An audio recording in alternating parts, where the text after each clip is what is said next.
I didn't ask the doctor if it would be okay. I did it anyway. Okay, I say, finding it hard to tear my eyes away from the shoe print. Someone has been in the house while we were gone. Was it Jake?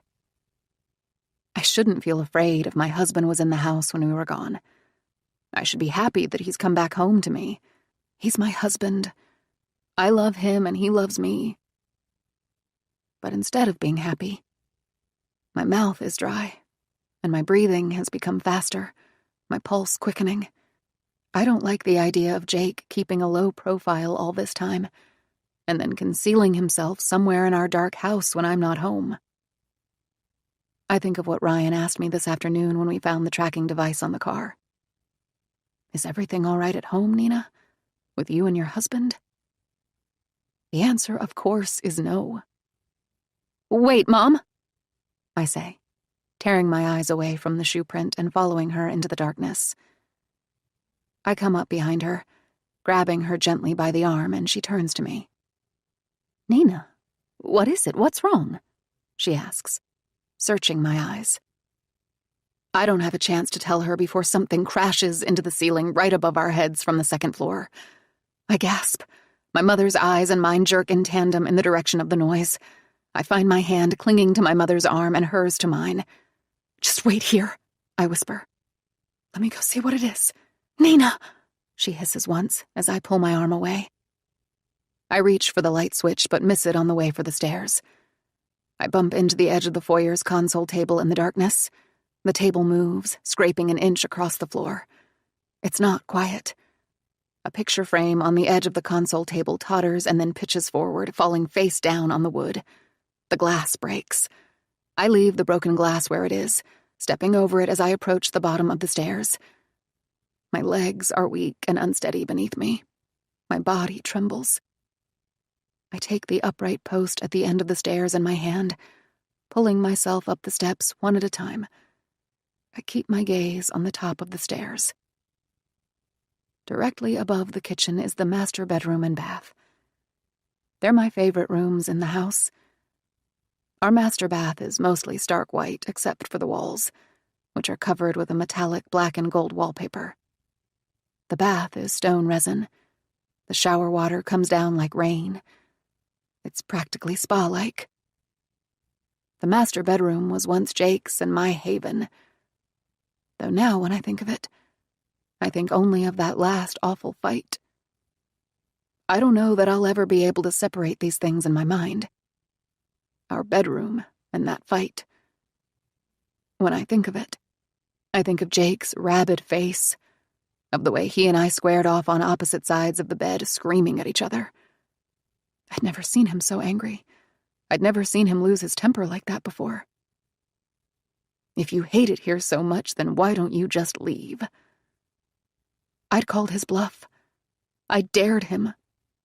I lost the dare. Because by morning, Monday morning, the morning he left, he'd gone to the opposite extreme, to something self-controlled and cold. We got ready for work in silence, saying nothing to each other, just glaring at one another and giving each other a wide berth. The only words he spoke to me were as he left. I spoke first, as he pulled open the door to leave. I said, "Have a good day." And to be honest, I don't know if they were sincere. Jake froze with his back to me in the open door. He turned slowly back, gazing over his shoulder, his face unsmiling and unkind. He was silent at first, regarding me, his eyes moving up my body to my face to the point of making me uncomfortable and self-conscious. I wasn't sure that he was going to say anything at all. But then he did.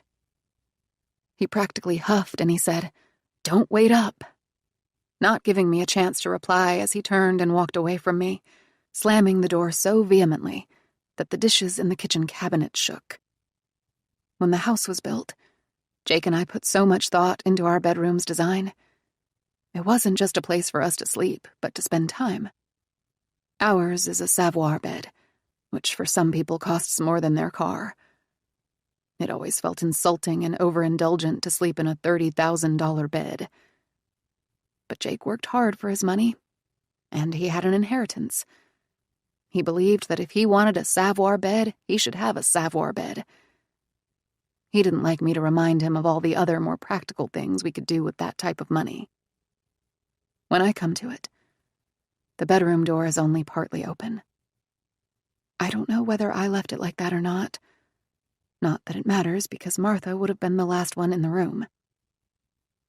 I reach into the bedroom with a hand, through the open door, holding my breath, being quiet.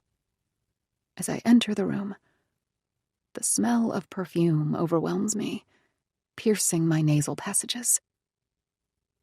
The light switch is located just inside the door, to the right of it. I run my hands over the wall. I find and flip on the light switch, expecting the room to fill with light, but it doesn't. Nothing happens. The room stays dark. And then I remember turning the lamp off last night at the base, which is on an end table beside the bed. I have to walk across the dark room to get to it. I stand in the doorway, working up the courage to step further into the room, picturing this accent chair and ottoman we have in the corner of the room. The chair and the ottoman are velvet. They're the color of marigolds. The chair has a low profile and a deep seat, and for all intents and purposes is Jake's chair, because it's where he likes to sit when he's in the bedroom, but not on the bed. He sits back in the chair, kicks his feet up on the ottoman, and in the mornings when he's home, or at night when I slip into my pajamas, I feel his eyes on me, watching me, following me from his chair. Jake, I whisper, practically breathless, out into the darkness, imagining him keeping hidden in his marigold chair, waiting for me to come home. The perfume is mine. I have many bottles of perfume, but this is one I wear all the time. It's Chanel. I'd recognize the scent anywhere. Jake gave the bottle to me. Are you here? Jake? My words are met with silence. It means nothing. It doesn't mean that he isn't here. I practically have to force myself into the room. As I cross the room for the lamp, my feet step on something wet and sticky that makes me think of blood. With the next step, I come down on something sharp. It pierces my feet and I cry out, clamping my hands against my mouth to quiet the sound. I move through total darkness, walking on the edges of my feet where it hurts less, anticipating what it would feel like for someone's hands to come down on me, to touch me, to grab me by the feet. I come to the lamp. I fumble for the switch. I turn on the light. Light floods the room. I spin around, looking in all the dark corners of the bedroom and bath. Jake's chair is empty. There is no one in the bedroom but me. On the floor beside the dresser is a bottle of broken perfume. Perfume runs along the wooden floors, getting absorbed by a wool rug when the flow of perfume reaches it. I reach down to collect the glass in my hand. I see movement peripherally. My head spins in the direction of it. Shaking, I drop to my knees and look under the bed. The cat is there now, hiding under the bed with its back arched and its tail tucked between its legs, looking scared. Did you do that? I ask, of the broken bottle and the spilled perfume. The cat doesn't answer back. Maybe it did, and maybe it didn't. I get back up on my feet. Still shaking, I hobble down the stairs with the largest shards of glass in my hand, what I was able to collect. What happened, Nina? What is it? My mother asks, cleaning up the picture frame glass in the foyer. Nothing. Just the cat. Cautiously, I search the rest of the house while my mother looks on. I turn on all the lights. I find nothing, and no one. Later, as I sit on the edge of the bathtub, my mother helping me to pick glass out of the soles of my feet, I think how the cat might have knocked the perfume off the dresser, either intentionally or by mistake. She does that. She has a tendency to knock things over to get attention or food, or to get a rise out of me. but the cat didn't leave that dirty shoe print by the door. Christian. Lily likes to feed the birds outside our house. She has 2 feeders in the backyard, which she hangs from hooks close to the trees and fills with seeds. She loves to stand at the back window and watch them. Even in the dead of winter, when the birds should have flown somewhere south where it's warm, I wake up to the sound of birdsong. The birds come in droves, and because of it, despite Lily's best efforts, she can't always keep up with feeding them. Eventually, the feeders go dry and the birds disappear, and then the backyard becomes quiet and still. Days pass without seeing a bird, so that you'd think they were long gone. Lily goes to the store. She gets more seed. She trudges outside, sometimes in the cold, sometimes through a foot of snow, to fill the feeders. No sooner does she come back inside than the birds reappear, emerging from the deepest parts of the trees. We couldn't see them. We were sure they were gone, that they'd moved on to someone else's feeder. But no, all the while, they were there, lurking just out of sight, watching Lily, waiting on their next meal. It makes me think of Jake. It makes me wonder if there is any possibility, no matter how remote, that he's there, hidden in the background somewhere, camouflaged, like the birds in the trees. If that's the case, the question is why? Why would he do that? Why would he only pretend to be dead? Late Monday afternoon, I leave work early. The first thing I do is go back to the Hayes' house to return the key. It's around 4 o'clock when I get there. I park in the same place I parked the other day and retrace my steps, entering the house through the garage. According to Lily, Nina has taken her mother to an appointment and won't be home. The house, she said, should be empty. And she's right. It is. I put the key back in its place. I hurry out through the garage door and to my car, and then I make the snap decision to revisit Langley Woods. Once there, I leave my car in the same lot where Lily and I parked, and make my way back to where she and I found blood. It's not easy to find. The ground is soft and wet from the rain this weekend, though, despite the mud, the weather is much nicer today. The sun is finally out, and it's warm. Presumably, everyone who was cooped up inside this weekend is here, because the place is more crowded than I've ever seen it. Even having been here before, having found the spot once already where Jake and Lily fought, I don't find it on the first try. It takes 3 wrong turns onto the wrong unmarked paths until eventually I come to the right clearing in the trees. I've brought a small screwdriver with me, which I found in my car in a car toolkit. I use it to engrave lines on the trees, to blaze a trail so that I'll be able to find my way out when it's time to leave. I don't want to get lost. Lily doesn't know where I am. No one does. I walk further into the trees, remembering how Jake isn't the only person to ever disappear here. Years ago, a woman named Amanda Holmes also vanished in Langley Woods. She went missing from the area. I remember that she was 22 at the time, a senior in college. Her case was strange, the kind that captured national attention. It was all over the news. I followed her story at the time because it was interesting. I didn't think it would ever matter to me on a more personal level. When Amanda first went missing, her car was found about a quarter mile from Langley Woods. There was a suicide note set on the dashboard. The search for her should have been cut and dried. It was anything but.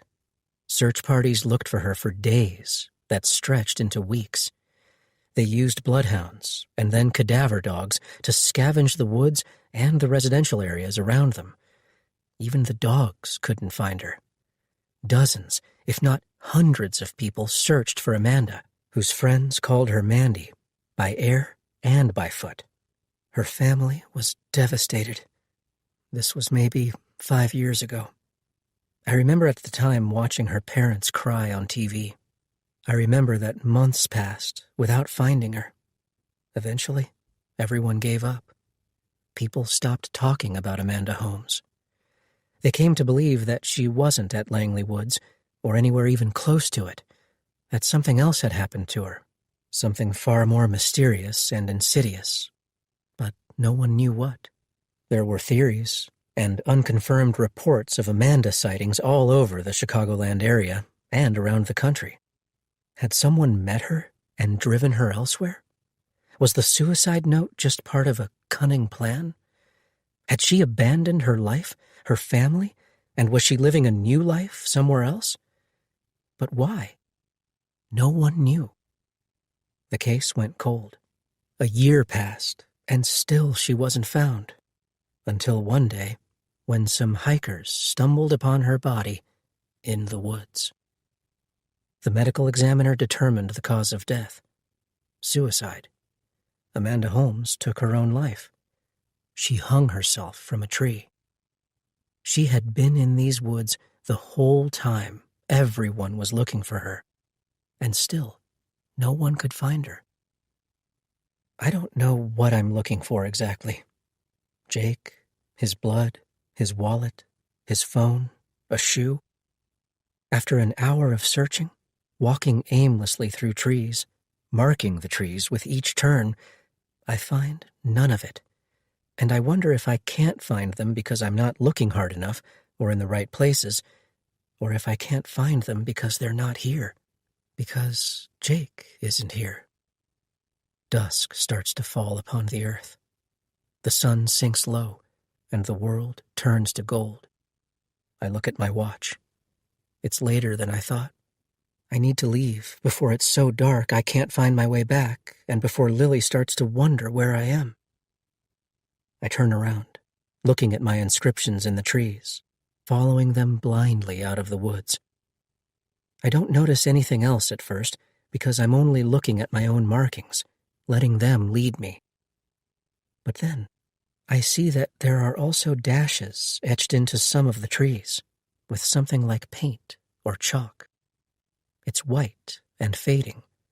The dashes are much more elusive than my own etchings, making them hard to see and impossible to follow because some have already been washed away by rain. I look around and realize what it is I'm seeing. Not so long ago, someone else blazed a similar trail so they too could find their way out of these woods. I make my way out of the trees for the path, following the crushed limestone trail back toward my car as the sky starts to get darker. It's late September now. October is only a week away. The sun sets around 6:30, so that now, just shortly before, it's what's referred to as the golden hour, where the sky has a signature soft, golden glow. I'll be home later than usual tonight, and I'll have to give Lily some reason why, though I wonder if I'll tell her that I was here. It's probably better that she doesn't know. Up ahead, a man walks his dog. I watch them for a while from behind, thinking how Lily and I used to have a dog before she died. Lily and I always said one day we'd get another dog, but there was never a good time for it. We said kids first, and then another dog, but the kids didn't happen like we expected. The man gets stopped by a little girl who wants to pet his dog. He bends to get a good hold on the leash before he lets her, and then I watch from a distance as the giggling little girl strokes the dog's ears while her mother watches on. When she's had enough, she waves goodbye to the dog. The man stands back up. Something falls from his pocket, but he doesn't notice. He and his dog turn and keep walking. "Sir," I say, calling after him to get him to stop. I jog to catch up, calling again. "You dropped something, sir." When I come to it, I stoop over and pick up the man's wallet. At the same time, he hears me and turns around. He's tall like me. He can't be 40. He shields the fading sun from his eyes with a hand. "Did you say something?" he asks. "Your wallet," I say, holding it out to him. "You dropped it back there." "Thanks, man," he says. taking it from me, turning it over in his hands, looking at it, as if to make sure it's his. I can't believe I didn't notice. I shrug. It happens. As I get a good look at him, I realize that I recognize this man. I cock my head. "Hey, do I know you?" I ask, narrowing my eyes at him. At first, he looks at me like he thinks he knows me too, but then that look of recognition fades, and he shakes his head. "Sorry," he says. "I don't think so." The dog at his feet starts to bark, tugging on the leash. We both look down at it, and he says, "Serena, no." It's a black and white dog, something like a border collie. The dog turns and tries walking away despite his command. He tells her again, "No," and this time she listens. "Thanks for this," he says, brandishing his wallet before slipping it into a back pocket. "I don't know what I would have done if I lost it." I lost my wallet once. Canceling the debit and credit cards and having to go to the DMV for a new license was a pain in the neck. This man is just lucky his wallet didn't fall into the wrong hands. I say, no problem. It's later, driving home, that my brain makes the connection. That man works with Lily. I've met him once or twice. He has a face I'd remember, though, in retrospect. I'm glad he didn't recognize me, because then he might have told Lily he saw me at Langley Woods, and I would have had to explain what I was doing there. I might have remembered the man's face, but his name is another story. I beat my brains trying to remember it. I never figure it out, but my best guess is that it's something like Brian or Ryan. Nina. Wednesday afternoon, shortly after I get home from work, my neighbor across the street sends me a direct message on Facebook. It's a little after 3 in the afternoon. I've just stepped into the kitchen when the notification comes through. I set my bag on the island, find my phone in the bag, and step out of my shoes. Nina, hi. Been on a social media hiatus, but just saw your post to the neighborhood page. Sorry so late. Thought you might like to see this. It's another video. This one taken from her video doorbell. I sit down on one of the counter stools and press play. I still have my coat on. There is a timestamp in the bottom right corner of the recording. It's from Saturday morning at 10:07 a.m. This neighbor has a direct sightline to my house, which entices me. This is what I've been waiting to see. The only thing getting anywhere close to being in the way is a tree, which blocks only part of the frame. You can still see around it. As I watch and wait for Jake, the same black car from Ellie Miller's video enters the frame. It drives past my house and then exits the frame. 30 seconds and then a minute pass by while I stare at the video, waiting for something to happen, but starting to give up hope, thinking this is just another wasted effort. Maybe all Emily, my neighbor, saw was that same black car driving by. For the longest time, nothing happens. I watch the leaves on the trees move. The leaves are the only way to know that the video hasn't ended or stopped recording, because other than them, everything else is static and unchanged. My house, the brick mailbox, the street lamp, and a red fire hydrant. But then this man in the hat, with his jeans and jacket, enters the frame. His hands are in his pockets as he walks straight up my driveway, to the brick walkway and to my front door. My attention is momentarily piqued. This man in the black car wasn't going to see some friend. He came to my house after all. I watch as he stands at my door a while, with his back to the camera. The video quality isn't great. The man is just small, blurry pixels. But I recognize him from Ellie Miller's video. It's the same man. It has to be. He stands at the door for maybe 20 seconds, waiting for someone to come let him in. My mother was home at the time. She didn't say anything about someone coming to the door. She must not have heard the doorbell ring, or she just chose not to answer it. I don't blame her. I don't always answer my door when someone comes. When no one answers the door, the man turns away from it so that he would be facing the street, looking straight at the camera.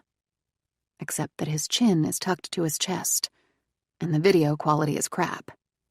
The brim of the hat is pulled low, too, hiding his face and his eyes. I pause the video to see if I can get a better look at him, but it's too pixelated. The hat looks to be navy blue, but it's hard to say. It might be black. I can't tell what the logo is. I wonder who this man is. I wonder why he came to our door and what he wanted from us. It was probably nothing. Just someone out canvassing the neighborhood, trying to sell us something like a new roof or a year's worth of weed control. Jake and I have a no soliciting sign on the door, but this wouldn't be the first time someone has ignored it. I watch as the man retraces his steps down the front walkway for the driveway. When he gets to it, I expect him to make his way down the drive for the sidewalk, moving on to another house to try and sell them whatever he's selling. But he doesn't. The man turns confidently the other way. He goes straight for the garage door keypad. He lifts the cover and I go numb. I stop breathing. I hold my breath. What the hell does he think he's doing? Who is this man? I watch open-mouthed as he presses numbers into the keypad. Nice try, I think, practically laughing to myself. He'll get the passcode wrong. He can't know them. But he does know them. The door rises up, betraying me. I'm sitting there on the counter stool at the kitchen island watching this video. My mouth falls open, my eyes are wide, and my whole body is frozen still. I watch in shock as the man lets himself in through the garage and into my home with ease. The garage door sinks closed. From the outside of the house, you wouldn't know that anything was amiss. It looks perfectly peaceful. The only movement is the flapping leaves of the tree. But inside, there is a stranger creeping around my home, touching my personal things. He's inside the house with my mother. 10 seconds later, the video ends. The reality of what's happened plows into me like a tidal wave. I feel absolutely violated. It was never Jake. Jake was never in the house. Jake didn't come home. My mother didn't see Jake. She saw someone else. Someone else came into my home when I wasn't here. An intruder. That's why he didn't speak to her. Why he didn't acknowledge her. This man was in the house alone with my mother. He was in Jake's office. He knocked the key card to the floor, which means he was also digging around in the mail sorter for something. Why? What was he looking for? Money? I should be grateful my mother is alive. That he ran at the sound of her and didn't kill her. Mom? I call in a panic. I step out of the stool. I slip my feet back into my shoes, going to the mail sorter now to thumb through it and see if anything is obviously missing. Mom! I call again, this time up the stairs, my agitation increasing exponentially. I have my back to the stairs. I hear her feet edge near and she says, "Nina, what's wrong?" I turn around as she appears at the top of the stairs, coming down in jeans and a shirt that hangs down to her upper thigh.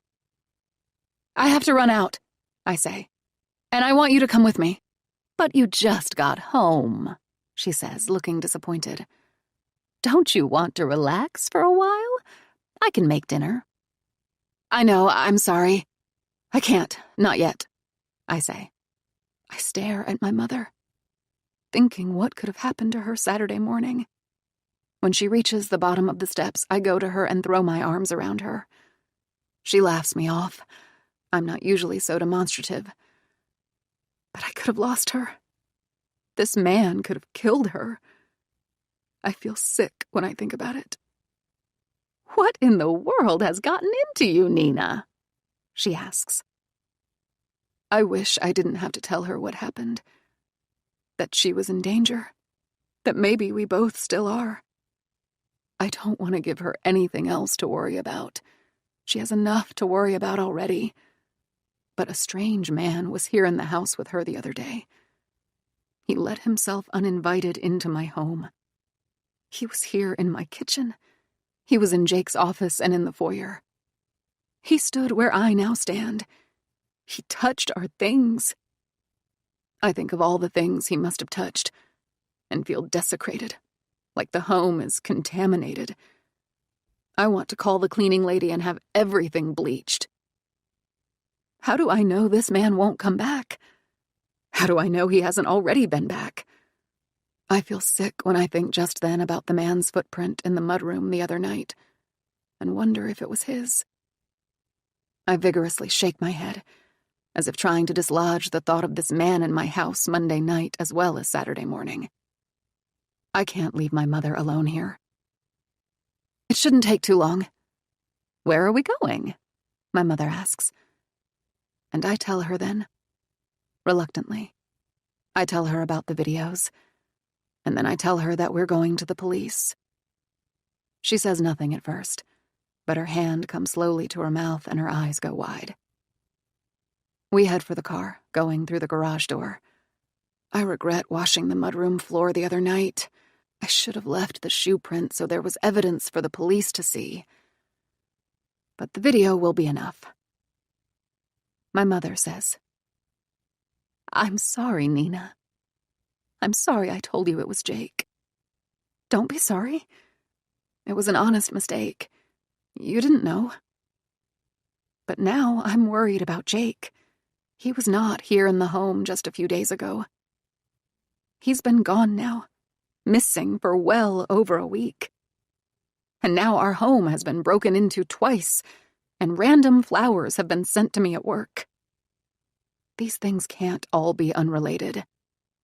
At the police station, I give my mother the option of staying in the car, but she comes in with me. She hangs quietly back, a step behind, saying almost nothing. The front desk officer is a man this time. I tell him, "I need to report a break-in." "When did this break-in occur?" he asks. "Saturday." He asks me to take a seat and tells me that someone will be with me shortly. It's busier today than it was the other day. They have to triage the crises as they come in. Mine isn't an emergency, because it isn't a burglary in progress. No one is hurt. No one is in imminent danger. Except for maybe Jake. I feel panicky because the more I think about it, I think he is. Jake is in danger. I'm anxious to speak with someone. I take a seat next to my mother, but it's almost impossible to sit still. Eventually, another male officer comes. He says that his name is Officer Boone. Officer Boone looks to be in his mid-30s, a larger man with a serious face, but kind brown eyes hidden behind a pair of glasses. He takes my mom and me to a small room and tells us to have a seat so he can take down our report. He sits across from us, settling into a metal chair, not much better than a folding chair. "My home was broken into Saturday morning when I wasn't home," I say. I tell him the rest. I pull up the video from my neighbor Emily and slip the officer my phone. He takes it into his hand.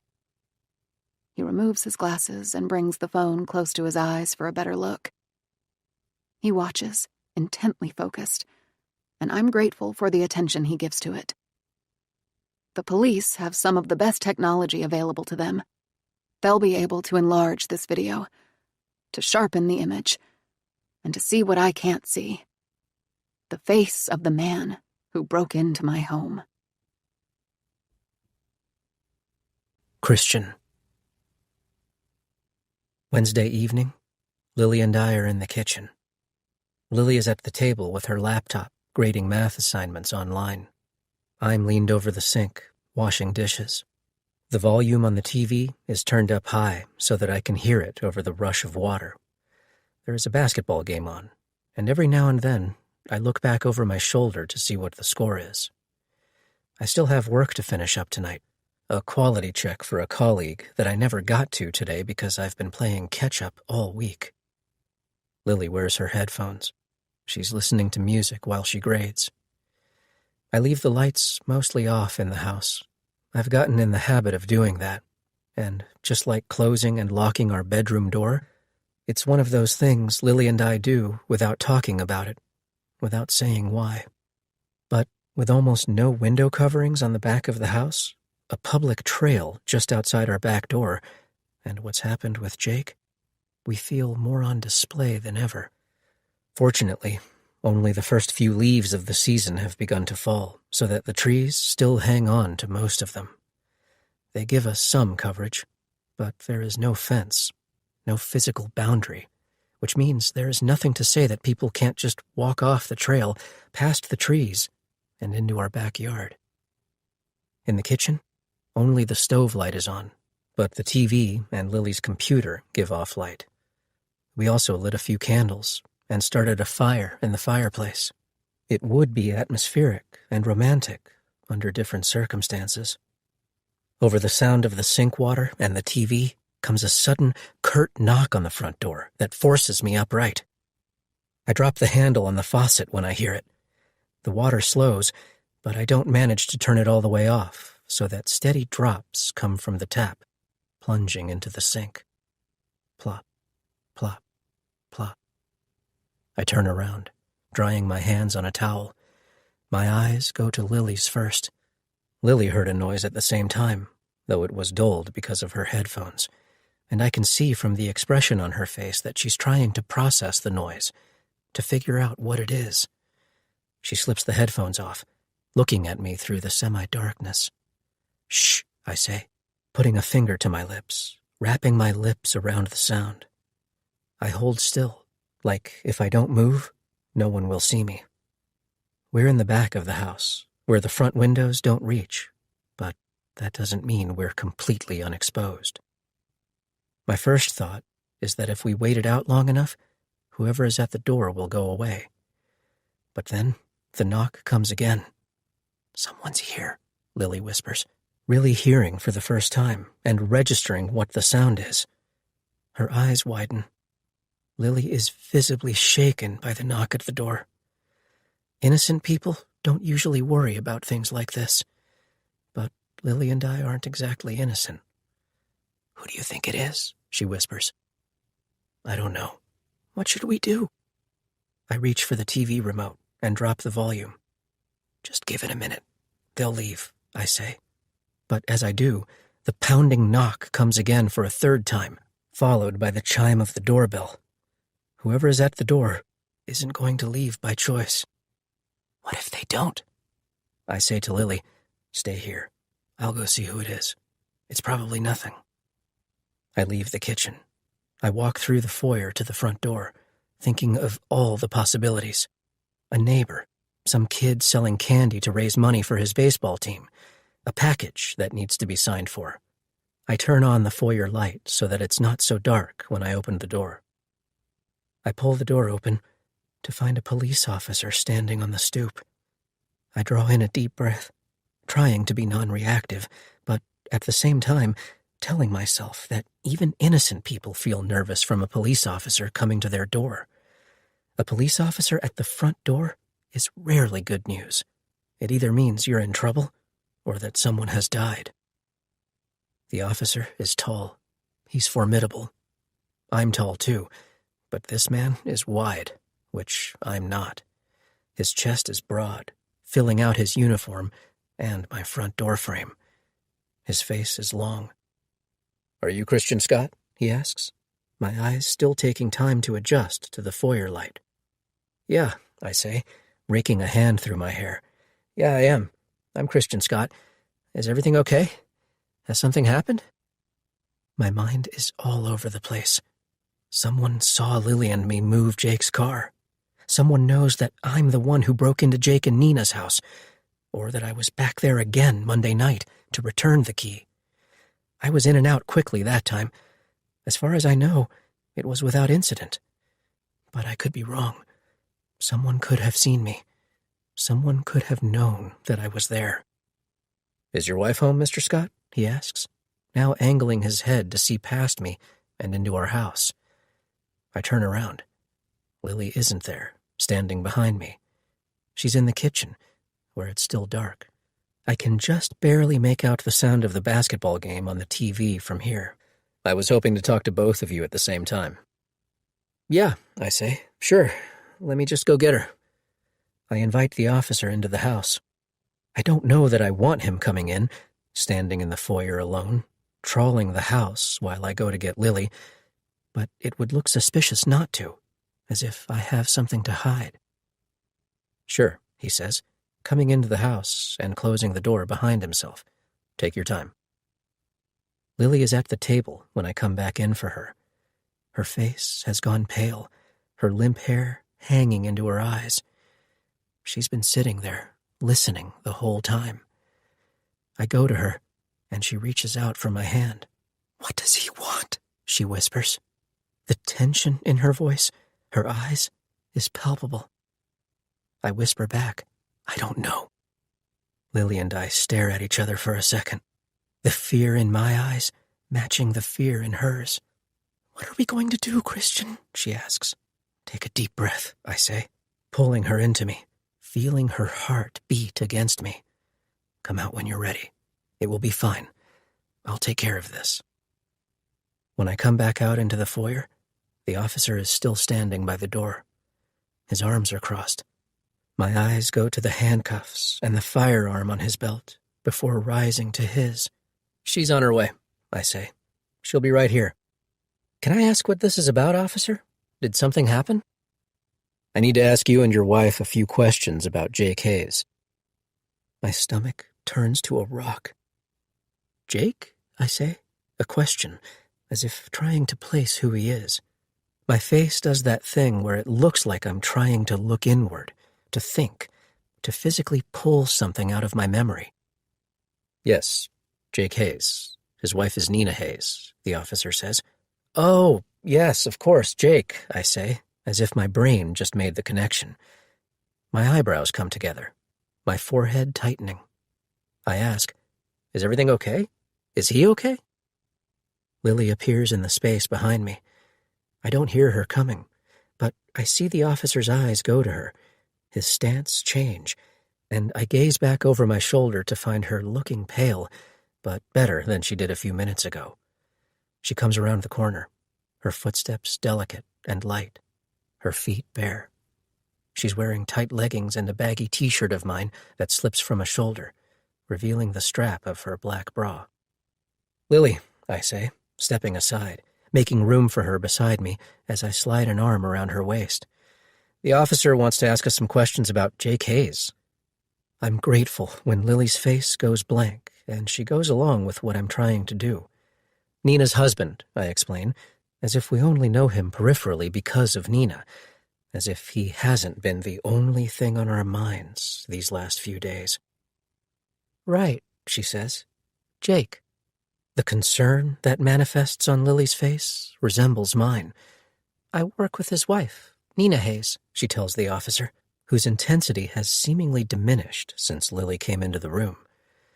Lily has that effect on people. Nina told me that he hasn't come home in a few days. Lily gazes up at me. I can't remember if I told you that, she says. I say, you did. It's awful. My eyes go back to the police officers. What brings you here, officer? Has something else happened? I'm speaking to people close to the Hayeses and trying to see if we can't locate Dr. Hayes. I start to relax because I realize that the officer is only looking into Jake's disappearance. He doesn't know anything more than that he's gone, than that he hasn't come home.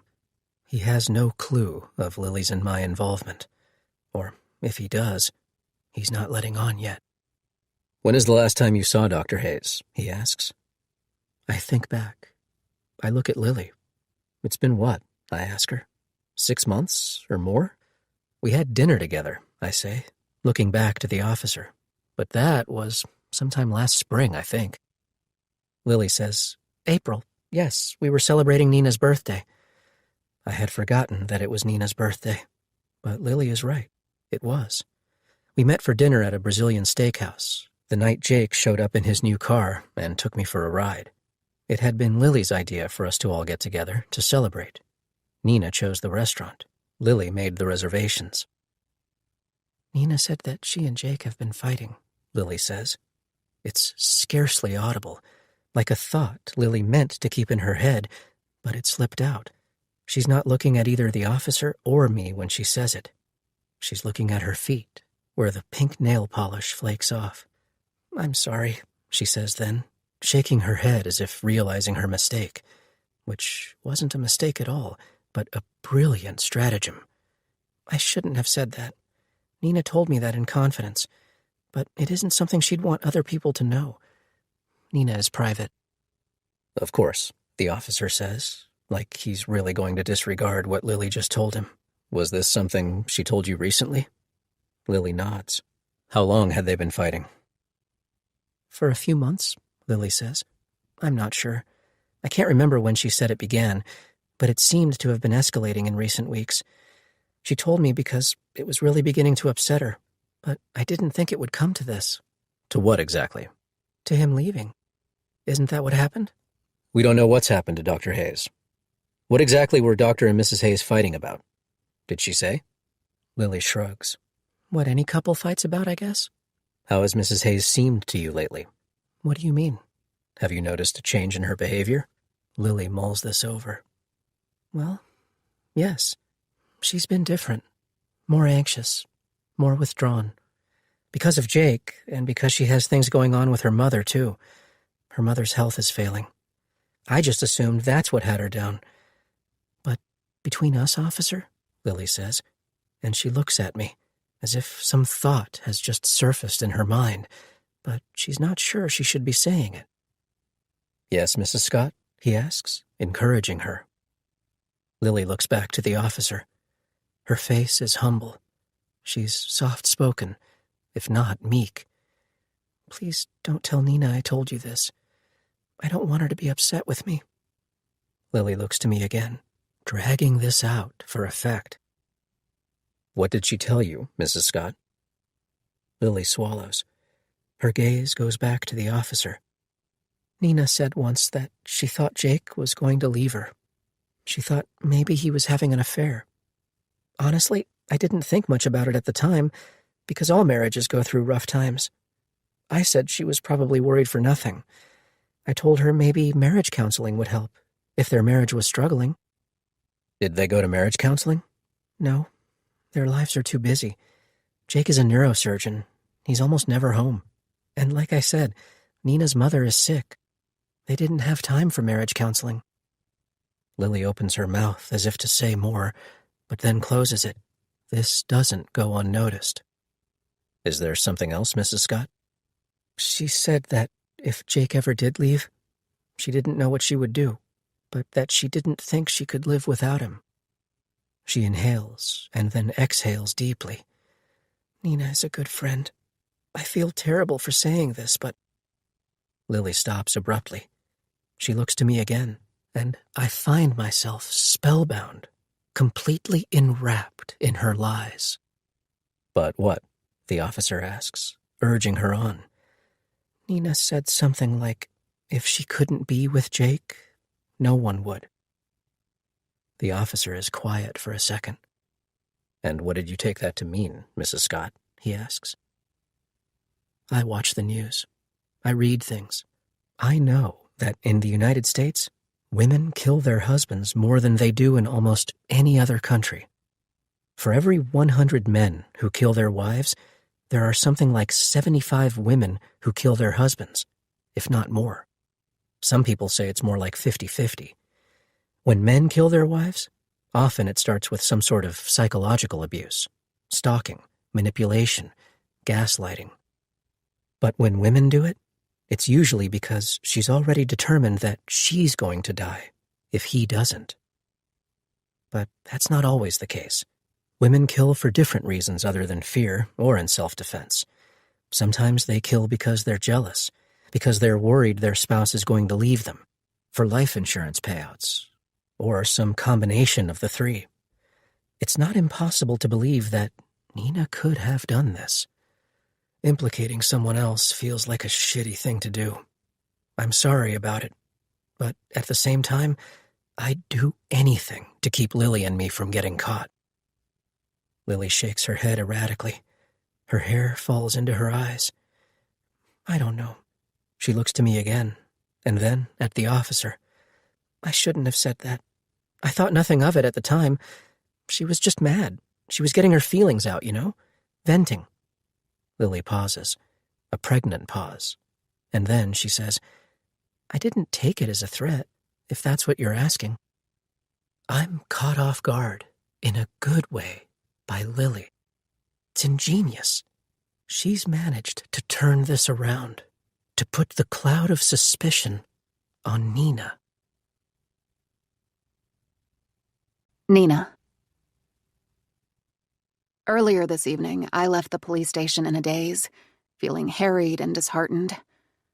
It was just after 5 that we left.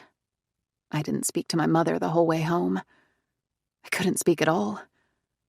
There were no words because after that officer watched the video, he slid the phone back to me. His intrigue had lessened. He put his glasses back on his face and he said, Doorbell cameras record best between 5 and 30 feet away. Beyond that, objects can become unidentifiable. Your street is maybe 24 to 28 feet wide, which is standard. From door to door, you're talking much more than that because of the size of the property. It's good that your neighbor's camera caught this man entering your home, otherwise you might not have known that he had. I just don't know that the video is helpful to us in finding this man. This image is distorted. It lacks clarity. We can't see this man's face because of the hat. We don't know who he is. Unless you recognize him? He had asked, leading, and I shook my head. I didn't know who the man was, which was why I had taken the video to the police. I needed them to tell me who he is. There are no discerning features. Can you enlarge it? I asked. Not without exacerbating the clarity problem. I pulled up and showed him the other videos, taken with Ellie Miller's camera, of the man's car. Unfortunately, the problem was the same. The car was never at the right angle for the officer to see the front or the back end of it, or the car's make and model. He couldn't see the license plate. Even if he could have. He said that he didn't know that he would be able to read it because of the clarity problem. His tech people will take a closer look, but he cautioned me not to get my hopes up. There are limitations to videos like these. They're helpful, he said. They're not foolproof. I had exchanged a glance with my mother before looking back at the officer. So, what do I do in the meantime? I asked, trying to keep myself from becoming hysterical. A man broke into my home. He walked right in. He knew the passcode. I know, he said. His eyes were sympathetic, which I appreciated. I'm going to take down your report, ma'am. We'll send an officer out to your home to have a look around. What I suggest you do is change the passcode on your garage door, as well as change the locks on your home. Have you considered installing your own video doorbell or security system? Should I? I asked. That's up for you to decide. We found that sometimes just having a camera is a deterrent for burglars. Was anything taken? No. Not that I know of. I didn't even know that someone had broken in until my neighbor showed me this. Who knows the passcode to your garage? He asked. My husband and me. My mother, I said, looking at her. She sat in the chair beside me, never once speaking. The house cleaner. I tried to remember who else. There were more. Jake and I have never been too discriminating in who we give the passcode to, though we haven't been negligent either. The people we've given the passcode to seemed safe. We had painters in the house not too far back, I remembered. Neither my husband nor I could be home to let them in, so we gave them the code to the garage. We meant to change it later, but forgot. It felt so stupid in retrospect. There were more painters than I could count in their crew. We were having practically the whole house painted, so there must have been at least 10 of them. After I told the officer about the painters, I started to wonder if all of the men in their crew knew the passcode to the garage, or just one, whoever was in charge. Did someone see something they wanted and decided to come back later and get it? Why didn't Jake and I change the passcode after they left? Don't feel bad, Mrs. Hayes. It happens, the officer assured me. Will they take fingerprints when they come? I asked, assuming the answer would be yes. But he shook his head. No, it's unlikely. That's not something that's typically done in situations like this. Why not? I asked, incredulous. How would they ever find this man if they didn't take fingerprints? For fingerprints to yield any results, Mrs. Hayes, we have to have something to compare them to. It's not as easy as one might think or like they make it look on TV. Any prints we lift are liable to belong to someone who has been in your home with your permission. Take these painters you mentioned, for example. If we were to find their fingerprints in your home, it doesn't tell us if one of them broke into your house on Saturday morning or if they were there a month ago painting. Additionally, we'd need to take elimination prints from every person who has ever had access to your home. It's laborious, and most of the time doesn't generate any reasonable leads to make it worthwhile. You see what I'm saying? I did, unfortunately. I thought through the vast number of people Jake and I had welcomed into our home, I couldn't remember them all if I tried. But surely there's something that can be done to find this man. From the look on his face, I knew there was little hope of them ever finding this man. Our tech guys will take a closer look at these videos and see what they can find. The other problem, Mrs. Hayes, is that days have passed since this break-in occurred. In that time, you've touched things in your home. You may have unknowingly destroyed evidence. Listen, he said. If any of your belongings have been taken, or if there is damage to your home, you can call the insurance company. They'll send out a claims adjuster. I nodded, feeling woozy and scared. I couldn't believe this was happening. I still can't. Okay. In the meantime, the best thing you can do is make sure your home is entirely secure. Take steps to protect yourself from future break-ins. As I said, change the passcode on the garage, replace the locks, consider installing a home security system. How do I go about changing the code on the garage door? I asked. It was the kind of thing that Jake would know how to do. Jake took care of things like this. They're all different, Mrs. Hayes. Do you have an owner's manual? I shook my head.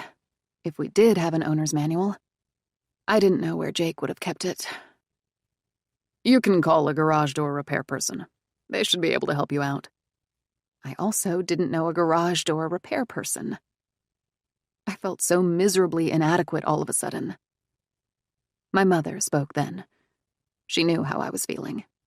I can help, she said. Don't worry, Nina. We'll figure it out. My mother has been single most of her life. She raised me alone. She never relied on a man, but figured everything out on her own.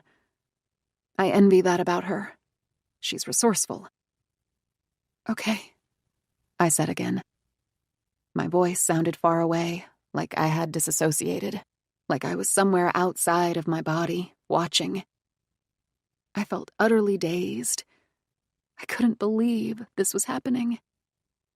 Future break-ins. Did that mean this man might come back? Of course it did. I thought then of that footprint in the mudroom, and knew there was a chance this man had already been back. I told the officer this. I also told the officer. The other day, last Thursday, I received anonymous flowers at work. I tried calling the florist to see who they were from, but she wouldn't tell me, not without an order from the police. I'm scared, Officer Boone. What if the same person who broke into my home is the one who sent me flowers? What if someone is stalking me?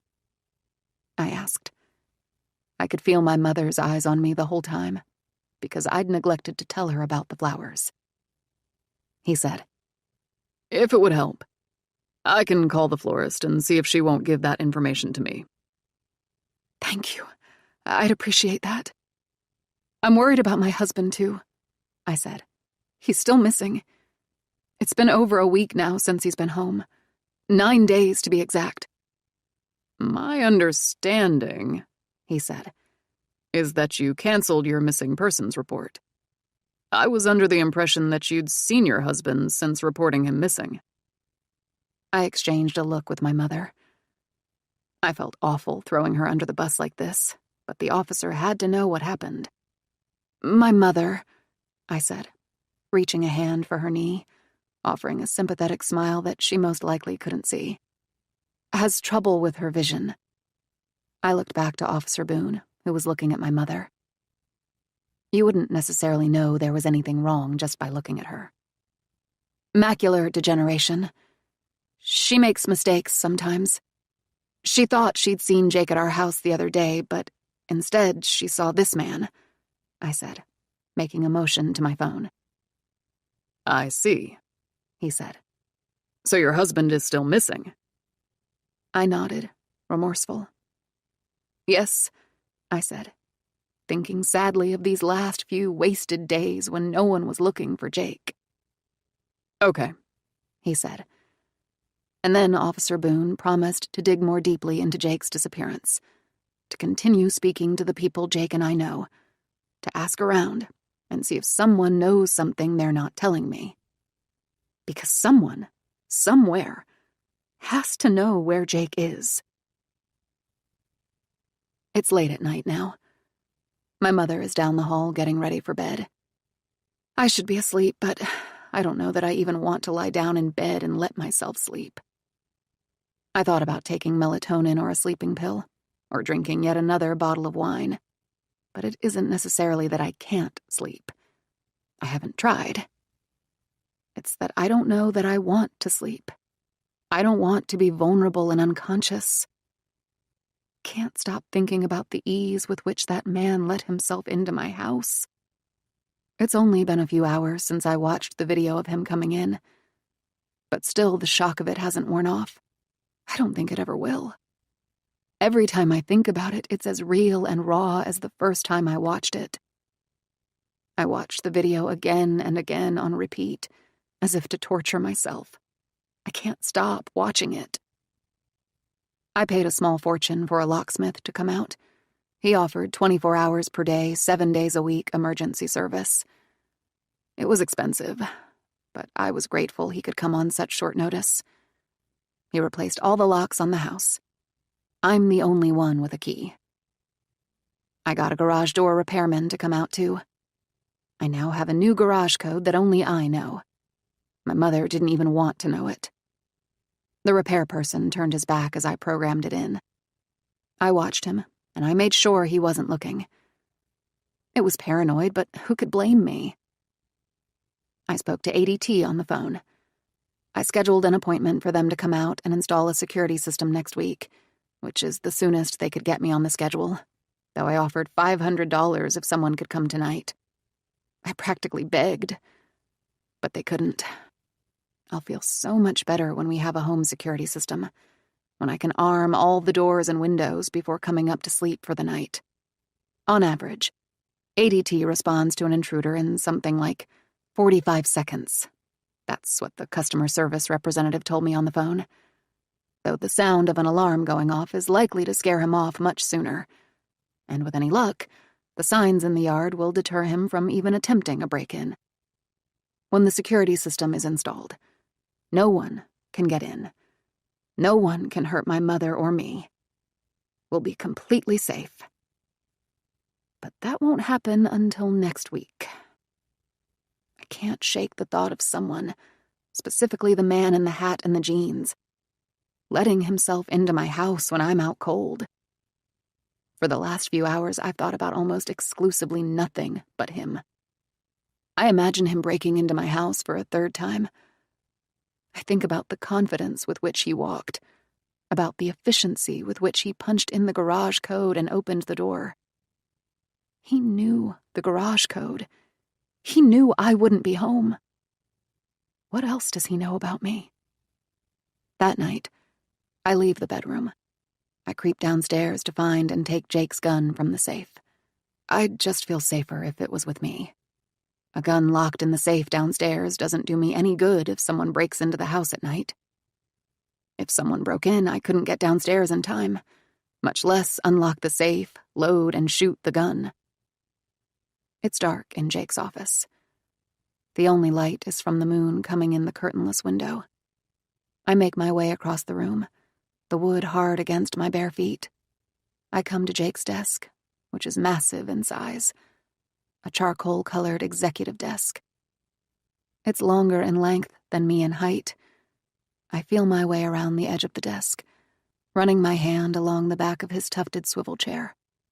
Behind the desk, Jake has 2 bookcases to match the desk, but between the bookcases hangs an original abstract painting that he bought from a gallery because he liked it, and also because he needed something to hide the wall-mounted safe.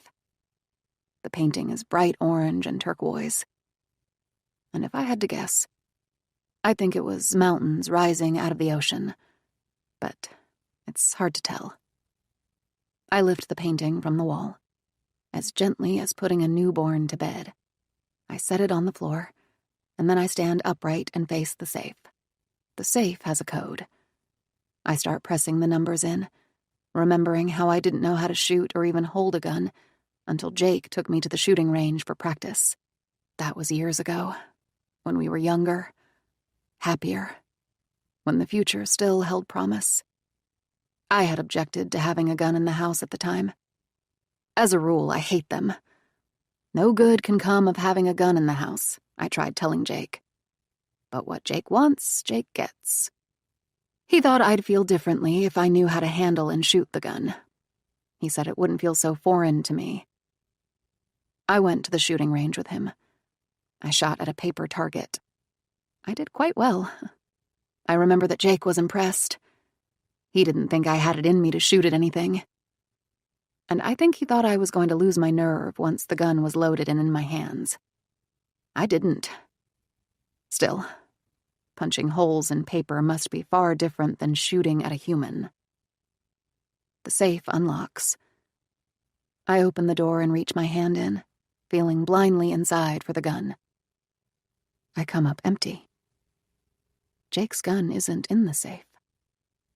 Jake, wherever he is, has his gun. Christian. The next day, I meet Lily in the afternoon for an appointment with the obstetrician. There was blood in her underpants, just a little from what she said, but enough that my heart stopped when Lily called me at work to tell me. The doctor said it's probably nothing, just spotting, Lily told me over the phone. But I could tell from the quiver in her voice that she didn't believe it, that she repeated the doctor's words just to soothe herself and me. She said, "The doctor said it's not uncommon to spot during the first trimester," which I know. I've read practically all the websites on pregnancy. But blood in her underpants has always proven disastrous. "What time is the appointment?" "1. "That's the soonest she can get you in?" I'd asked, wanting to go now. It was 10 in the morning when she called. There is nothing worse than waiting, than not knowing. From that moment on, I knew I wouldn't be able to focus on anything today but the baby. "Yes," Lily had said. Lily has now made it to 10 weeks in the pregnancy. That's about as far as we've ever gotten. The second trimester draws near. That second trimester is a major milestone in that the baby's odds of survival will drastically increase because the majority of miscarriages happen during those first 13 weeks. It's not foolproof. Miscarriages can happen at any time, and we're still 3 weeks away from reaching that critical stage. Anything can happen. Anything can go wrong. Lily may have already lost this baby. Her stress these last few weeks has been high, especially after the unexpected visit from the cop last night. I kissed her hard after he'd left. I took her in my arms and pressed my lips to hers and said, "That was amazing, Lily. You are fucking amazing." I couldn't help myself. I was impressed with her quick thinking, but it didn't come without consequences, because Lily felt guilty as hell afterward for what she said or for what she implied about Nina. There is no actual evidence that stress leads to miscarriage. But doctors don't know everything. I'm running late to the appointment. The client meeting I was in ran over, and then there was an accident on the expressway. Traffic was backed up for miles. It's 8 minutes after 1 now. I park my car and run into the building. Lily is already on the exam table when a nurse lets me into the room with her. She has her back to me. She turns and smiles. Lily wears her own red shirt, but she's naked from the waist down, draped with a paper sheet over her lap. She's one of the few people in the world who could ever look gorgeous, sitting under sterile fluorescent lights with a paper sheet covering her lower half. Lily is radiant. "Hey," she says. She takes my breath away when she smiles. "Hey, sorry I'm late." I walk into the room and close the door quietly behind myself. "What did I miss?" "Nothing," she says. "You're not late. The doctor hasn't been in." I come to Lily. I pull her into me, kissing her on the side of the head. I hold her close. "Any more blood?"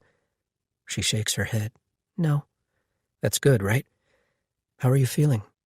"Okay," she says. "Just nauseated and tired." I release her. I take a seat on one of the chairs, opposite the exam table. I can see on Lily's face that she's tired. I heard her this morning in the bathroom. She was throwing up. It's not that I want Lily to be sick, but it had come as a relief at the time, as if her being nauseated meant that everything was okay with the baby.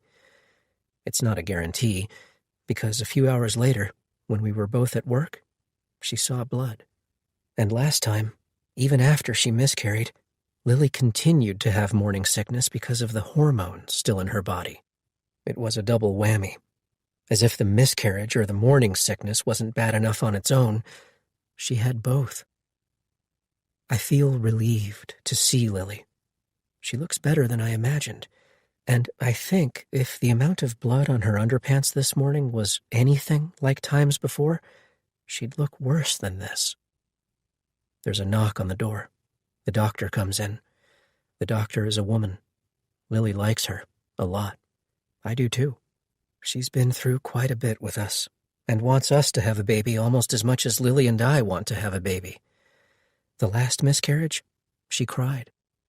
When we came back months later, pregnant again, she looked about as split as I felt. What were we doing? At what point did we just give up and quit?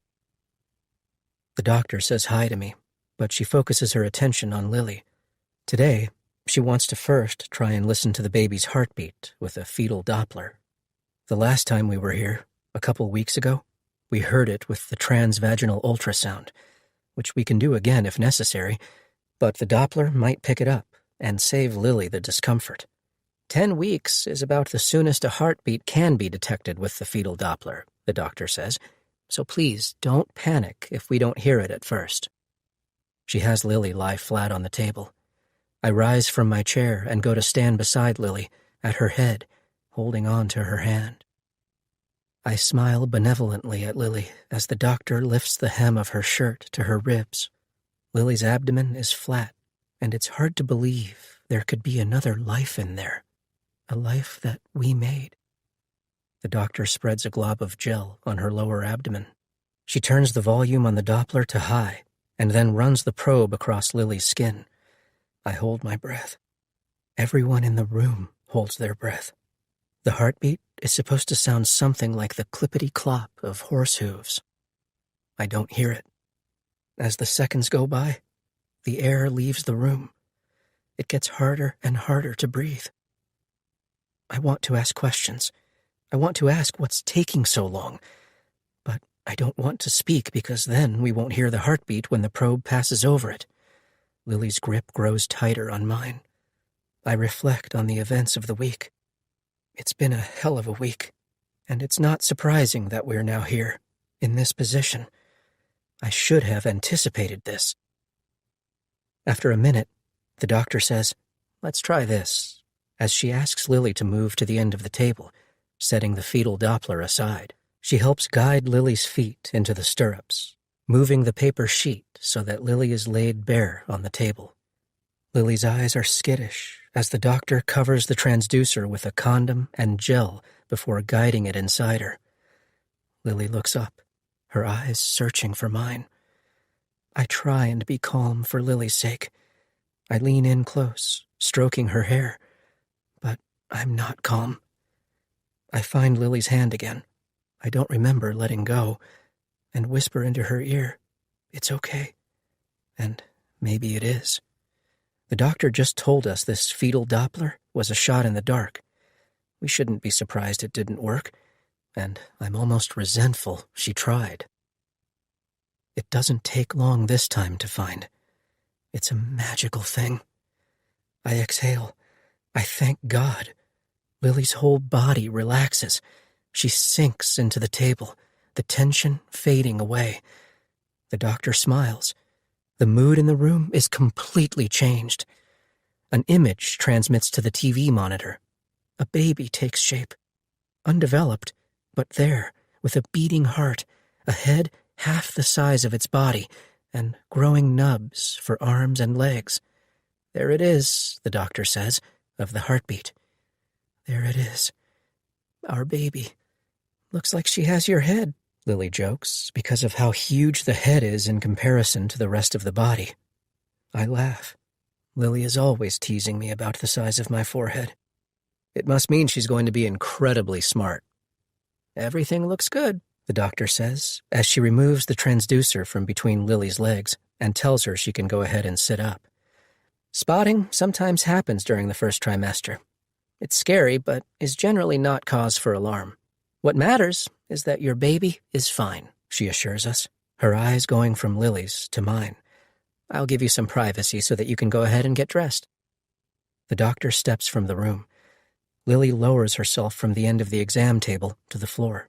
I hand her her clothes, which were sitting on the empty chair beside me. What a relief, she says, taking them from me and stepping into her underpants. She finishes getting dressed. I hold the printout of the ultrasound in my hand. I can't take my eyes off it. But I can't stop thinking, what if this is the closest I get to holding my baby? We walk out quietly through reception. We're in the elevator now. I thought, Lily says, but she can't bring herself to say the rest, to put those words, baby and dead, into the same sentence. I know, I say, as the doors close. It's with mixed emotions because just because it hasn't happened yet doesn't mean it still can't. I thought so too. I reach forward to press the button for the lobby, feeling the floor beneath us give as we descend. Evenings are supposed to be relaxing. Before any of this happened, Lily and I would spend our evenings after work watching TV together or reading. She loves to read. I haven't seen her pick up a book this week. It's because of Jake, and because her attention has been diverted. Like me, she can't focus enough to actually read a book or do much of anything, for that matter, that requires any sort of mental acuity. I convince Lily not to grade math homework tonight, but to come sit on the couch with me and relax. She and I nestle side by side on the center cushion. I spread a blanket over our laps. Lily lays her legs on me. She gets comfortable. This is nice, isn't it? I say, wrapping an arm around her shoulders, pulling her into me. Lily says that it is. I turn the TV on, wanting more than anything to unwind and to stop thinking about Jake or everything else we've been through this week. I make a concerted effort to think about something else, anything else but him and what Lily did to him. I'm not so lucky. We get maybe an hour of peace. But then, during a commercial break, there's a quick plug for the 10 o'clock news. It takes my breath away.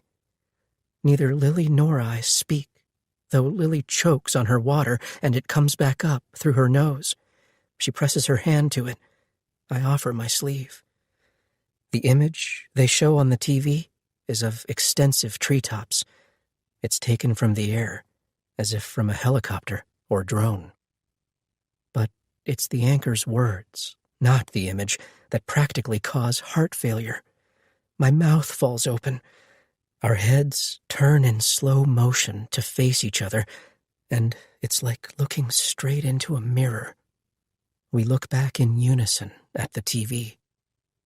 The chyron at the bottom of the screen reads, "A body has been discovered at Langley Woods." Nina.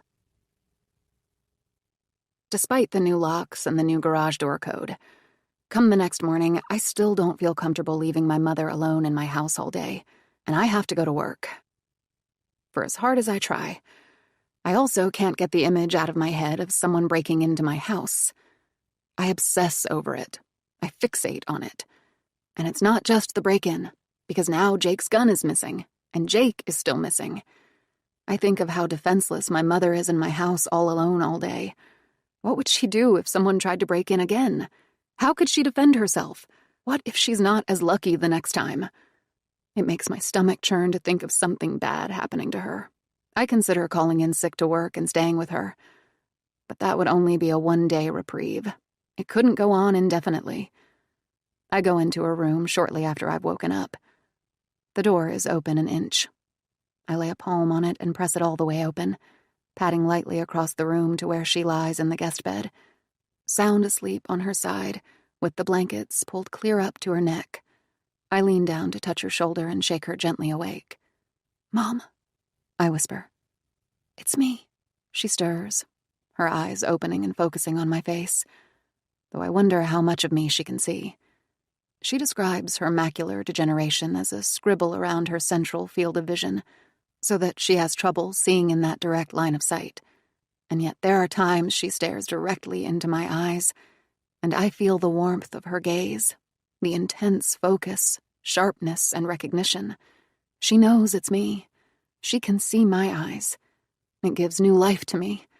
It fills me with hope, because I'm not completely lost to her yet. "What's wrong?" she asks, coming to and pushing herself up into a sitting position. It's still dark outside, too early for the sun to be up. On the other side of the windows, it's black. The only light comes from the bedroom down the hall. I don't want to worry her, and so I say, "Nothing is wrong." I sit on the edge of the bed. I reach for her hand. "It's just that I have to leave for work soon, Mom. I had an idea. I want to drive you to your house for the day. You can stay there, and then I'll pick you up again after school and we'll come back here." "Why?" she asks. "I'd just feel better if you weren't alone in the house." "Why?" she asks again. "What's going to happen to me?" "Nothing, I hope. But someone broke in the other day, Mom. I'd rather you weren't here alone." She draws her eyebrows together and says, "No. That's too much trouble for you, Nina." Which I knew she was going to say because she never wants to put me out. "I'll be fine." "It's no trouble," I promise her. "I'll feel so much better if you're not here, because if you are, then I'll worry about you all day. It's easier on me if you just let me take you home. You'll be doing me a favor." When I say it like that, she acquiesces. She pushes the sheets from her body and swings her legs to the floor. "If it makes you feel better, then okay." I drive her to her house on the way into work. It's not a long drive. She lives in a ranch on a street with smaller, older homes, each one practically identical to the next. She's lived here for years. She knows her neighbors. She trusts them. She will be safer here while I'm at work. I drop her off. "Lock the door once you're inside," I say through the open window as she walks away from me. I watch as she struggles to get the key in the lock, but she does, stepping inside and closing the screen door behind her. As I pull away, I see my mother's face from the other side of the door, darkened and disfigured by the fiberglass screen. I haven't driven a block when I get a call from Officer Boone, asking if I can stop into the police station this morning. "I know you have to work. It will be quick," he promises. I drive to the police station. He meets me in the front of the station, and I ask, feeling anxious, my anxiety coming through in my voice, "What is it? Have you found something out about Jake?" "No, unfortunately. Not yet." I follow Officer Boone as he leads me to his desk further back in the police station, in a room full of desks. He has me sit in a little upholstered chair beside his, and offers me coffee, which I turn down, shaking my head. What is it, then? What did you want to tell me? I actually have some questions for you, Mrs. Hayes. For me? Yes. What kind of questions? Well, I've been speaking to a few of your acquaintances, he says. And? I ask, feeling a change come over me all of a sudden, because I realize that Officer Boone hasn't called me here to tell me something, to update me on the case, but to ask questions. My walls go up. I wonder who he's been speaking to and what they've been telling him about me. Officer Boone would have spoken to Jake's parents. I've never known how Jake's parents feel about me because they're not the most affectionate or approachable people. They like me well enough. I just don't know that I'm the woman they would have chosen for their son to marry if the decision had been theirs. And it's come to my attention that there was some strife between you and Dr. Hayes of late. His words are unembellished. They're very matter-of-fact, as if he's saying there is rain in the forecast, or asking if I take my coffee with cream. They take my breath away. Strife? I ask, my mouth falling open. Yes. Strife. Conflict. Marital issues. I know what strife is, officer. I'm just surprised that you're asking. Jake has been missing for a week and a half, and in that time, someone has broken into my home. And you want to know if Jake and I ever fought? I don't see why it matters if we fought. Had you and your husband been fighting before he went missing, Mrs. Hayes? He asks. I don't answer. Are you married, Officer Boone? I ask instead. But he just looks at me. He doesn't say whether he's married or not. If you're married, then you know. Couples fight. Everyone does. It's natural. It doesn't mean anything. Did you think he was going to leave you, Mrs. Hayes? Is that what you think happened? I ask. That Jake left me? Can you answer the question, please? I feel like I'm the one under suspicion, that I'm being blamed for what happened to Jake. I've been entirely candid, officer.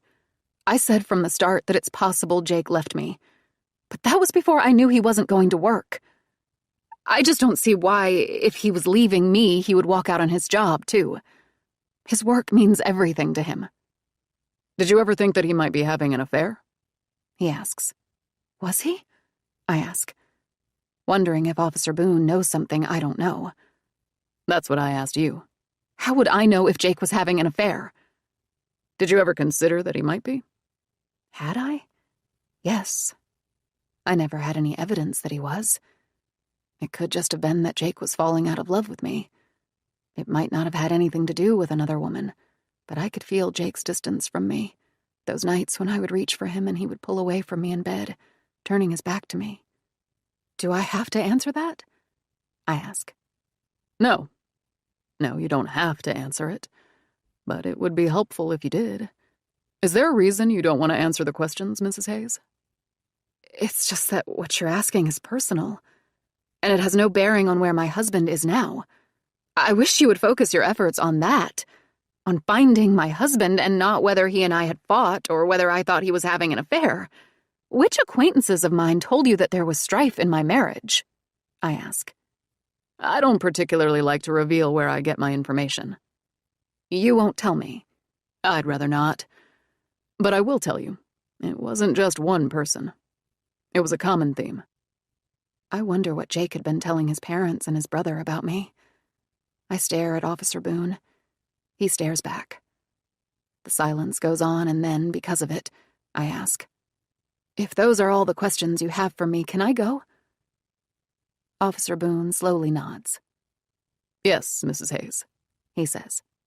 You're not being held here. You can go whenever you like. I consider his words. I stand up.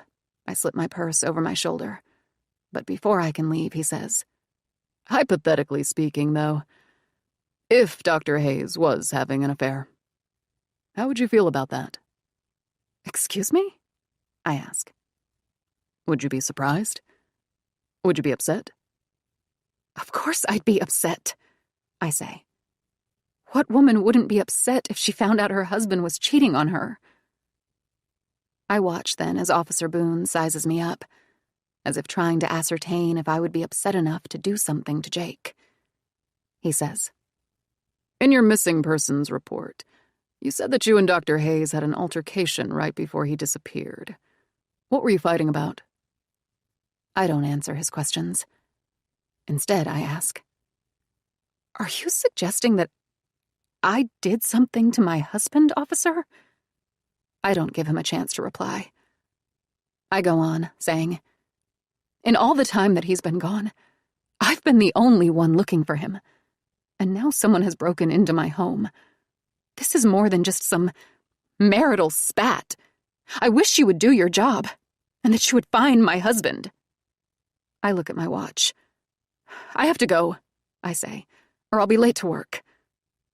I turn and walk away from him, thinking how what Jake and I were fighting about is none of his business.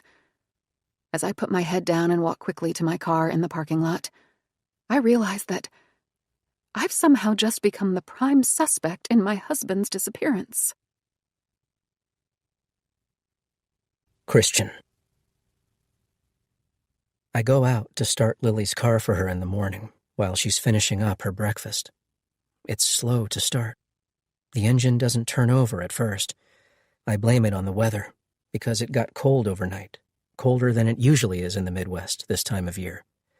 Last night, it dipped beneath 40, and they're saying in the coming nights it could freeze.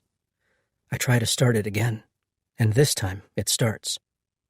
"Let the engine run for a couple minutes to warm up," I say to her when I come back in the house. Lily stands at the sink, rinsing out her coffee mug. She overslept this morning because last night she didn't sleep. She was up for much of the night, like me, because the news didn't say anything other than that a body was found. The rest was left to our imagination, and an active imagination fuels insomnia. I didn't fall asleep until after 2. The 5 a.m. alarm came as a rude awakening. I come to stand behind her. I rub her back. I say, "Try not to think about it, babe. Where's your coat? It's cold out." "On the hook," she says. There's a pulse to Lily's voice. She's crying. She sets her mug in the sink and then wipes at her nose with the back of a hand. "Hey," I say, turning her around. I look at her. Lily's eyes are swollen. They're red, but not bloodshot. The swelling and the redness will go down by the time she gets to school. No one will notice. I wipe a tear from her cheek with my thumb. I don't say anything, because there isn't anything I can say that isn't a lie. Instead, I pull her into me. I wrap my arms around her and hold her, and in my arms, she feels like she could break. I go to find her coat for her, and then I help her into it before she leaves. At the end of the school day, Lily's car won't start. She calls me at work and says, "I tried to start it, Christian, but nothing happened." "Where are you?" I ask. "Sitting in my car." "Okay," I say, looking at my watch. Thankfully, a meeting I had this afternoon already got pushed to the morning, freeing up the rest of the day. "Let me just finish up a couple things and I can leave. I'll come give you a jump. You can take my car home, and I'll take yours to get fixed. It's probably a dead battery. Go back to your classroom for a while. Wait there. It's warmer inside." Lily says okay, that she will go back inside and grade papers. I feel bad for making her wait because I know how tired she is at the end of the day and how eager she always is to get home. I leave work as soon as I can. I drive to Lily's high school. I find her car in the parking lot, and I pull in, facing it so that it will be easier to jump. I put my car in park and turn off the engine. I send a quick text to Lily to let her know I'm here, and then I walk over to her car to pop the hood when I hear footsteps approach. "That was fast," I say, but as I turn to look, it's not Lily, but Nina Hayes. She says, "Hi, Christian. I thought that was you. What are you doing here?" "Nina," I say, trying to keep my voice level. I'm not surprised to see her, but I was hoping I wouldn't. I don't know how Lily does this, how she looks Nina in the eye every single day and pretends that everything is okay. I stand at the hood of Lily's car. It's smaller than mine. a little two-door coupe that we only intend to keep until the baby comes. And then Lily will need a new car, a family car. Lily's car won't start. I came to give it a jump. Nina smiles. Her knight in shining armor. Does she know you're here? I can get her for you. Yeah, no, she knows I'm here. I texted her. Okay, she says. And I know that I should say something about Jake, that I should ask if there is any news, or if she's heard anything from him. But I can't bring myself to do it. I wonder if Nina knows about the body they found at Langley Woods. She might, but she also might not. For us, the police finding this body is pivotal.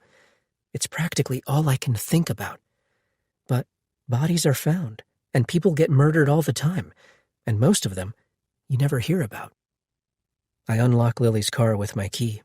I pull open the door, and I lean over to pull the lever to pop the hood, and then I come around to the front of the car, find the release latch, open the hood, and prop it open with the prop rod, all the while keeping my back to Nina, hoping she'll leave. Hey, listen, Christian, she says. Yeah? I wanted to say I'm sorry if I was rude to you the other day at your house.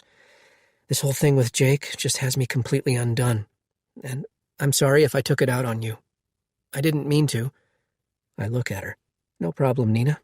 You weren't rude to me. No, she says. I was. Well, I didn't notice, and if you were, you have every right to be. Lily and I feel really terrible about what you're going through with Jake. We're sorry this is happening. We just hope Jake comes home soon. But Lily says that your mom saw him, so you know he's okay at least, that he's not hurt. I step past Nina, moving back toward my own car for the jumper cables. I pop open the trunk with my key fob, and the tailgate lifts. This is your car? Nina asks, looking at it, watching the tailgate slowly rise. Yep, I say. This is me, reaching down inside the trunk for the jumper cables. Nina follows me to the car.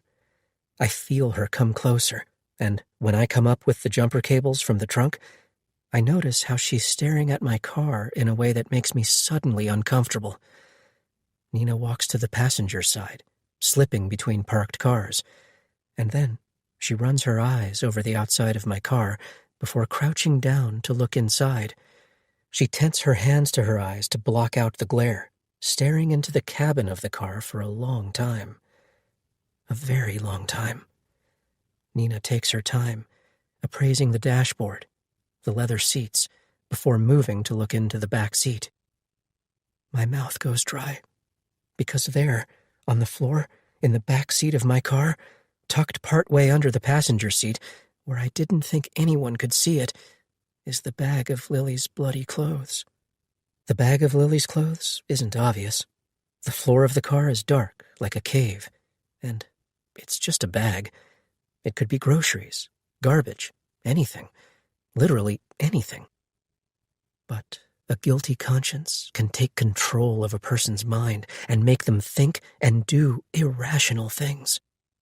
If I didn't know any better, I'd think Nina was staring directly at the bag, that she could somehow see inside of it through the opaque plastic. What kind of car is this? She asks. The school backs up to a relatively busy street. Because of it, road noise is loud. Nina and I have to contend with the sound of traffic. We speak over it. I rub at the back of my neck. Are you in the market for a new car? I ask, trying to get her eyes back on me, and also to make light of the situation. I drive a Honda. Nina drives a Tesla. There is no way that, even if she was in the market for a new car, she'd ever consider mine. She snickers, standing upright, finally tearing her eyes away from the car's interior. No, she says, with a brief headshake. Her mood suddenly changed. No, it's not that. It's a good car, I say, going on. I've had this for 6 years. It has over 100,000 miles on it and drives just as good as the day I got it. It's never needed any work either, other than your typical maintenance. They say it's one of the most reliable mid-size cars on the market. She deadpans. I'm not looking for a new car, Christian. Right, of course. Is that your Tesla down there? I ask, nodding to the Model Y in the distance. She nods. How do you like it? I like it, she says. It gets me where I need to go. Nina goes quiet. I slam the trunk closed. I step around to the driver's side of my car to lean in and release the latch, opening the hood. At the front of my car, I open the hood and hold it open with the prop rod. Nina watches, saying nothing as I connect the jumper cable's red clips to Lily's battery and then mine. What is taking Lily so long? The thing is, Christian, Nina says, and I gaze up at her as she shifts her bag higher on her shoulder and then pushes the hair out of her eyes, that Jake didn't actually come into my house that day Lily and I were at breakfast. In that instant, everything changes. My body becomes stiff. I stand straight, throwing a glance back over my shoulder at the high school, but the parking lot behind me is empty, and the heavy school doors are still, the world outside getting reflected in the glass, so that if Lily was somewhere on the other side of those doors, I wouldn't know. I don't understand, I say, looking back at Nina, who's looking again at my car. What do you mean, Jake didn't come into your house that day? I thought that's what Lily said. No, she says. It wasn't Jake. It was someone else. What do you mean, someone else? I mean, my mother was wrong. Someone broke into my home. I clear my throat. How do you know? I ask. And she explains that a neighbor had a doorbell camera that captured the break-in. This man let himself right in through my garage door, she says. He knew the code. Oh my God, Nina. I'm glad you and your mother weren't hurt. I grab the black jumper cable clip and attach it to my battery, burying my head inside the hood of the car to avoid Nina's eye. My heart beats so fast it hurts. I'm fucked. Nina knows it was me that broke into her home. She's still talking. She says, the quality of the video wasn't great, unfortunately. I took the video to the police, but even they weren't able to get a clear enough picture of this man, this intruder, to identify him, she says, and it takes a second for her words to sink in, for me to find my voice. If what she's saying is true, then Nina knows an intruder broke in, but she doesn't know the intruder was me. That's awful. Did he take anything? Not that I know of. What did the police say? Their tech people are looking at the video to see if they can identify the man, but they said not to get my hopes up. It's not likely they'll be able to clean the video up enough to see who the man is. The car in the video, though, she says, running her fingers over my car as I turn my back to her to attach the last clip to one of those metal struts holding Lily's hood open. I eye the school again. Lily still isn't coming. It looked like this one. What kind of car did you say it is, Christian? She asks again, because I never said. Honda. Accord.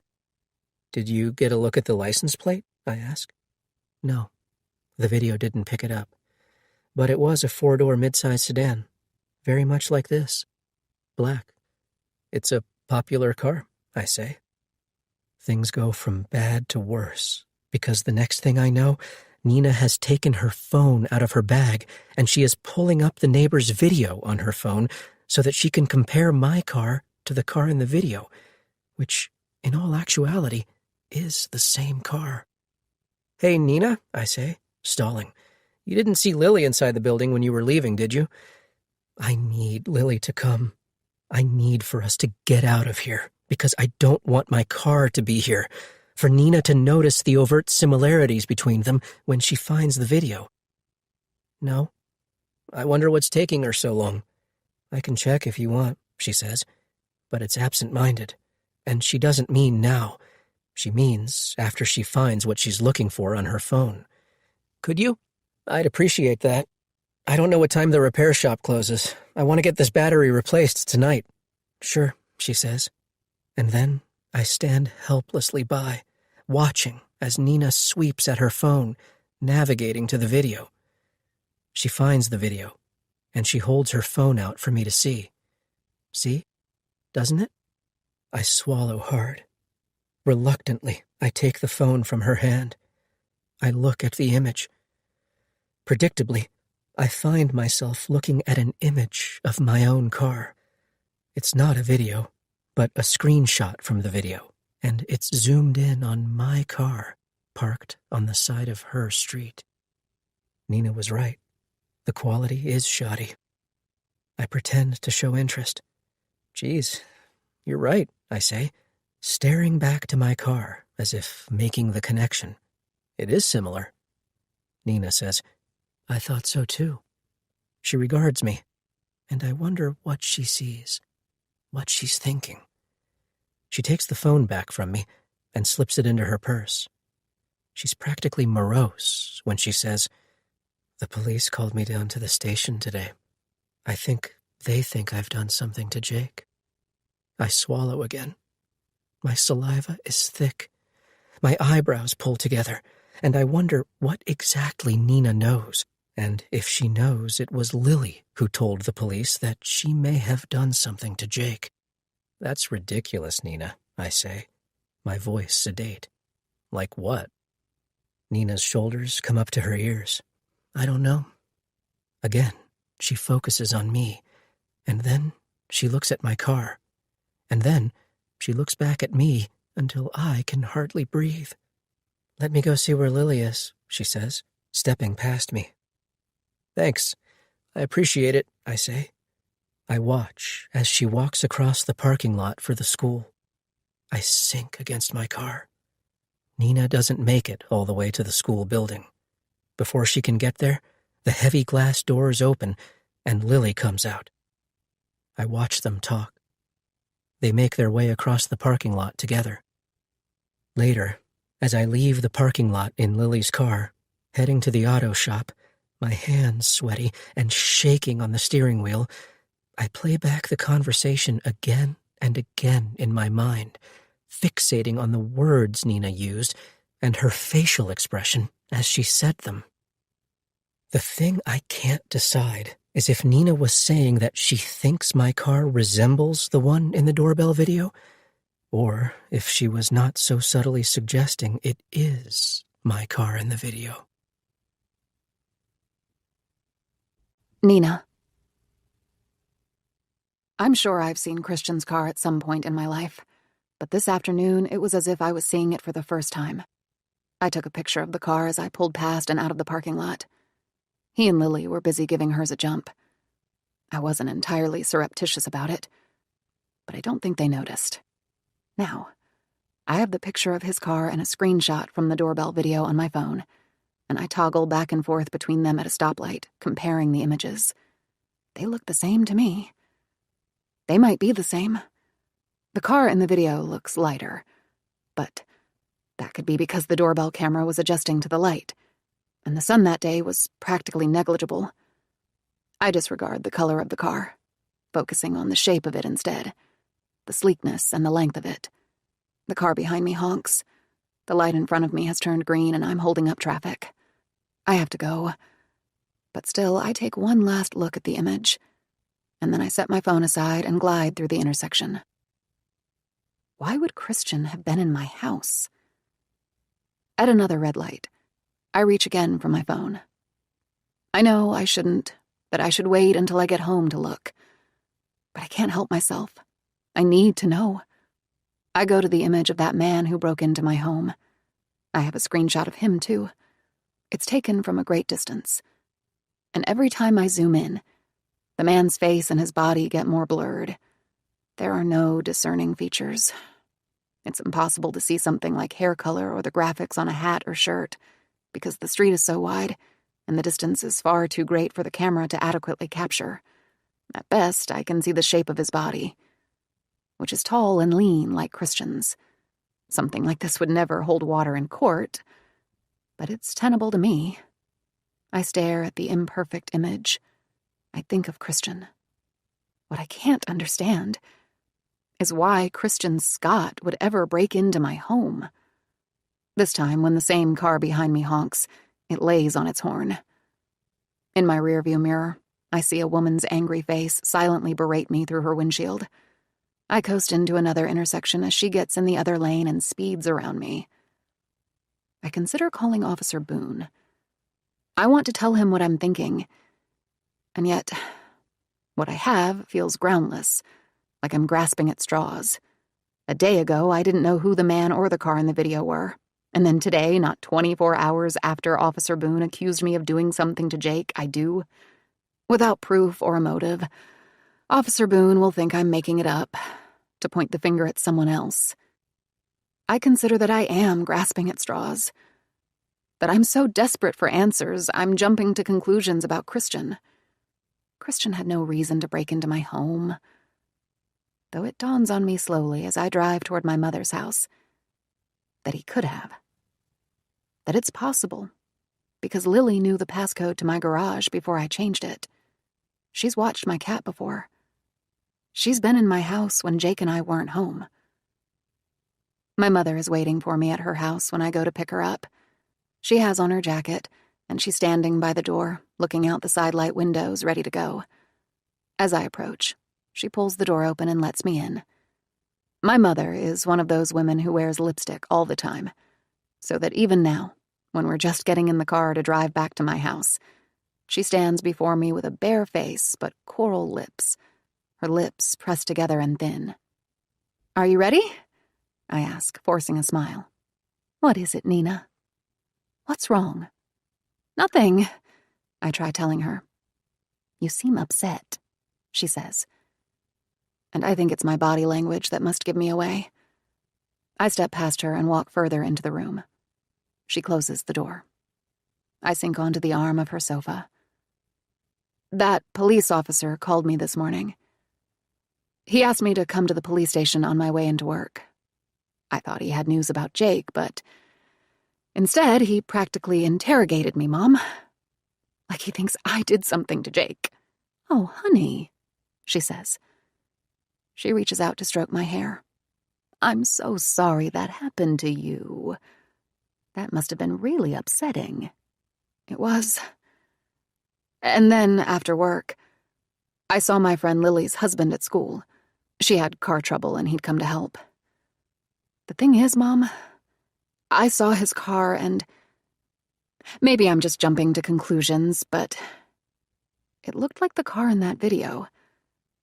And Christian, when I really think about it, looks like the man. Why would he do that if he's your friend? I shake my head. I don't know. My mother has never met Christian before. She's never met Lily either, but she's heard me talk about her. My mother is the only person who would have gotten a better look at the man that came into my home than the doorbell camera. She was there in my house when he broke in. She saw him from something like 10 feet away. "Do you think you would recognize him if I showed you a picture?" I ask. She says, "I could try." I dig into my purse for my phone. Lily isn't too keen on social media, but I find a picture of her, Jake, Christian, and me in my photos. It was taken the last time we were all together, by the waitress at the restaurant where we ate. We'd been drinking that night, and Lily and I especially have a reddish, drunken glow to us, though our smiles are wide and without reserve. We're leaned in close, our heads touching. The lighting is terrible. It's not a good picture at all. The four of us had to squeeze together for the picture, so that the men came around to stand behind Lily and me. Jake is smiling, but he isn't even looking at the camera. I show my mother the picture of Christian. I home in on his face. Christian is clean-cut. He has short, dirty blonde hair, a narrow nose, and close-set eyes that are either blue or green. Christian isn't shy or an introvert, but he's also not verbose like Jake. He's your typical boy next door. Dependable, friendly, and kind. It feels almost unethical to show my mother this picture with her vision as it is. "Was this him, Mom?"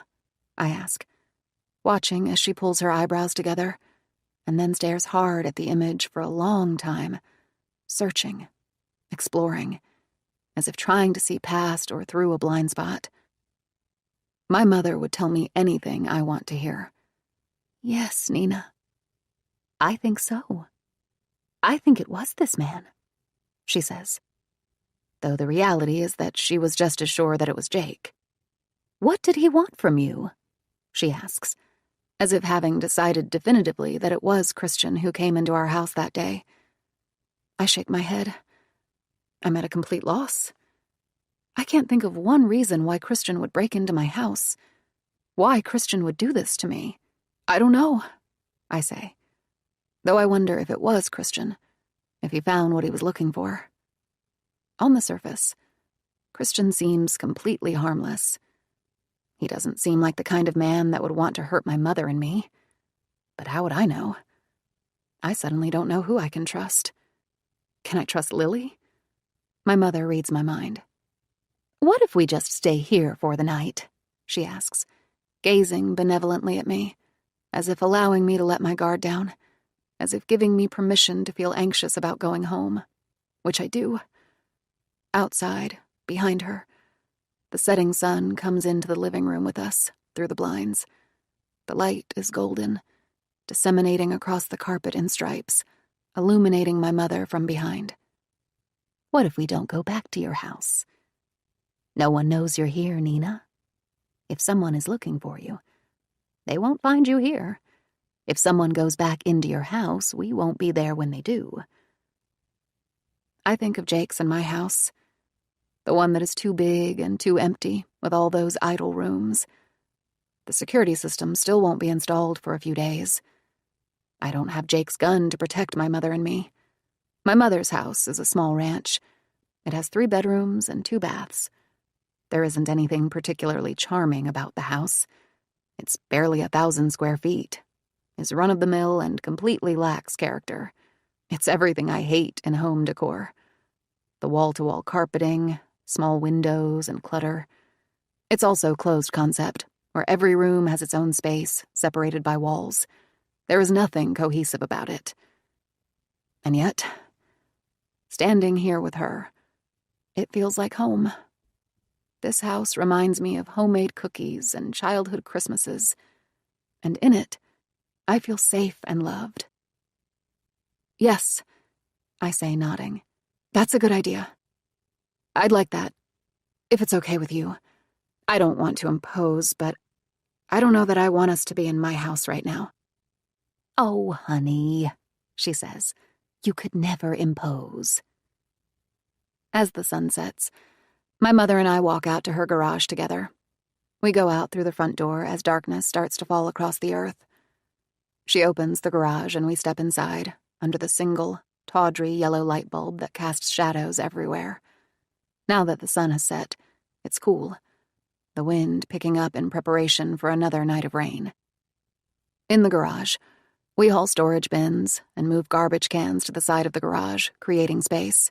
As she stands by watching, I back her car out and then pull it back in, to the side instead of the center of the garage where she left it last, months ago, the last time she drove before her vision got so bad she couldn't. I pull my own car into the space we've made. She feels for the button to lower the garage door, and then we stand on the driveway, watching until it's closed and my car is hidden from view. I'm safe here. No one can find me now. Christian. What exactly did she say? Lily asks. Just that my car looked like the one in the doorbell video, I say. Do you think she suspects it was your car? I don't know. Even if she suspects it, Christian, that's not enough to get you in trouble. She'd need something more substantial than a hunch. No, you're right, Lily, I say, trying to make myself believe it. In the coming days, the details of the body emerge painfully slowly. I look for them online. I watch the news neurotically, obsessively, waiting for something. And yet, there is practically nothing. It's as if no one's even talking about the body, as if no one is even thinking about the body but Lily and me. All we know at this point is that it was discovered early the other morning by some youth group camping overnight at Langley Woods. No surprise, it was in a lesser-known, hard-to-reach part of the forest preserve. The youth group was searching for some secret waterfall that hardly anyone has ever heard of before and is incredibly hard to reach. It's hidden. The forest preserve doesn't want you to find it because they want to keep the land around it unadulterated. The youth group didn't find it, but what they found was even more memorable. These kids will never forget seeing a dead body. The body had yet to be identified. On the news that night, they referred to it interchangeably as a body and as human remains. So there's no way to know what exactly was found. But I've already decided. They found Jake, or whatever is left of him. It's been well over a week, almost 2, since Lily ran into him at the park. How much decomposition happens in that time? I don't know, and I don't want to know, though I do know that the fresher the body, the more lurid it is. It has probably swollen to twice its size and was likely crawling with maggots. That doesn't matter. What matters is that when the body is identified and Jake's name gets released, it will change everything. He will no longer be missing. He'll be dead. And then people will start to wonder why and what happened to him. The medical examiner will do an autopsy. They'll find a skull fracture from where Lily hit him with the rock. They will say it was blunt force trauma. I don't know how, but they're pretty good at knowing the difference between homicide, suicide, and accidental death. When they identify the body, Lily says, Nina will know where he was when he died. She already knows I was there at the forest preserve, remember? Of course I remember. How could I forget? It's all I've been thinking about since we first heard about the discovery of the body, that people know that Lily was there, and soon they'll know that Jake was too. Maybe it's not even him, I say, trying to stay optimistic. Other people have died in those woods. Lily just gives me a look. Of course it's him. It doesn't necessarily mean that you did something to him, Lily. That forest preserve gets a lot of foot traffic. You remember how busy it was when we were there. It was hard to even find a place to park. Anyone could have been there. Anyone could have done it. Anyone could have hurt him. Like that Brady guy. Jim, she says, the husband of her colleague. The man who saw Lily there that day. Right, Jim Brady. He could have done something to Jake. Why would Jim Brady do something to Jake? He didn't. I'm just thinking out loud, creating reasonable doubt, I say, because that is all we need. Reasonable doubt. Or maybe Jake did something to himself. Maybe he slipped and fell and hit his head. I've asked before, but never gotten a clear answer. I try again now. How many times do you think you hit him with the rock, Lily? If it was once, maybe twice, a skull fracture could be ruled an accidental death. Maybe. There are plenty of things to trip over at the forest preserve, plenty of places for a head to hit, like a boulder or concrete. I went to school with a kid who fell off his bike and hit his head on the curb. He wasn't wearing a helmet because no one did back then. I was there when he fell off his bike. I watched him fall over the handlebars and onto the street. He got up, dusted off his pants, got back on his bike. I laughed at him. We all did. He laughed at himself, too, which later helped lessen my guilt. We went to the store for candy. He thought he was fine. 6 hours later, he was dead. I don't know. A few, Lily says. This whole thing with the body has her visibly rattled. Lily didn't sleep again last night. All night, I felt her tossing and turning in bed. She mumbled in her sleep, things like stop and no, and unconsciously she whimpered so that I had to shake her awake and tell her she was okay. For a long time, I stayed awake with her, rubbing her back, trying to get her to relax. Do you think it was like twice, I ask, or like 6 times?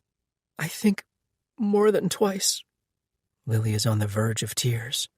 I hate bringing it up because I know it upsets her. I don't know, Christian. I just reacted. It was involuntary. I don't even remember doing it, but I know that I did because I remember what he looked like after, how he was bleeding. When I think of Lily fighting back, I picture something wildly uncontrolled. Okay, I say. Okay, that's good to know. Not the answer I was hoping for, but good to know. Where do you think you hit him? Like here? I ask, pointing to my forehead. Or here, pointing at the base of my skull. I ask because I know that a fracture at the base of the skull can be more deadly because it's stronger there and harder to crack. If you do, you're essentially screwed, which is what happened to my friend from grade school. When he came down on the curb, he came down on the back of his head. Lily shrugs. Maybe both, she says. She thinks about it, trying to decide, and then she shakes her head. I don't know, Christian. I really don't know. It happened so fast. I reacted. But if he was coming at you, I reason, he would have been facing you, right? You probably got him here, I say, pointing again at my forehead. Lily forces herself to think. I'm quiet. I let her think. I see in her eyes that she's going through it in slow motion, watching it play out all over again. Her face changes. She's remembering now. Something is coming into focus.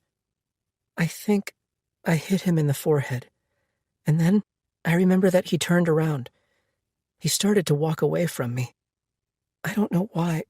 I think I didn't believe he was really through with me, that he wasn't going to hurt me again. So I hit him again.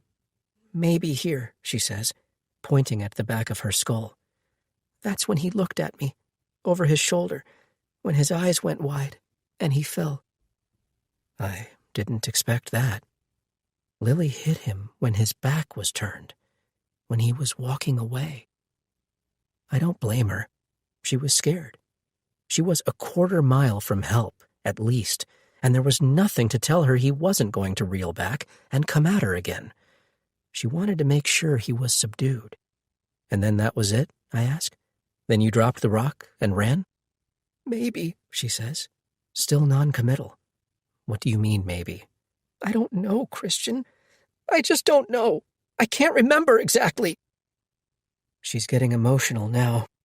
There are definitely tears in her eyes. She's no longer just on the verge of crying. She's upset with herself for not remembering.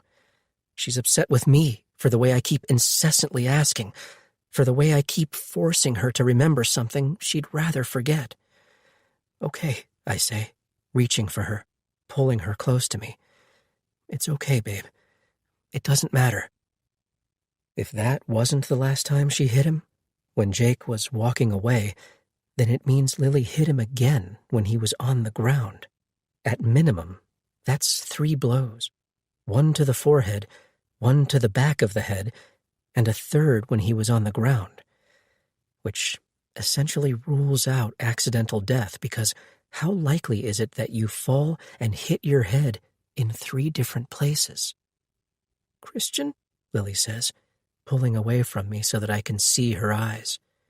What? I ask, looking down at her. We're in the family room. The lights are off.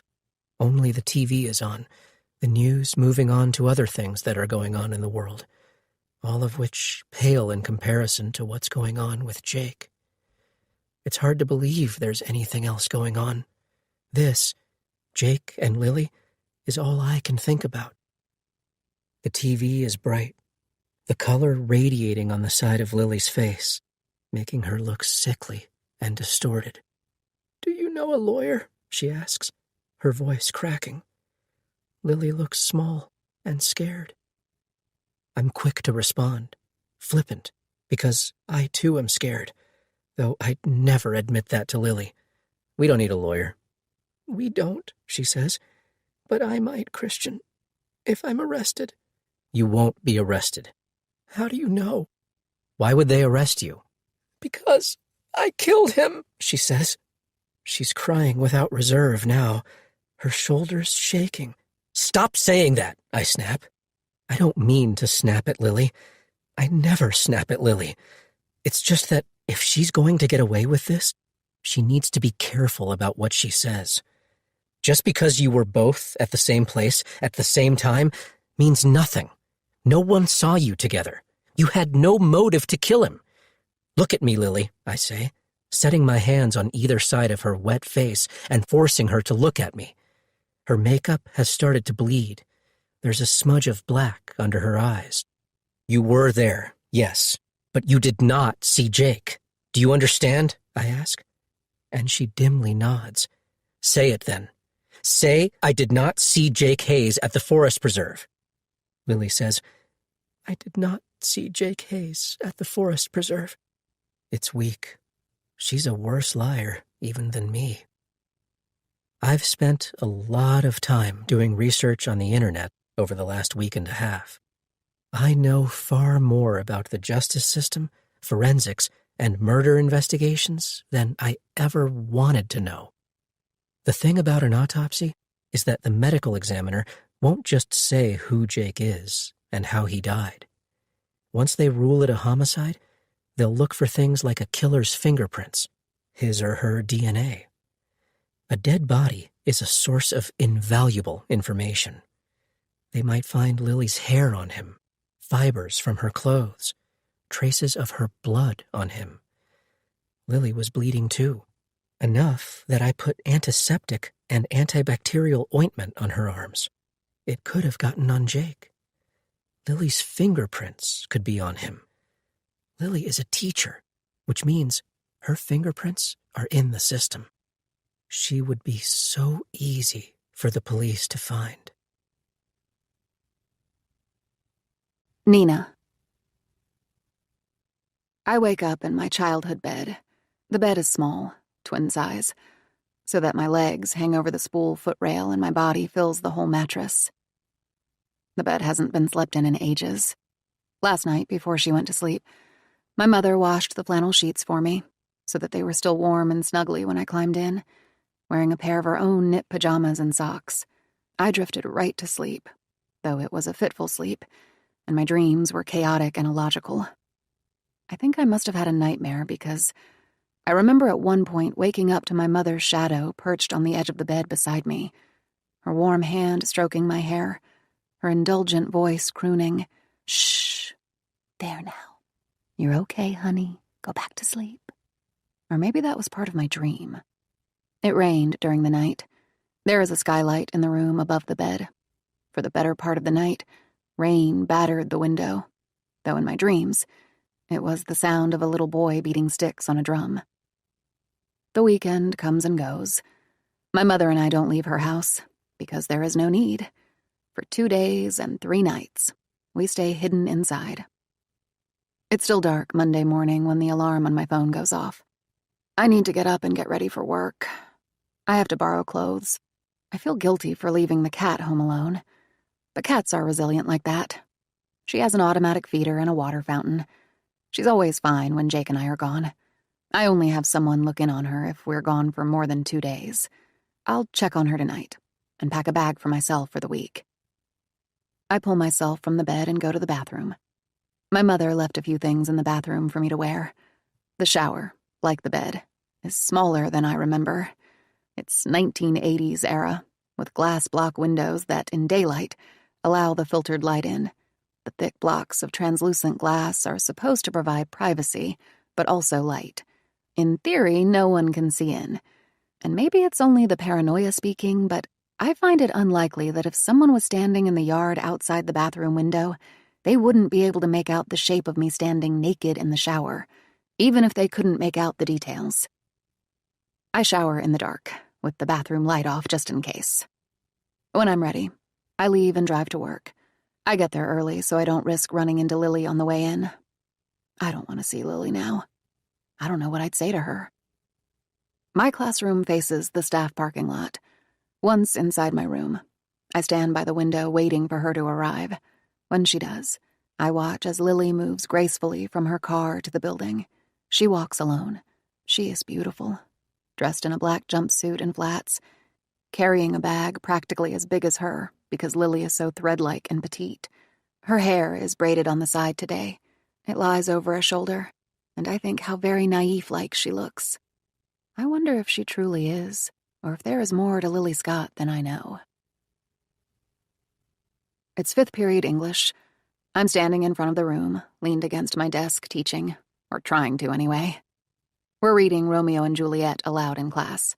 I've assigned parts. Some of the kids are half asleep, their eyes glazed over and bored. Most of my students don't like Romeo and Juliet. They think Shakespeare is lame, and they struggle to understand it. I don't blame them. Early modern English can be hard for high school students. It's the reason we read it aloud, so I can explain what's happening. Though I'm practically worthless today because my mind is somewhere else. Listening to my students as they butcher Shakespeare, I feel completely useless. At best, I muster help with pronunciation. At worst, I say nothing as kids stutter and fumble for words. The classroom is quiet now, with the exception of Madison Keefe, who's speaking. Madison is Juliet, and she's doing lines from the famous balcony speech. In the middle of the scene, my phone rings. It's in my desk drawer where I keep it during class. It's usually on silent, but I've forgotten to silence it. We have a strict no-phone policy at the school, which I enforce. The mood in the room suddenly changes, the kids getting all fired up, turning practically delirious when they realize the phone is mine. "Oh, Mrs. Hayes," they say, threatening me with a detention. I look at my phone. It's the police calling. I have to take it. "Officer Boone," I say, pressing the phone to my ear, ignoring the taunts. But reception is spotty in the classroom, and so I step outside into the hall to take the call. I drift away from my classroom, walking through the vast blue stretch of lockers for the windows at the end of the hall, where it's quieter and I may have better luck with reception. "Do you have more questions for me? Have you been speaking to more of our acquaintances?" I ask, unable to control my sarcasm. "No," he says. "I don't have any more questions for you right now. I'm calling to tell you that we've located your husband's missing car." "Oh," I breathe out. I don't know what I expected Officer Boone to say, but this wasn't it. I reach out to set a hand on the window for support, and then I lean my head against the glass, because the glass is cool and I'm feeling hot all of a sudden, and dizzy. Jake's car. They found Jake's car. Officer Boone's news is good news, but it brings no relief. If anything, it makes things worse, because where is Jake if not with his car? "Where did you find it?" I ask. Behind me, my classroom suddenly descends into chaos. I turn back, finding Ryan in the hall with me, brought out of his own classroom by the mayhem in mine. He gazes at me from a distance, and then he turns away, going to my classroom door where he stands in the open doorway, keeping watch over my students like a sentry. It works. They quiet down immediately, and I'm grateful. "At a hotel," Officer Boone says through the phone. "In Bridgeview." "What is it doing there? Is my husband there? Have you found him too?" "No, your husband was not with his vehicle." A hotel. Jake's car was found at a hotel in Bridgeview. Bridgeview is much closer to the city than where we live. As far as I know, he doesn't know anyone who lives out that way. He doesn't have a reason to be there. What would his car be doing in Bridgeview? And where is he if not with his car? "Can I come get it?" "Yes." I ask for the hotel's address, but he says, "You won't find his car at the hotel. It's been towed." "Towed where?" Officer Boone tells me that after sitting in that hotel parking lot for over 7 days untouched, the hotel called to have it towed, because the car wasn't registered to any guests of the hotel. Why was Jake's car at this hotel if he wasn't a registered guest? "We don't know. We're looking into that, Mrs. Hayes. It's possible he registered under a different name, but we're not certain. I have an officer headed to the hotel now. We'll be in touch once we know more." "Where is the car now?"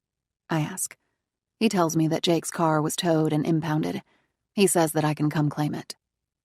"Okay," I say, asking where the car is impounded, and the officer gives me an address, which I memorize until I can write it down.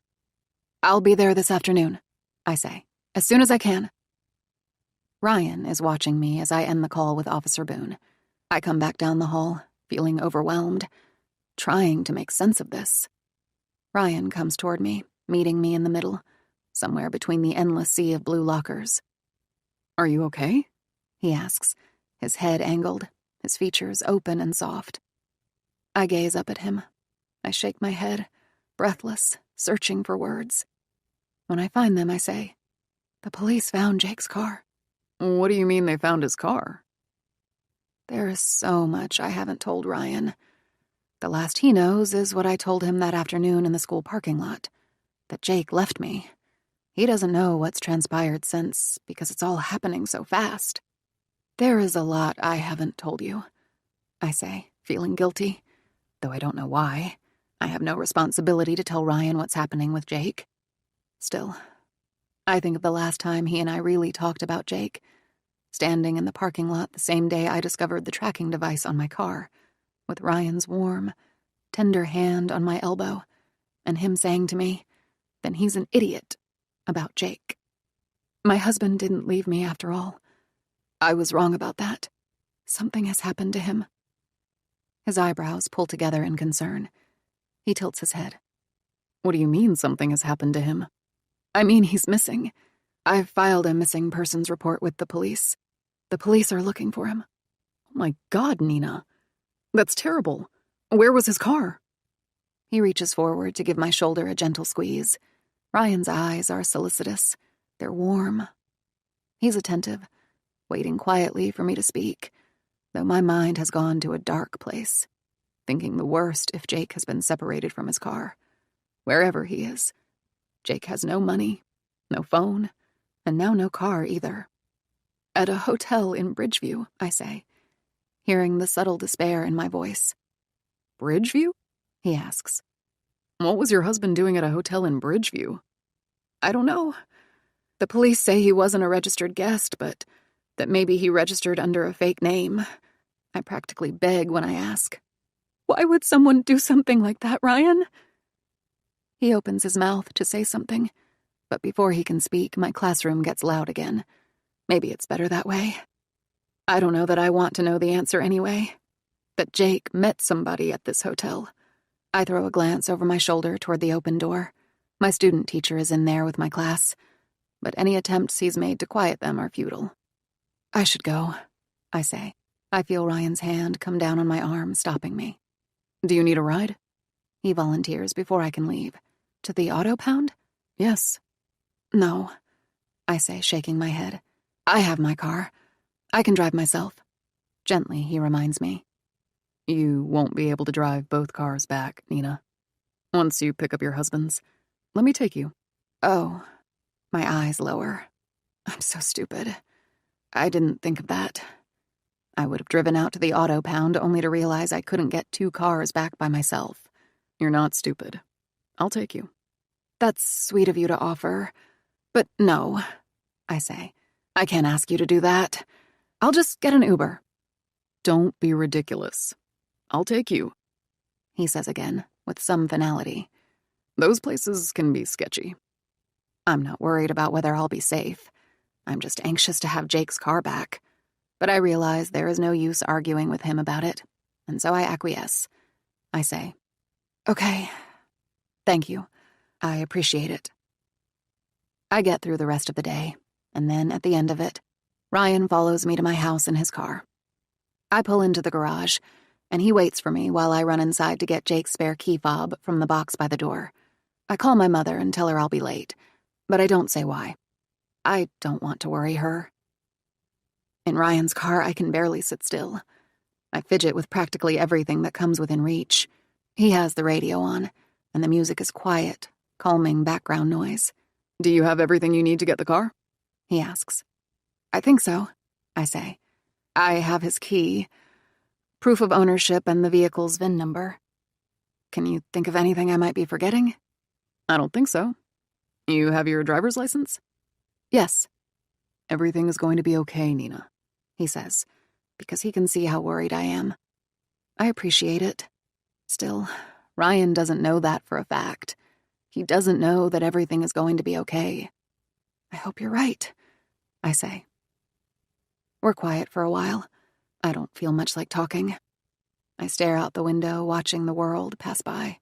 My mind is 1,000,000 miles away, thinking about Jake and this hotel in Bridgeview.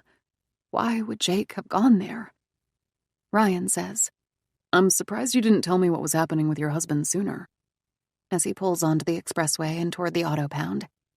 The auto pound sits just on the outskirts of the city, so that the closer we get, skyscrapers rise up in the distance like Lego bricks, the street narrowing to a vanishing point.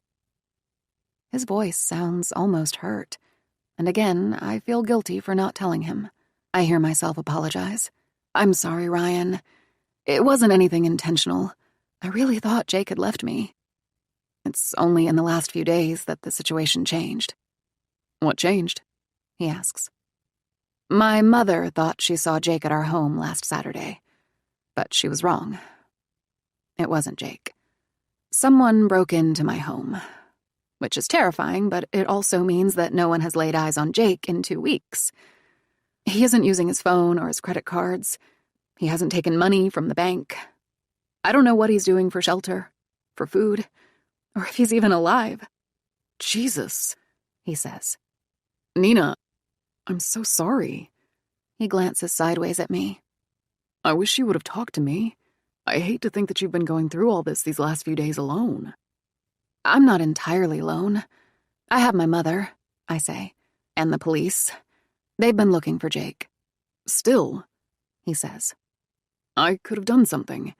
I could have tried to help you find him." He's quiet for a beat. And then he says, "I thought you knew you could always talk to me." "I do," I say quickly. My words come fast. "I've been meaning to talk to you. It wasn't anything intentional, but as it is, I've just been trying to keep my head above water. Please don't be upset with me," I say. Ryan reaches over. His hand comes down encouragingly on my knee. "Hey," he says, softening. "I'm not upset. This isn't about me, Nina. I'm only thinking of you. I just hope you know that you can always count on me. You can tell me anything. I am always here for you." It's meant to be a bolstering gesture, and at first it is. At first, I'm grateful for the kind words and the human touch.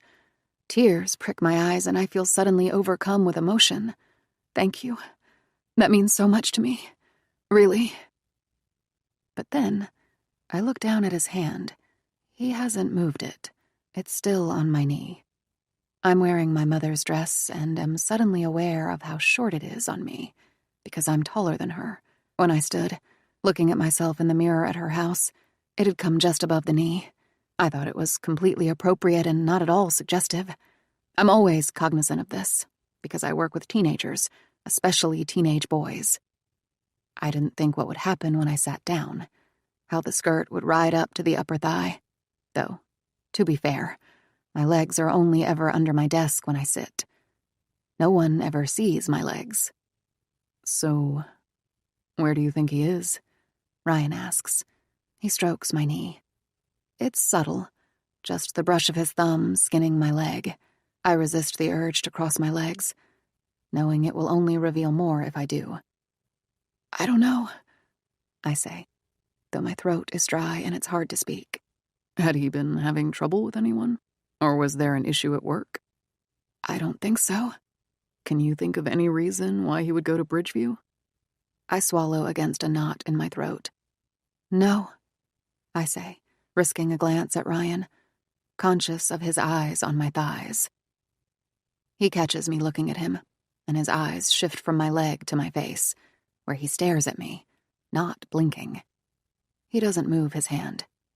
I feel the thrum of my pulse in my neck, and I angle my body suddenly away, turning my knees toward the door. My gaze follows. I look out the window. Ryan's hand slips from my knee, though for a second, in my peripheral vision, I see how it remains suspended midair, his elbow propped on the center console, as if debating whether to reach for me again. Time slows down. I hold my breath in anticipation because once is an accident, but twice is intentional. But then he reconsiders. He pulls back, setting both hands on the steering wheel, and I'm left to wonder if he meant something by the physical touch, or if I read too much into it, if it was nothing more than a friendly gesture, and I'm just being hypersensitive because of all that's going on. It gets quiet in the car. The car becomes airless, and for an entire minute neither of us speaks. Traffic in front of us comes to a sudden stop. Ryan doesn't notice at first because he's looking at me and not at the street. But when he does notice, he has to step hard on the brake, just narrowly avoiding a fender bender with the car in front of us. It's not his fault. The car in front of him stopped suddenly because of something that happened further up ahead, like an accident or a gapper's delay. I get pinned in place by my seatbelt. He says, "I'm sorry," keeping his eyes trained to the road now at first. "It's not your fault. That car stopped too fast." He looks sideways at me, examining the profile of my face. I can feel his stare. I flick my gaze in his direction. Ryan holds my eyes. He has nice eyes, kind, soulful eyes.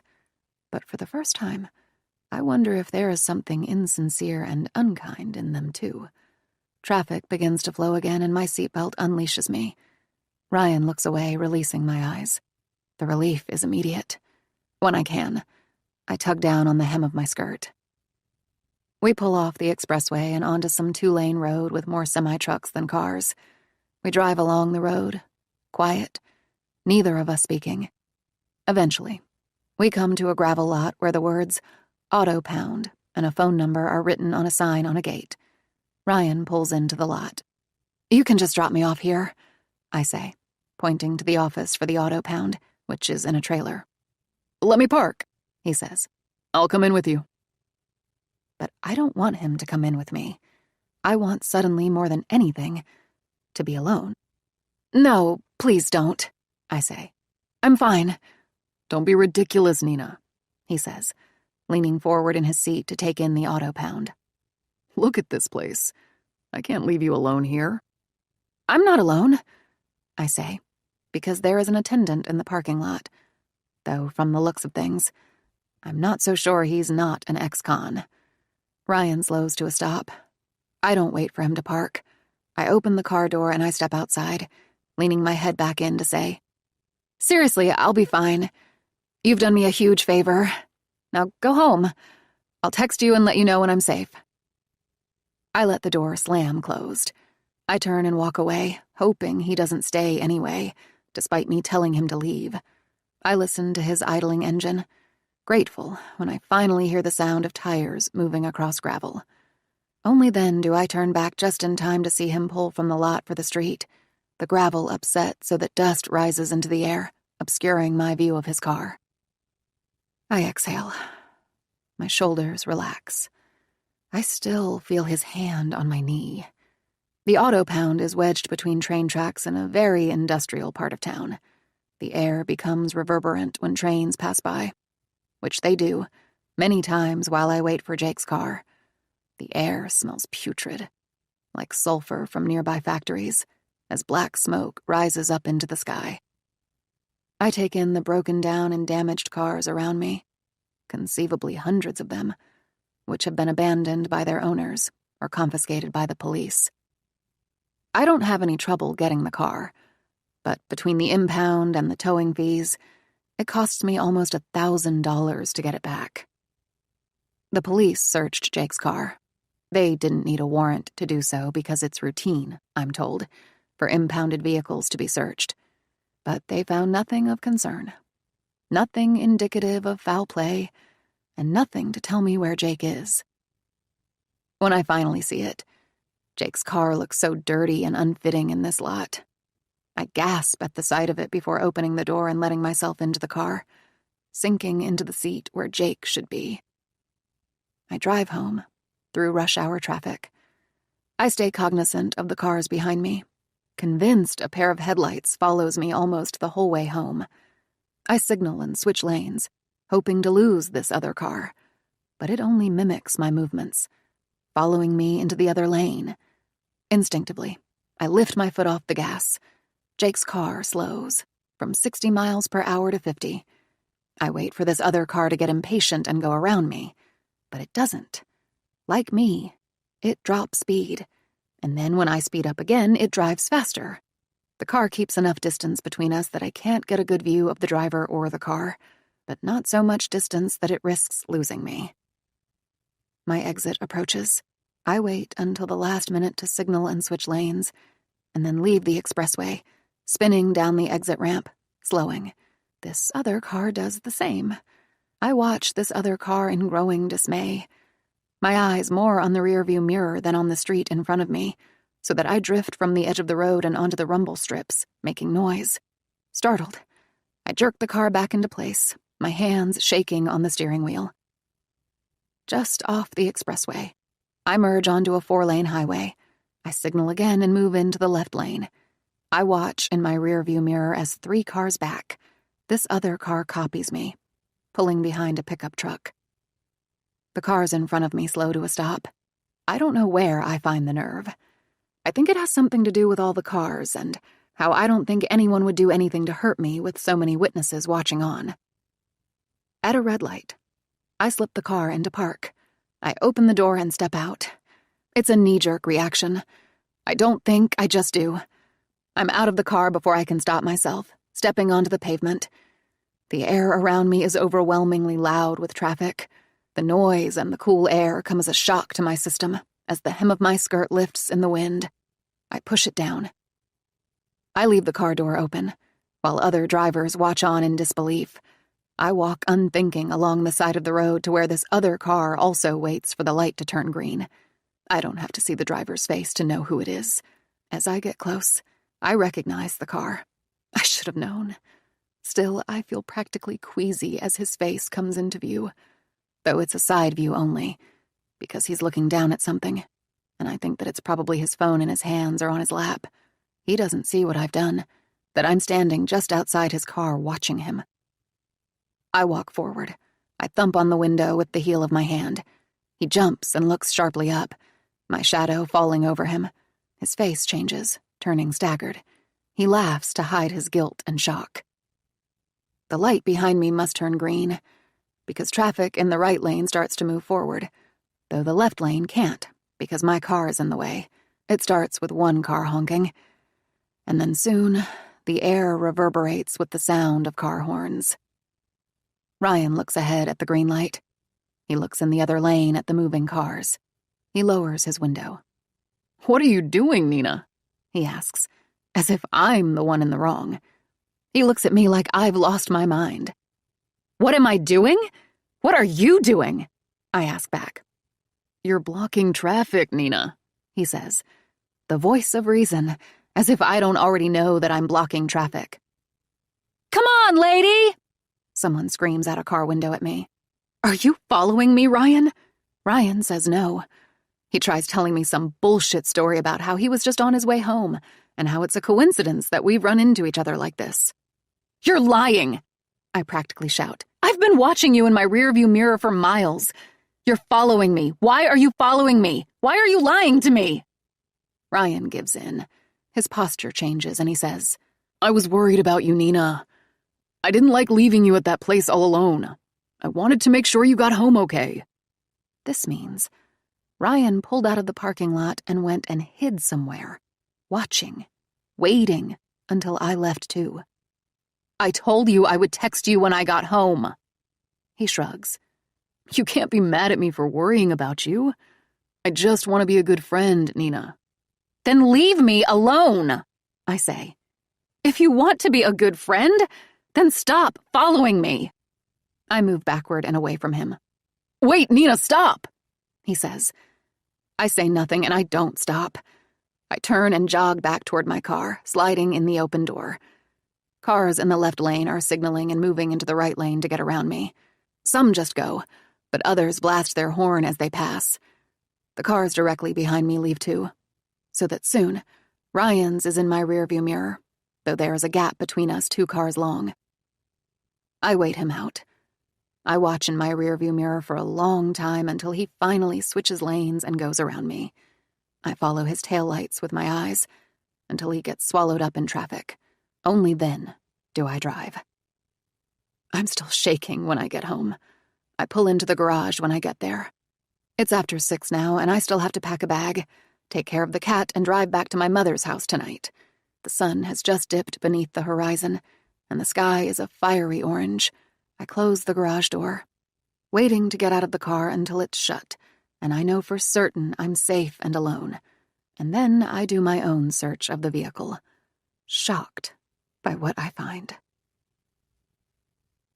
"Can we talk about last night?" Ryan asks the next morning. He's standing on the curb as usual, as if this is any other day, which of course it's not. "I tried calling you." I know that he called. I saw him call. 4 times between the hours of 7 and 10. He was persistent. I let them all go to voicemail because I didn't want to talk to him last night. Besides, my mind was somewhere else, on what I found in Jake's car. I listened to the messages later, to the increasing agitation in Ryan's voice with each subsequent call when he couldn't get a hold of me. I'd rather not. Can we just pretend it didn't happen? I ask, sidestepping and walking away from him. The day crawls by. I need to speak to Lily, but I need to do so in private, and so I wait until the end of the day, after everyone has left, to go to her classroom. I find Lily sitting at her desk when I come in. I hang back for a minute, watching through the open door. Lily is bent over a pile of papers, grading them. Her long hair falls into her face, so that I can't get a good look at it, or her eyes. I feel an overwhelming anger inside of me. Though it's not just that. It's also sadness and disbelief. I keep it back. I try so hard to keep the emotion at bay. I've been such a good friend to Lily over the years. I always thought I was a good judge of character, but becoming her friend was an obvious lapse in judgment. I know that now. She isn't the person she pretends to be. I rap my knuckles on the open door and she looks up from her papers. "Hey, Nina." She smiles as she says it, but it's the kind of smile that doesn't reach her eyes. "Hi, Lily," I say, coming in. "Is this a bad time?" Lily says no. She says that she could use a break and is grateful for the interruption. "How are you feeling?" I ask. The last time I talked to Lily was days ago, when she had car trouble and Christian came to rescue her. "Okay. Not great, but I can't complain. I've been meaning to come see you, to see if there has been any news on Jake. I'm sorry," she says, "that I haven't been a better friend. This morning sickness sucks, but that's no excuse." "No, it's fine," I say, waving her off. "I've heard morning sickness is the worst." "It is the absolute worst," she says. But then she looks almost embarrassed for saying that, because what's maybe even worse than morning sickness is losing one's husband, or not knowing where he is. "I'm sorry, Nina. I shouldn't have said that." "You have to stop being so apologetic, Lily." She sets her pen down. "So what's going on? Is there any news about Jake?" "Some, but that's not why I'm here. I have something for you," I say. "Something for me?" she asks. "What?" I reach into my pocket. I clasp it in my fingers and pull it out, opening my palm flat. There in my hand is a small silver hoop with a tiny pearl. "Is that my earring?" Lily asks. "Yes," I say. Lily is practically ecstatic. Her face lights up. She's so happy to have her earring back. She pushes her chair back and stands quickly up, coming around the edge of the desk to take the earring from my hand. She wraps her hand around it, and then grabs me by the shoulders and pulls me into an awkward but quick hug. "Thank you so much for finding it, Nina." "I know how much these earrings mean to you. I know you were upset when you lost it." "Christian gave these to me for our anniversary a couple years ago," she says, which I know because she's told me before. "I thought it was gone. I didn't think I'd ever see it again." Lily smiles at me. She clutches the earring to her heart. "Thank you again. I'm so grateful." She turns away from me. She goes back to her chair to sit. She doesn't ask where I found the earring. I thought she would have been more curious, but maybe she already knows. She reaches for her pen, like she's just going to go back to grading papers. "Aren't you going to ask where I found it?" I ask. Lily looks up. She reads my face. "I just assumed the hall or the copy room," she says. Knowing the answer is no. She stands slowly back up as if gaining leverage. She crosses her arms. She hangs back by the whiteboard, keeping distance between herself and me. "No?" she asks. I shake my head. "No, Lily. That's not where I found it." Lily is almost afraid to ask, but she does so anyway, because it would be strange not to. "Where did you find it?"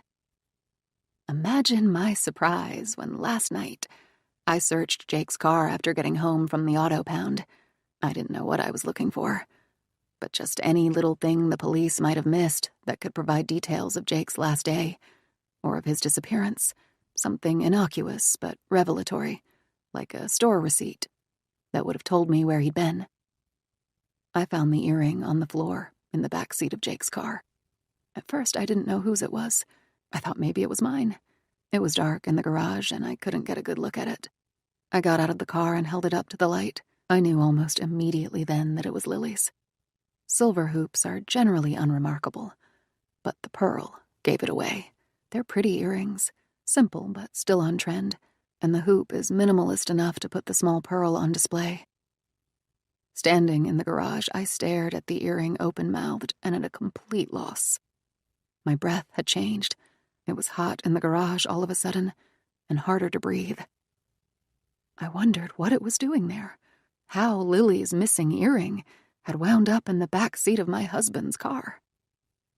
I could only think of one reason, that Lily had been in Jake's car, because how would her earring have been there if she wasn't? I tried to tell myself that it wasn't what I was thinking, that maybe it was something completely innocuous, like that Lily's car broke down on the side of the road and Jake gave her a lift home. Except that now, when I ask Lily, her face goes blank. She stutters and trips over her words, becoming inarticulate.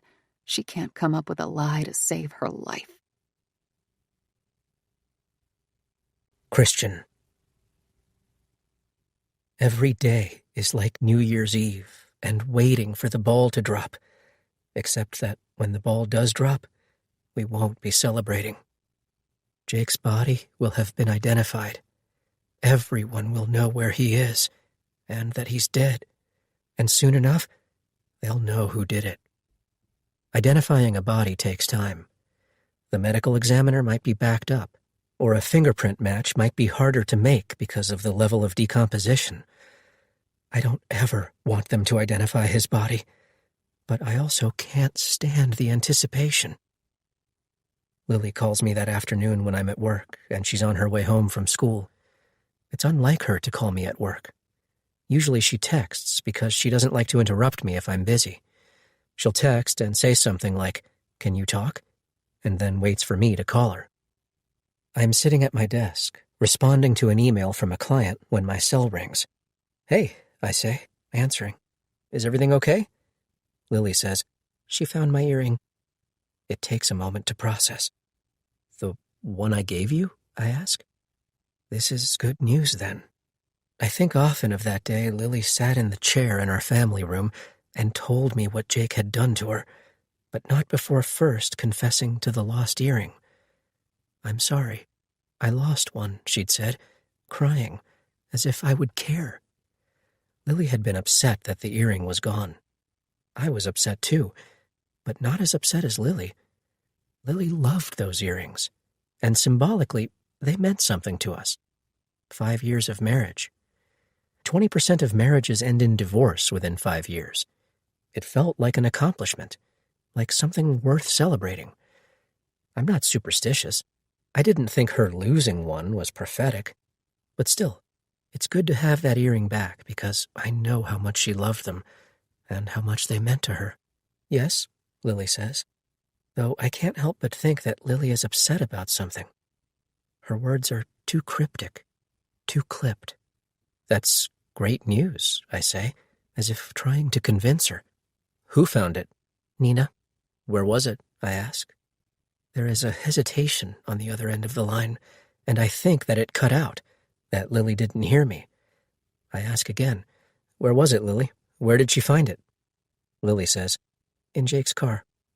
The blood drains from my face. I'm typing the email as we talk, only partially listening. I have the phone balanced on my shoulder so that my hands are free to type. My hands freeze over the keys. I stop typing.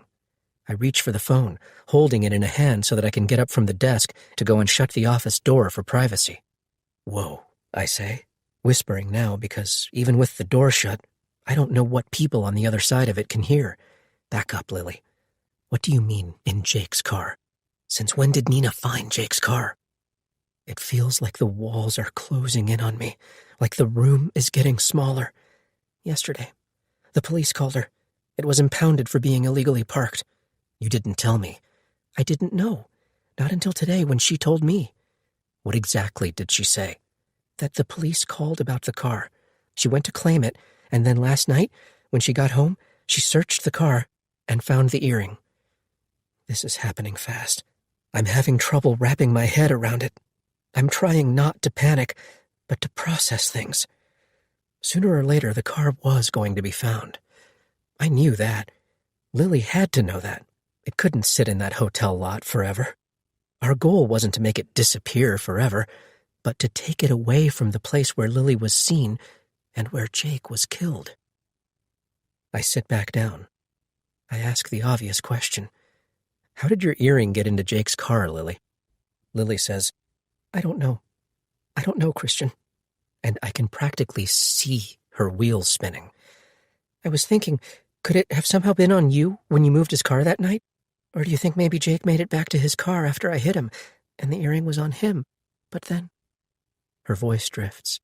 But then what? I ask, thinking it's not possible that he got to his car and then went back into the woods to die. It doesn't make sense. Why would he do that? And besides, if Jake somehow made it back to his car, for the amount of blood that was on Lily's clothes when I found them, there would have been blood in the car, too. I don't know. You're right. That doesn't make sense. How does Nina even know the earring is yours? I ask. Did you try telling her it's not? No, Christian. She sees me almost every day, and every day I wear those earrings. She knows. We talked about them when the one went missing. She was the one who first noticed it gone. It would have looked even worse if I had lied about it. I think about this. No, you're right, Lily, I say, meaning it. It was good not to lie. She would have been more suspicious if she knew you were lying about it.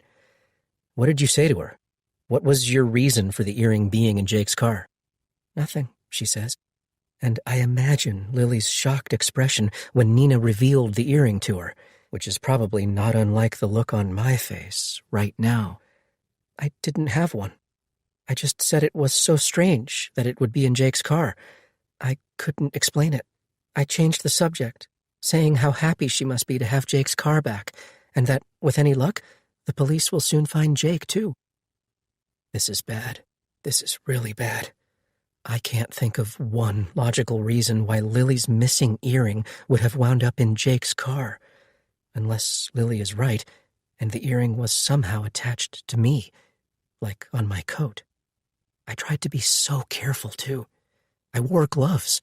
I did research in advance to avoid cameras. I thought of everything, except this, leaving something unintentionally behind. Do you think she'll go to the police? Lily asks. And say what? That she found your earring in Jake's car? What does that prove? I'm not exactly lying. It proves nothing. It's just an earring. But the earring opens the door to suspicion. It's a piece of the puzzle, like Nina maybe recognizing my car. That's a piece of the puzzle, too. If Nina finds too many puzzle pieces, a picture will start to form. Where's the earring now? I have it. She gave it to you? Yes. Good. That's good. I don't know why this is good exactly, but I like the idea of evidence being back in Lily's possession. What I still can't figure out is how it ever got in Jake's car. Nina. Christian and Lily live on a dead-end street. Theirs is the last house on the block. I've parked in the cul-de-sac at the end, where there are no homes, only trees. There is no through traffic either, which means I'm the only one here. I turn off my car and sit, staring through the dark copse of trees at their home. The porch light is on. It casts a yellow glow on the porch, making it warm and homey and snug, though I have no intent of going to the front door and knocking. I sit there in the darkness, watching. I know they're home, because I saw movements on the other side of the blinds, though I couldn't identify them. It was just shadows passing by the windows. There was only one other time in my life that I considered Jake might be cheating on me. It was early in our marriage. We were out to dinner when Jake and I ran into a colleague of his at a restaurant. The woman was one of the surgical techs at the hospital. She was beyond beautiful. She took my breath away and was the only person in my life that I ever remember making my husband tongue-tied. Even I had never had that effect on him. I remember at the time Jake saying something along the lines of how he liked working with this woman because not only was she competent and conscientious at what she did, but that she was nice and easy to talk to, which came as a crushing blow because she wasn't just a pretty face, although she was that too. Jake swore he wasn't flirting with her that night at the restaurant. He said he was only being nice, and I let it go, but I never knew if I believed him. The irony was that even though I thought Jake might be cheating on me, I didn't feel angry with him. I felt angry with her. I wondered how any woman could be so horrible as to pursue a married man, and I thought of that woman who had stolen my father from my mother and me and practically ruined our lives. I remember that I went to Jake's hospital once. I sat in the parking lot in my car, waiting for this beautiful surgical tech to leave, and when she did, I followed her to an apartment where she lived, and then I sat and watched from that parking lot, fantasizing about ways to ruin her life. I thought of many. I never acted on any of it. It was therapeutic enough just to imagine all the awful things I could do to her if I was so inclined. My anger is exponentially worse because Lily is supposed to be my friend. Has Jake left me for Lily? Or did Christian find out and do something to Jake? I'm sitting in the front seat of my car. The time on my phone reads 9:28 when the front door of Christian and Lily's house unexpectedly opens. I sit more upright in my chair. Christian appears in the doorway, looking out. He lets his gaze run over the street, and I think at first that I've been caught. I watch as Christian steps out of the house. He's alone. Lily isn't with him. He turns back to the door to pull it closed behind him, and then he's practically floodlit in the porch lights. Because of the lights, he's easy to see, wearing jeans and a hooded sweatshirt, holding a plastic bag in his hand, and as I watch, he steps from the porch with the bag, making his way toward the trash cans at the end of the driveway.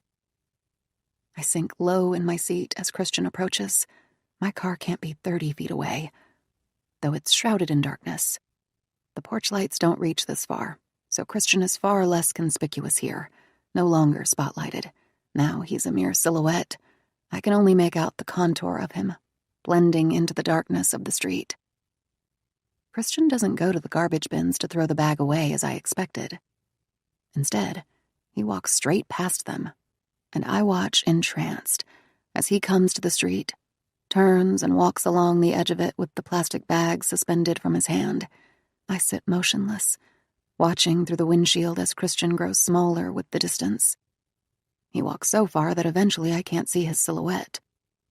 My curiosity gets the best of me, and I decide to follow him. I wait in the car a few more seconds, and then I press the switch on the interior lights so that they don't turn on when I open the door. I don't want to be visible. I slip from my car, pushing the door gently closed and setting it back into place. I don't slam it. I stand immobile after I do, making sure Christian didn't notice me getting out of the car. Darkness wraps its arms around me. The night air is cool. You can smell fall in the air, the earthy scent of things dying. I tread softly in the direction that Christian went. Christian and Lily's neighborhood is wooded. Tree branches hang over the street, moving like arms. The homes are old, and there are no sidewalks and very few streetlights, which leaves long stretches of blackness where the light doesn't reach. The street itself is uneven and potholed. I have to be careful where I step so that I don't trip and fall. I've lost sight of Christian up ahead. Still, I follow, listening for footsteps, hearing only the movement of fallen leaves as they scatter across the street in the cool breeze. Suddenly, I'm startled by the low creaking sound of a screen door opening from somewhere behind me. I wheel around as the door slams emphatically closed. I wonder if it's Lily. If Lily saw me, or if she's come outside looking for Christian. I stand in the middle of the empty street. My eyes take stock of the homes behind me. It's not Lily. A house back. Someone has stepped outside. I wouldn't know it except that I see the flare of a match, and then an amber glow like from the end of a burning cigarette. I turn back around. I keep walking, catching a flash of Christian in the distance as he climbs a small hill. The land here is rolling because of the proximity to the river. Christian is about 30 or 40 feet up, suddenly manifested in the halo of light that comes from a streetlight. He's there, and then he's gone again, devoured by darkness, descending the other side of the hill. I pass quietly across the street. I walk along the opposite edge of it, in the grass, taking long strides to catch up, so that my breathing becomes heavy and audible from exertion. I try to suppress it, to hold my breath, to remain invisible and silent. I catch another glimpse of Christian when the light hits him. I watch from a distance as he comes to a stop, standing at the end of someone's driveway. He takes a quick assessment of the street. He's reached his destination. I watch as Christian moves toward this neighbor's garbage bin, which, like Christian's, is parked at the end of the driveway. I'm at a loss. I watch, confused, as he opens the lid and sets the plastic bag he's been carrying inside. He then gently lowers the lid. He sets it closed so that it doesn't make a sound. He reassesses the street and then leaves, heading back the way he came. He wastes no time in getting back to his house, walking faster now than he did to get here. He walks past me without even knowing it. I become inanimate as he does, holding my breath, waiting until Christian is gone, and then I pass quietly across the street. I go to the house where Christian just was. I go to the garbage bin and lift the lid. I use my phone's flashlight to search inside. The bin is practically full to capacity, so that I don't have to reach too far to find Christian's plastic bag. I take the plastic bag out and set the lid of the garbage bin slowly closed. The bag is knotted at the handle. I pick at the knot, but when the knot doesn't easily give, I take the bag back to my car with me. Back in my car, I work at the knot. I lose patience after a while and tear through the plastic with my fingernails. I reach inside the hole I've made to pull items out. It's dark in my car. I don't want to turn on the car and risk making myself any more visible than I already am. I try to make do with the negligible light. It's hard to see. I have to feel with my hands, running my fingers over fabric, relying on touch to make out the shape of things. Lying on my lap are items of clothing. I feel buttons and lace. I hold them up one at a time to the inadequate light from the touchscreen, which came on when I opened the door. My eyes, my mind, can't process at first what I'm seeing. Just as I start to make out the reddish-brown stain on the fabric, the quiet drum of knuckles on the driver's window makes me scream. Christian. I think someone is following me as I make my way home. I don't know what it is exactly that makes me think this, if it's some sixth sense, or if it's something I hear or subliminally see. The night is mostly silent. It's still. If you're quiet, you can just make out the sound of someone walking along the river on the other side of houses. There are voices, and then a high-pitched giggle. Kids. You can hear traffic in the distance too, though it's far off and subdued. A rabbit darts across the street in front of me as a dog barks. And then there is something else, something closer, slight and subtle, but nagging and persistent. I don't know what that is. I don't look back.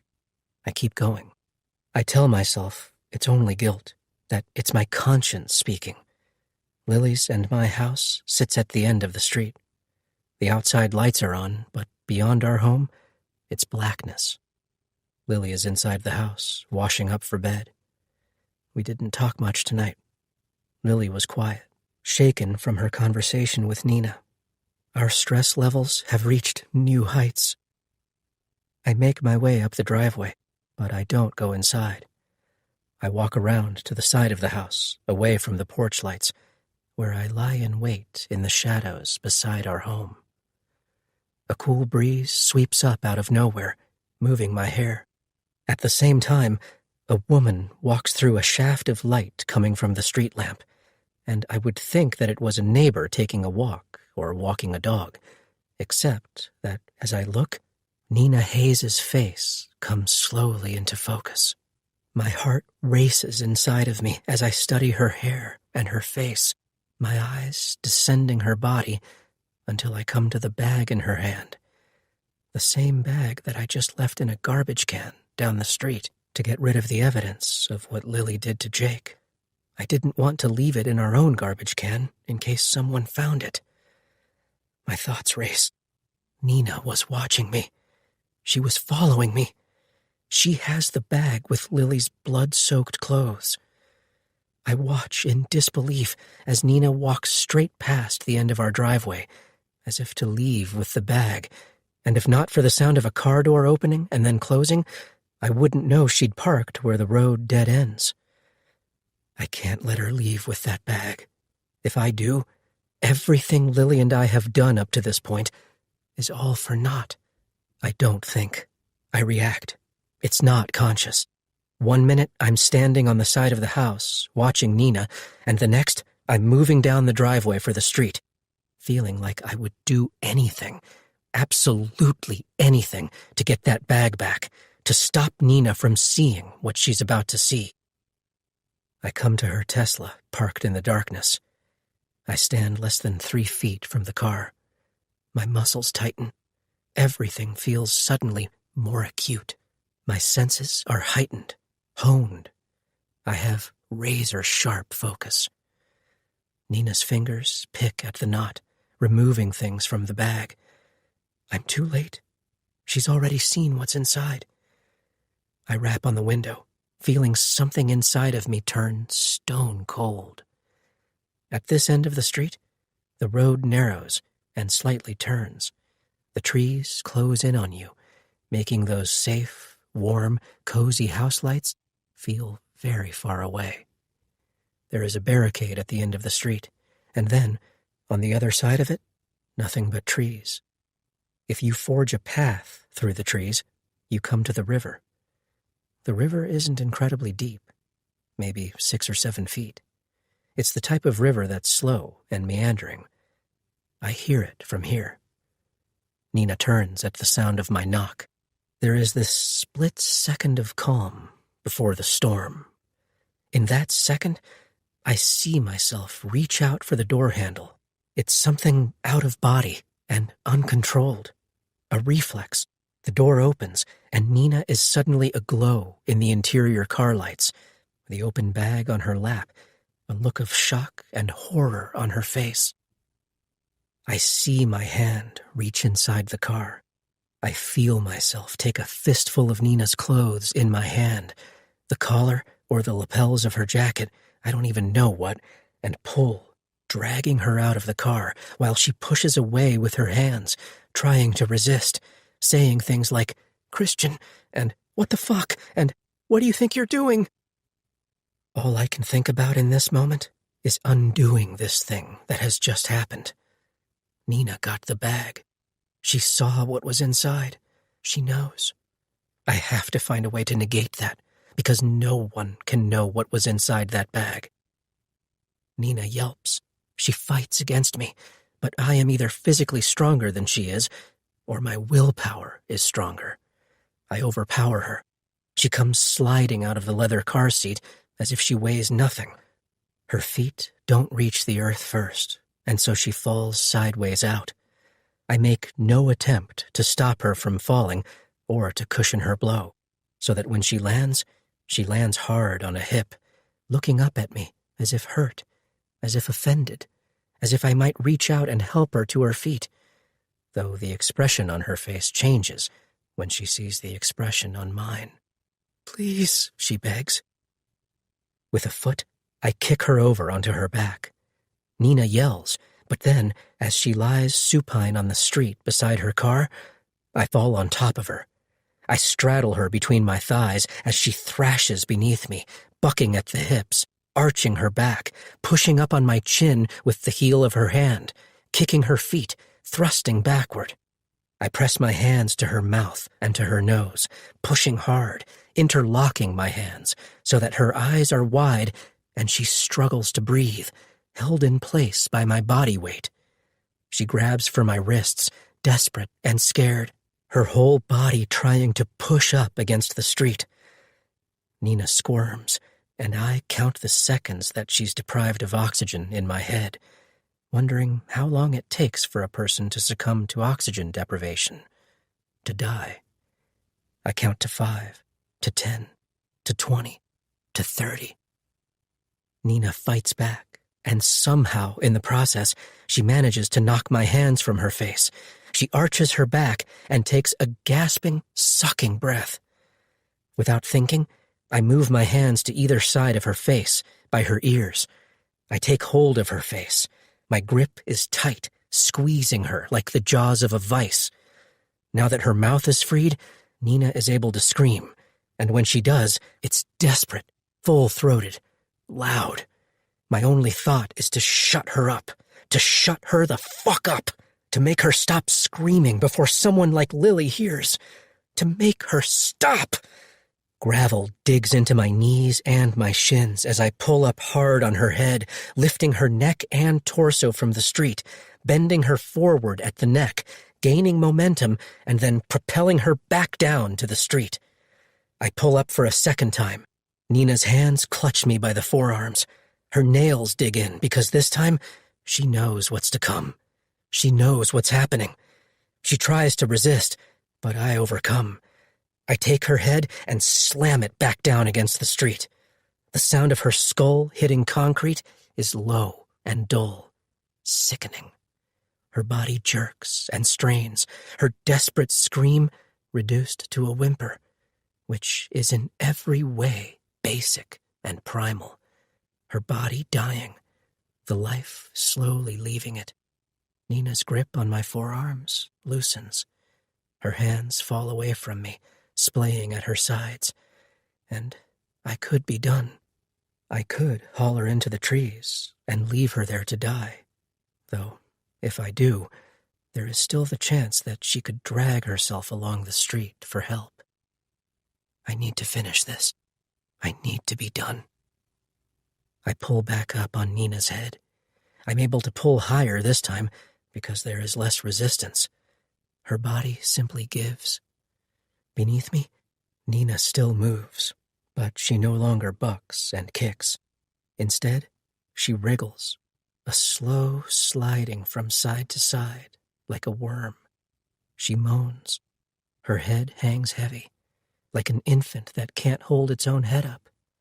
It lolls backward as Nina tries hard to gaze up at me, disoriented, her eyes drooping, rolling backward, darkness oozing and pooling beneath her. I feel wetness, blood in my fingers, which are in her hair. I slam Nina's head down against the street, and this time her whimper becomes a quiet, fading breath. I pick her head back up, cradling it in my hands this time, moving the hair from her eyes. She loses consciousness first. She's peacefully still, but I don't think she's dead yet. I watch in anticipation of her death, laying her head gently, tenderly down on the street, like putting a baby to sleep. This, I think in that moment, suspended on my hands and knees above her, waiting for her to die, is what it feels like to snap. If I was to sink Nina's body in the river tonight, she'd probably be found by morning in the reeds along the shallow riverbank, somewhere just a little further south. But if I was to weigh her down, that might help slow things down, and at least give Lily and me time for a head start out of town. This is what I'm thinking to myself in that split second of stillness and silence as Nina turns at the sound of me knocking on her car window, and I find myself looking at her staggered and astonished face in the front seat of her car, as I shine my phone's flashlight on it, turning her into something eerie and incandescent. I'm thinking about how I could kill her. I'm imagining it. I'm imagining how I would kill her and what I would do with her body if I were to reach in through the window and snap her neck, or drag her out of the car and smash her head against the concrete. I make a motion for her to lower her window. Reluctantly, she does. "Christian," she says, finding her voice. Her voice lifts as if surprised to see me, like she's not the one running reconnaissance on my house. "What are you doing here, Nina?" I ask. Nina blinks. Her eyes search mine. I was just leaving," she says. She steps on the brake, and the car powers up. "Not so fast, Nina," I say, setting a hand on the open window frame. "I think you have something of mine."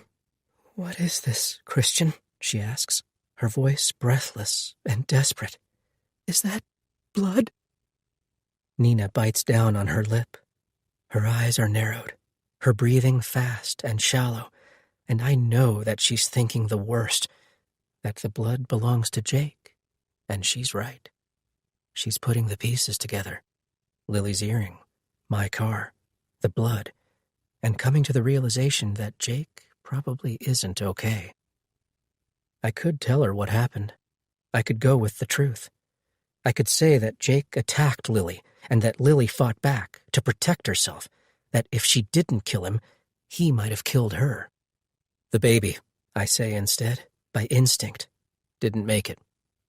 Almost as soon as I say it, I wish it back. I hate myself for going there. It feels like I'm tempting fate, but I don't know what else to say. I don't know what to do. I'm not thinking about what happens 30 weeks from now when Lily gives birth to our baby, or even 3 weeks from now when she starts to show. I'm just thinking about this moment right now and how Nina and I both get through it alive. I'm not a killer. I don't want to have to kill her. "You're lying." "I'm not," I say. "Why were you following me, Nina?" Her face is blank.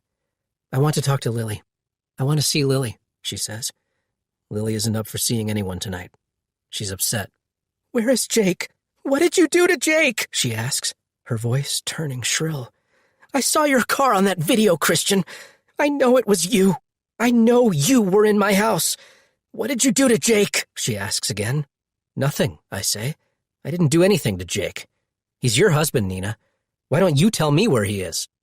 She asks then, "Why didn't you throw that bag in your own trash if it's from the baby?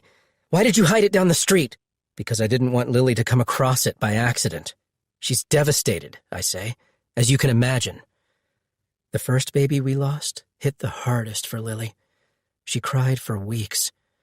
I think it's because we went into it with so much hope and optimism that we didn't consider all the possible outcomes. The only one we considered was that at the end of 9 months, we'd have a healthy baby. With each subsequent miscarriage, Lily was less visibly sad, as if somehow accepting of our fate, though she died a little inside every time. "I don't believe you," she says. "Believe whatever you want. I'm not lying, Nina. I didn't do anything to Jake." I reach in through the open window. Nina flinches, drawing back. The street is quiet. It has to be close to 10 o'clock. I left Lily in the house. I said I'd be right back. I've been gone much longer than I intended, so that I wonder if she's gazing out into the night, looking for me. People on the street are going to sleep for the night. Interior house lights are switching off, the street becoming somehow darker. Fully present and completely aware of what I'm doing, I reach in with both hands. Nina sinks back into her seat, recoiling from me. "Stop it, Christian," she says, fighting my hands. Nina's neck can't be 3 inches from my hands. She's restrained in her chair. Standing outside, I have leverage. I have the advantage of power and height. It would be so easy to strangle her. But I'm not a killer. I wrap my hands around the bag of Lily's clothes, lifting it from Nina's lap. It's only in the last second that she tries to resist. Her fingers come down on the bag, but I wrest it easily from her. Later, I wonder if I'll regret letting her leave. Nina. I call Officer Boone as I drive. He doesn't answer. I didn't think that he would. It's late. But I leave a message and he calls me back almost immediately. I tell him what happened. I'm practically hysterical. "What were you doing at the Scott's house, Mrs. Hayes?" he asks. "I went to see Christian and Lily." "But you said you were following Mr. Scott. Why?" "Because I thought he might be up to something. I was curious what was in the bag and what he was doing with it. I think he may have killed my husband, officer. There was blood in that bag all over someone's clothes." "Where is this bag of bloody clothes now? Would you be able to bring it to me?" "I don't have it. Christian took it from me. Ask Christian where this bag of clothes is," I say, knowing that Christian would have done something with it already. He would have gotten rid of the bag, and then there would be no evidence, nothing for Officer Boone to see. But the blood. So much blood. Talk to him. Talk to Christian Scott. Ask him where he was last Saturday morning when some man was breaking into my home. The other end of the phone goes quiet at first. Officer Boone's words are deliberate when he speaks. "Are you saying Mr. Scott is the person who broke into your home, Mrs. Hayes?" His car is a Honda Accord. It looks very much like the car in the video. Please. I know the quality isn't great, but just speak to him. Ask him where he was last Saturday morning when my home was being broken into. And ask him about this bag of bloody clothes. Ask him why I found his wife's earring in the backseat of my missing husband's car. My mother is waiting for me when I come home upset. I tell her what happened. She wraps me in her arms and holds me close. "You shouldn't have done that, Nina," she says, stroking my hair. "Do you have any idea what could have happened to you?" "I'm sorry," I say as she releases me. "It was stupid, I know. I don't know what I'd do if anything happened to you. You're trembling, Nina," she says. And I am. It's something violent and uncontrolled. She sets her arms on me and asks, "Are you cold, honey? I can turn up the heat." "No, I don't think so. It's fear, not cold, that makes me tremble." She gazes at me, her eyes warm and indulgent. "Why don't you come sleep in my room with me tonight?" she suggests, cradling my face in her hands. "Would you like that?" Nodding, I find and take my pillow from my twin bed and carry it into her room, where despite being 38 years old, a grown woman, my mother and I lie together on the queen-size bed like we did when I was young and had a nightmare or felt scared. I feel safer beside her, like, no matter what happens, as long as she's here, I'll be fine. My mother sleeps, but I don't sleep. The next morning, my mother has breakfast laid out on the table for me when I step into the kitchen to get ready to leave for work. "You have to eat something, Nina," she tells me when I try to avoid her breakfast. "I can't, Mom. I'm not hungry," I say while helping myself to coffee. My mother notices how my hands still shake when I fill my cup. I don't know that they've stopped shaking since last night. "Look at you, Nina. Your hands. You're not well. Why don't you stay home today and rest?" "I can't. I have to work," I say, though the idea of going to work, of risking running into Lily, makes me physically sick. Every time I so much as blink, I see Christian's face in the car window. I see his hands reaching in the open window. I see blood.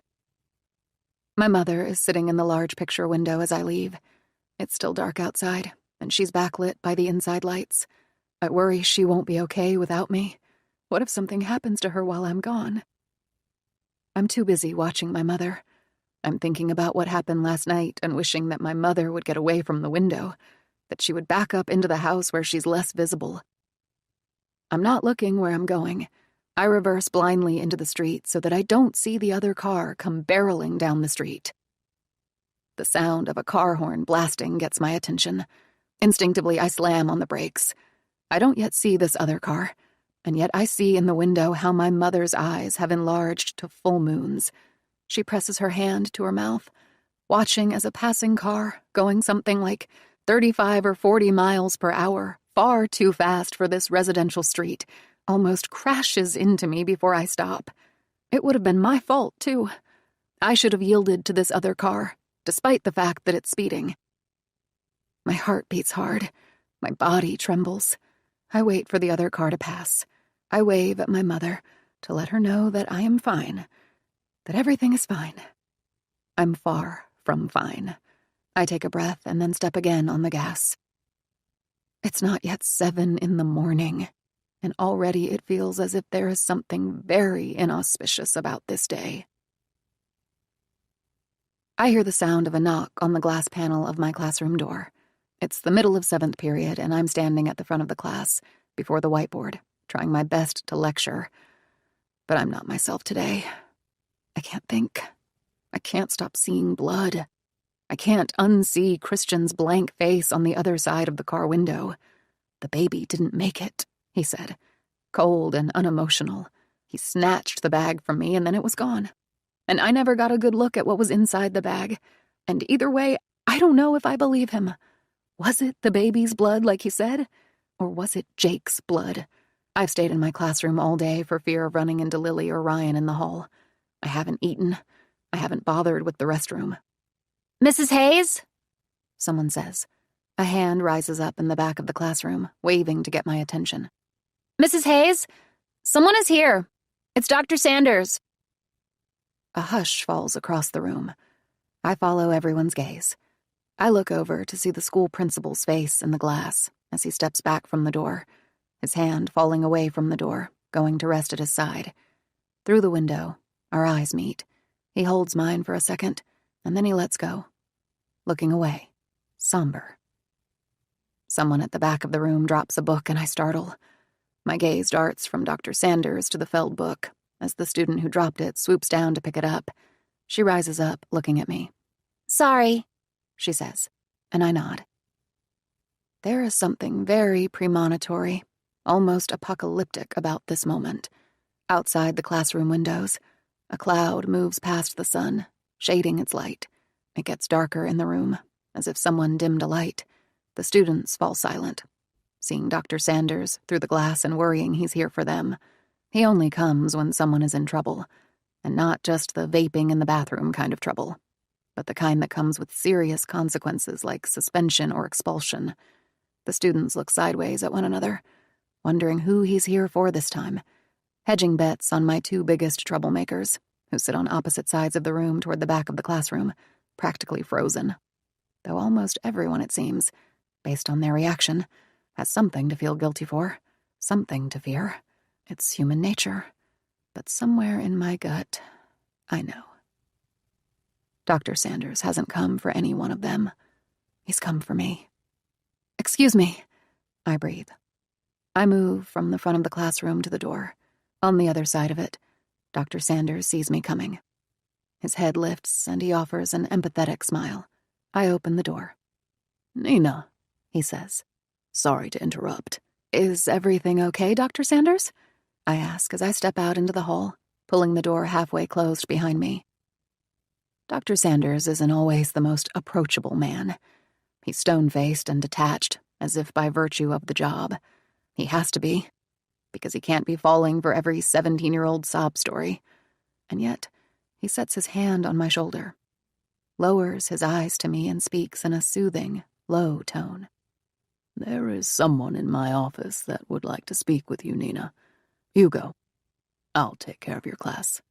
But don't worry about anything here. We'll be fine. You just go." I nod. I walk through the halls like a prisoner being led to her execution, though I'm all alone, and there isn't even a guard to keep me company as I shamble to my death chamber. There is no one to plead to for a final pardon. The halls are vacant. Behind closed doors, the students are silent, as if time has stopped, as if I'm the only one in the universe still moving. When I come to the office, Officer Boone is there, with another uniformed officer. He holds his peaked hat in his hands as I enter Dr. Sanders' office. He says, Mrs. Hayes, please sit. As someone from the other side pulls the door slowly closed behind me. I turn, but it's too late.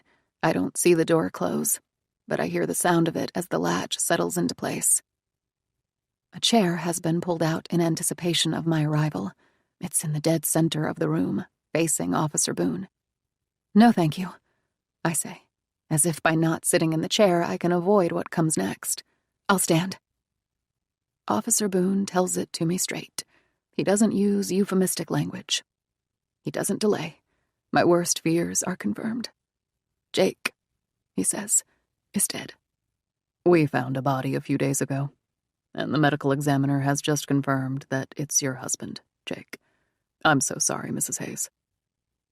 I myself go dead. Blank. Numb.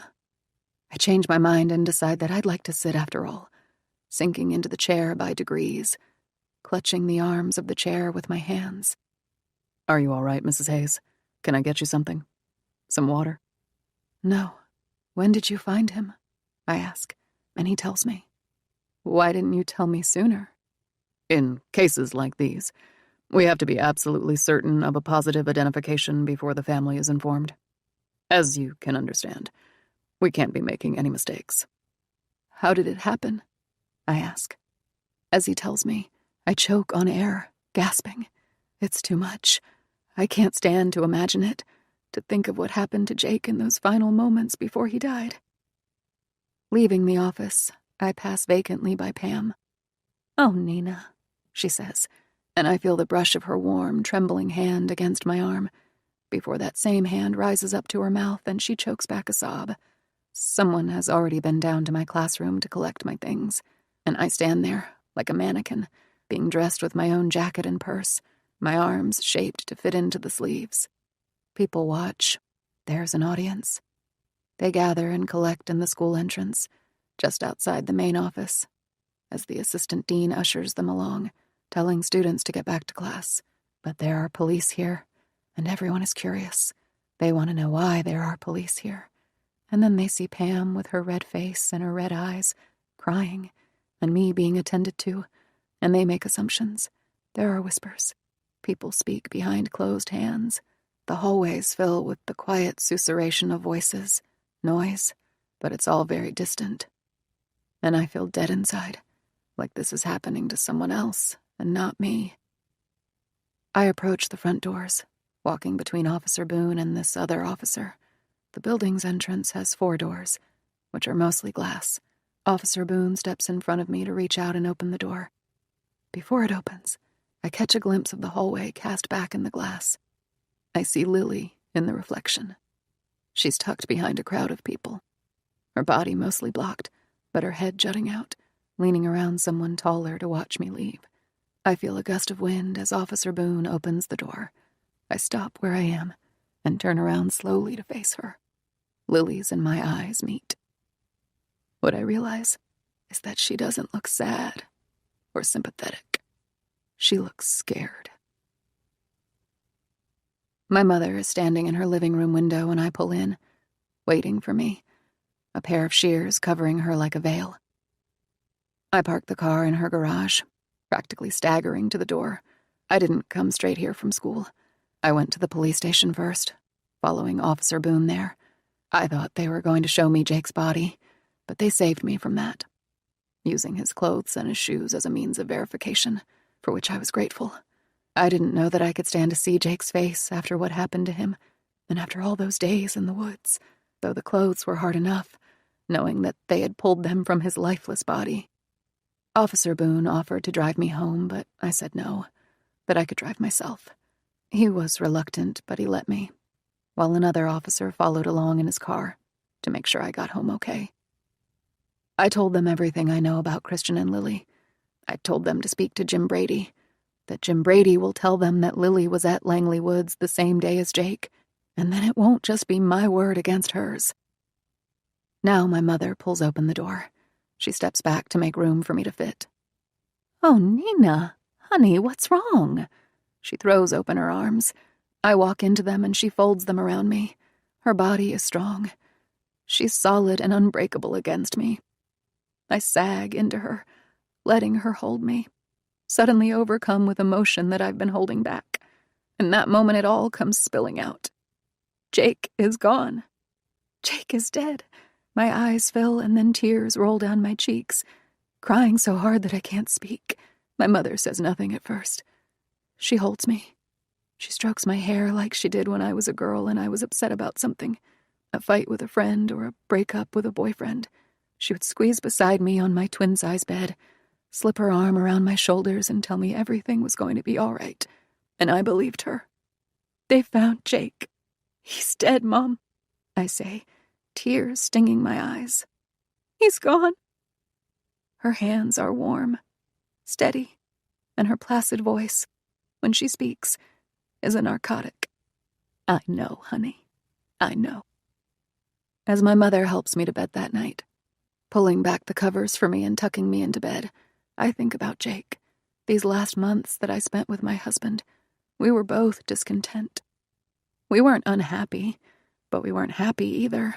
It wasn't always that way. There was a time in our lives that we were undeniably happy. That night, I dream about Jake. I wake up crying for Jake, calling out his name, but Jake doesn't come. My mother is the only one who comes. She is the only one I have left in this world. The only one who cares about me, now that Jake is gone. Christian. I leave work. The building I work in is 10 stories tall and is easily one of the most recognizable buildings around because of its design. It's cool and unique, postmodern. The building itself is blue with a sloping exterior that is nothing like the squat beige buildings that surround it. It stands out. I take the elevator down to leave. My office is located on the 8th floor. It's just around 5, and so the elevator is practically full to capacity. Everyone anxious to go home. I'm way back in the elevator because I got on first, which means I'll be the last to get off. Our building backs up to the interstate. From the 8th floor, I always see traffic start to build as late afternoon descends, getting worse the closer it gets to 5, which means the interstate is practically a parking lot by now. Some man and his kid are on the elevator with me. They stand just in front of me, the man carrying the little boy in his arms. The father is turned away, facing the elevator doors, so that I see his son's face over his shoulder. I can't take my eyes off him. He's cute. He settles my anxious nerves as we descend. This wasn't a good day.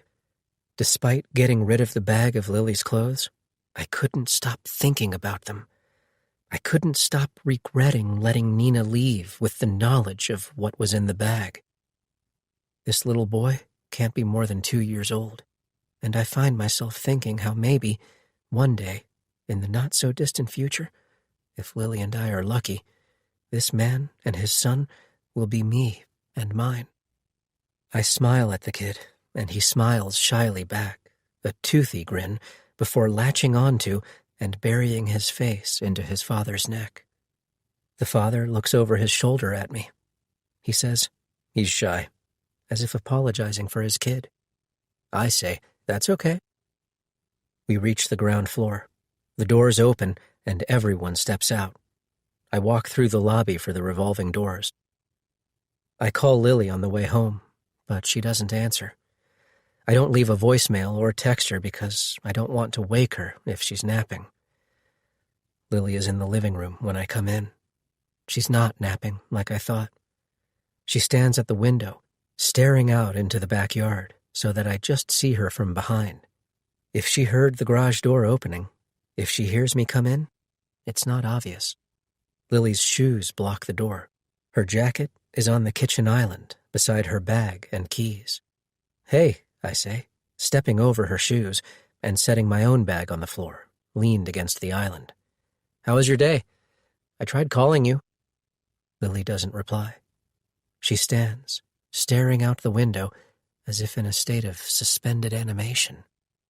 "Lily?" I ask. I come across the kitchen for the living room. When I reach her, I set my hands on her shoulders, looking past her for the backyard to see what she sees. There isn't too much worth looking at, though the view, as always, is beautiful and serene. It's quiet outside. There is no one there, no one walking along the path. The river is still, and the day gray, the sky patchy with clouds. Is everything okay? I ask, turning her gently by the shoulders with my hands, forcing her to look at me. Lily's skin is pale. Her long brown hair falls flat and frames her face. He's dead, she says, cold and emotionless. They identified him. Lily's words reach my ears, but my brain hasn't done anything with them yet. It's slow in catching up. By instinct, I ask, who?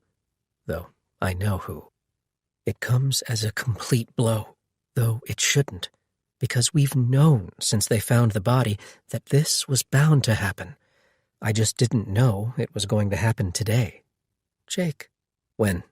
Today. Nina told you? Lily shakes her head, her words coming out in unsteady bursts. The teachers. At school. It's all anyone is talking about. How do the other teachers know that Jake is dead? That they've identified his body? The police, Lily says. They came to school to speak with her. Nina was crying.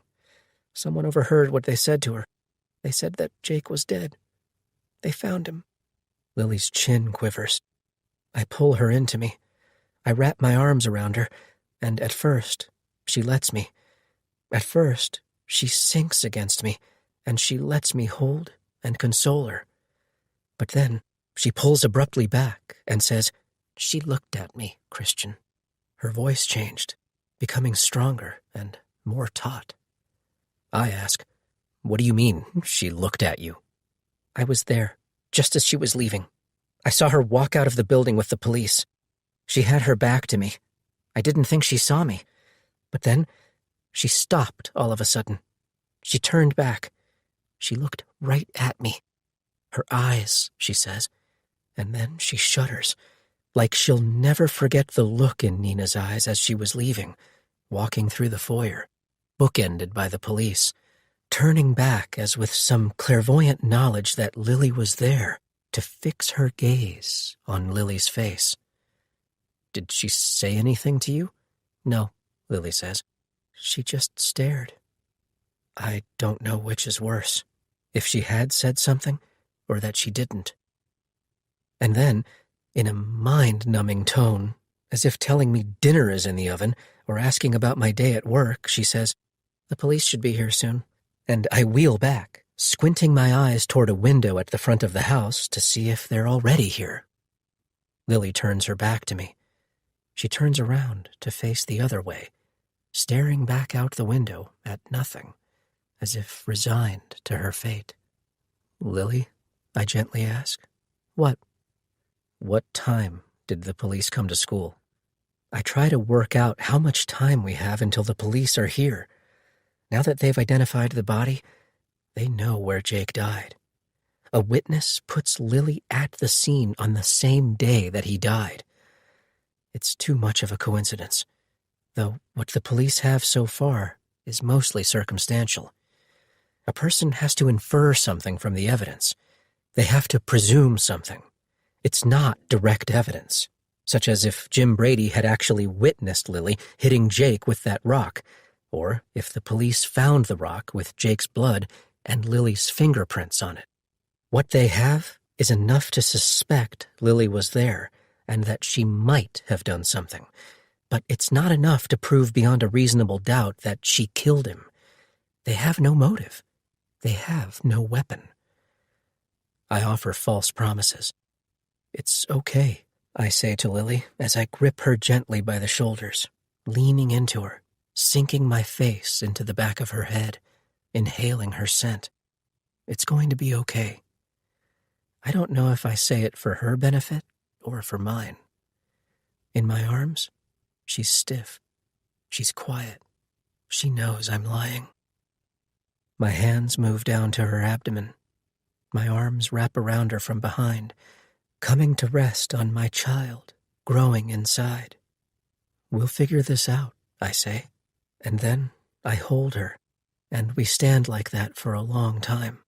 looking out into the backyard as it gets darker outside, the clouds drifting in the wind, the faint moon rising up over the river, revealing itself intermittently, depending on whether it's behind the clouds.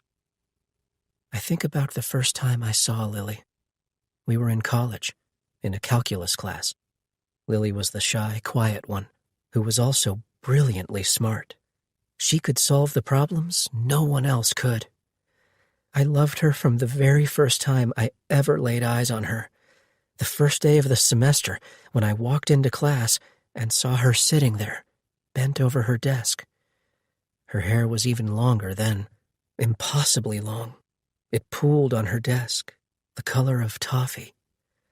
Lily must have felt me staring at her because she looked up and our eyes met, and when they did, I felt complete. I leave Lily standing at the window. I go to look online for information. It's not there yet. We have to wait, which is torture. I hate waiting. I need to know now. Eventually, I convince Lily to move away from the window, though it takes some persuading. We spend the evening in nervous anticipation. I can't sit down. I can't sit still. I try to, but then I find the need to get up, to move, to do something. I mill about the house. Every time I hear a car engine coast down the street, I think it's the police, coming for Lily or me. I go to look and find myself standing in the foyer in the dark, watching the bobbing and weaving movement of headlights down the street. I hold my breath as they come, descending on the house. I think this is it, the beginning of the end. But then the cars stop before they get to our house, going to some other house, and I feel my jaw unclench, my body slacken. I breathe. I go back to sit by Lily, only to return the next time I hear a car in the distance. I do anything I can to distract myself. I make dinner that neither Lily nor I eat, and then I busy myself cleaning dishes like they've never been cleaned before, taking out all my angst on a pan with a steel wool pad. If we say anything, it's only to appease ourselves. Things like, just because Jim Brady saw you at Langley Woods doesn't mean anything. It doesn't prove anything. And, it's justifiable homicide, Lily. You acted in self-defense. There is no criminal liability in cases of justifiable homicide. We'll get a good lawyer. The best. I do most of the talking. Lily's eyes are glassy, empty, blank, and her skin is pale. I try to get her to eat. Just some crackers, if nothing else, but she won't eat. I try to get her to drink. I hand her a glass of water. She takes it from me. She thanks me for it, but then she sets it on the coffee table, where she leaves it untouched.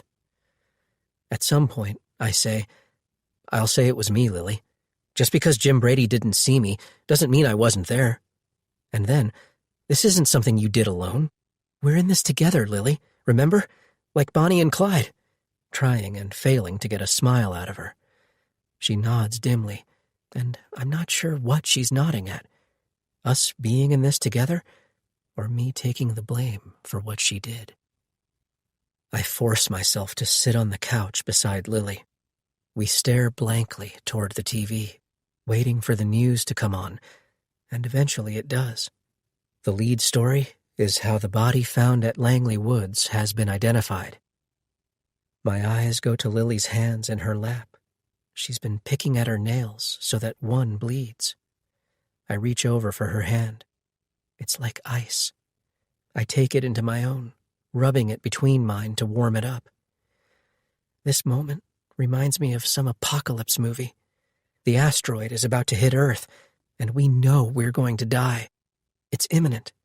It's only a matter of time. I look back at the TV as they share a picture of Jake, one which I have to think came from Nina, and I imagine Nina going through the pictures on her phone, finding one of Jake to share, and giving it over to the police. It's the first time I've paused to think about Nina and what she must be going through.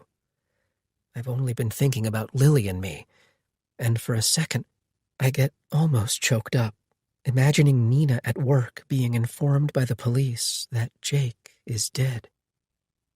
In the image, Jake is on a boat. A blue lake surrounds him. Jake looks so easygoing and affable in the image, and I have a hard time reconciling this face and this wide smile with the furious, unhinged man who attacked Lily that day in the woods. It's almost like they're not even the same guy. They go to a live shot of a reporter standing in the parking lot of Langley Woods. It's night now. Darkness surrounds her, though with the camera's lights, the trees are still visible behind her. The reporter says, "The body belonged to 39-year-old Jacob Hayes, a local neurosurgeon. Dr. Hayes was found dead yesterday morning with a gunshot wound to the head." I choke on nothing. Everything but the reporter's face fades out. I only see her face. There is a ringing in my ears. "What did she say?" I ask, almost to myself. I fumble for the remote. It's on the couch between Lily and me. My hand wraps around it, but my hands are shaking so badly that I drop it the first time to the floor. The back snaps off the remote and batteries come out, rolling under the coffee table. I reach down to grope for the batteries, snatching them from the floor and forcing them into the little springs that hold the batteries in place. I snap the back on. I rewind live TV. I listen to it again, scooching forward, sitting on the front edge of the couch, leaned into the TV. "Dr. Hayes was found dead yesterday morning with a gunshot wound to the head." A gunshot wound. Beside me, Lily is limp. I look over at her in disbelief. She has an arm pressed to her stomach, and she's folded over it, like she might be sick. My jaw is slack. My eyes are wide. I rub at my forehead. I shake my head, trying to mentally absorb what I just heard. A gunshot wound to the head. Cautiously, I ask, what does she mean when she says a gunshot wound? Lily shakes her head in denial.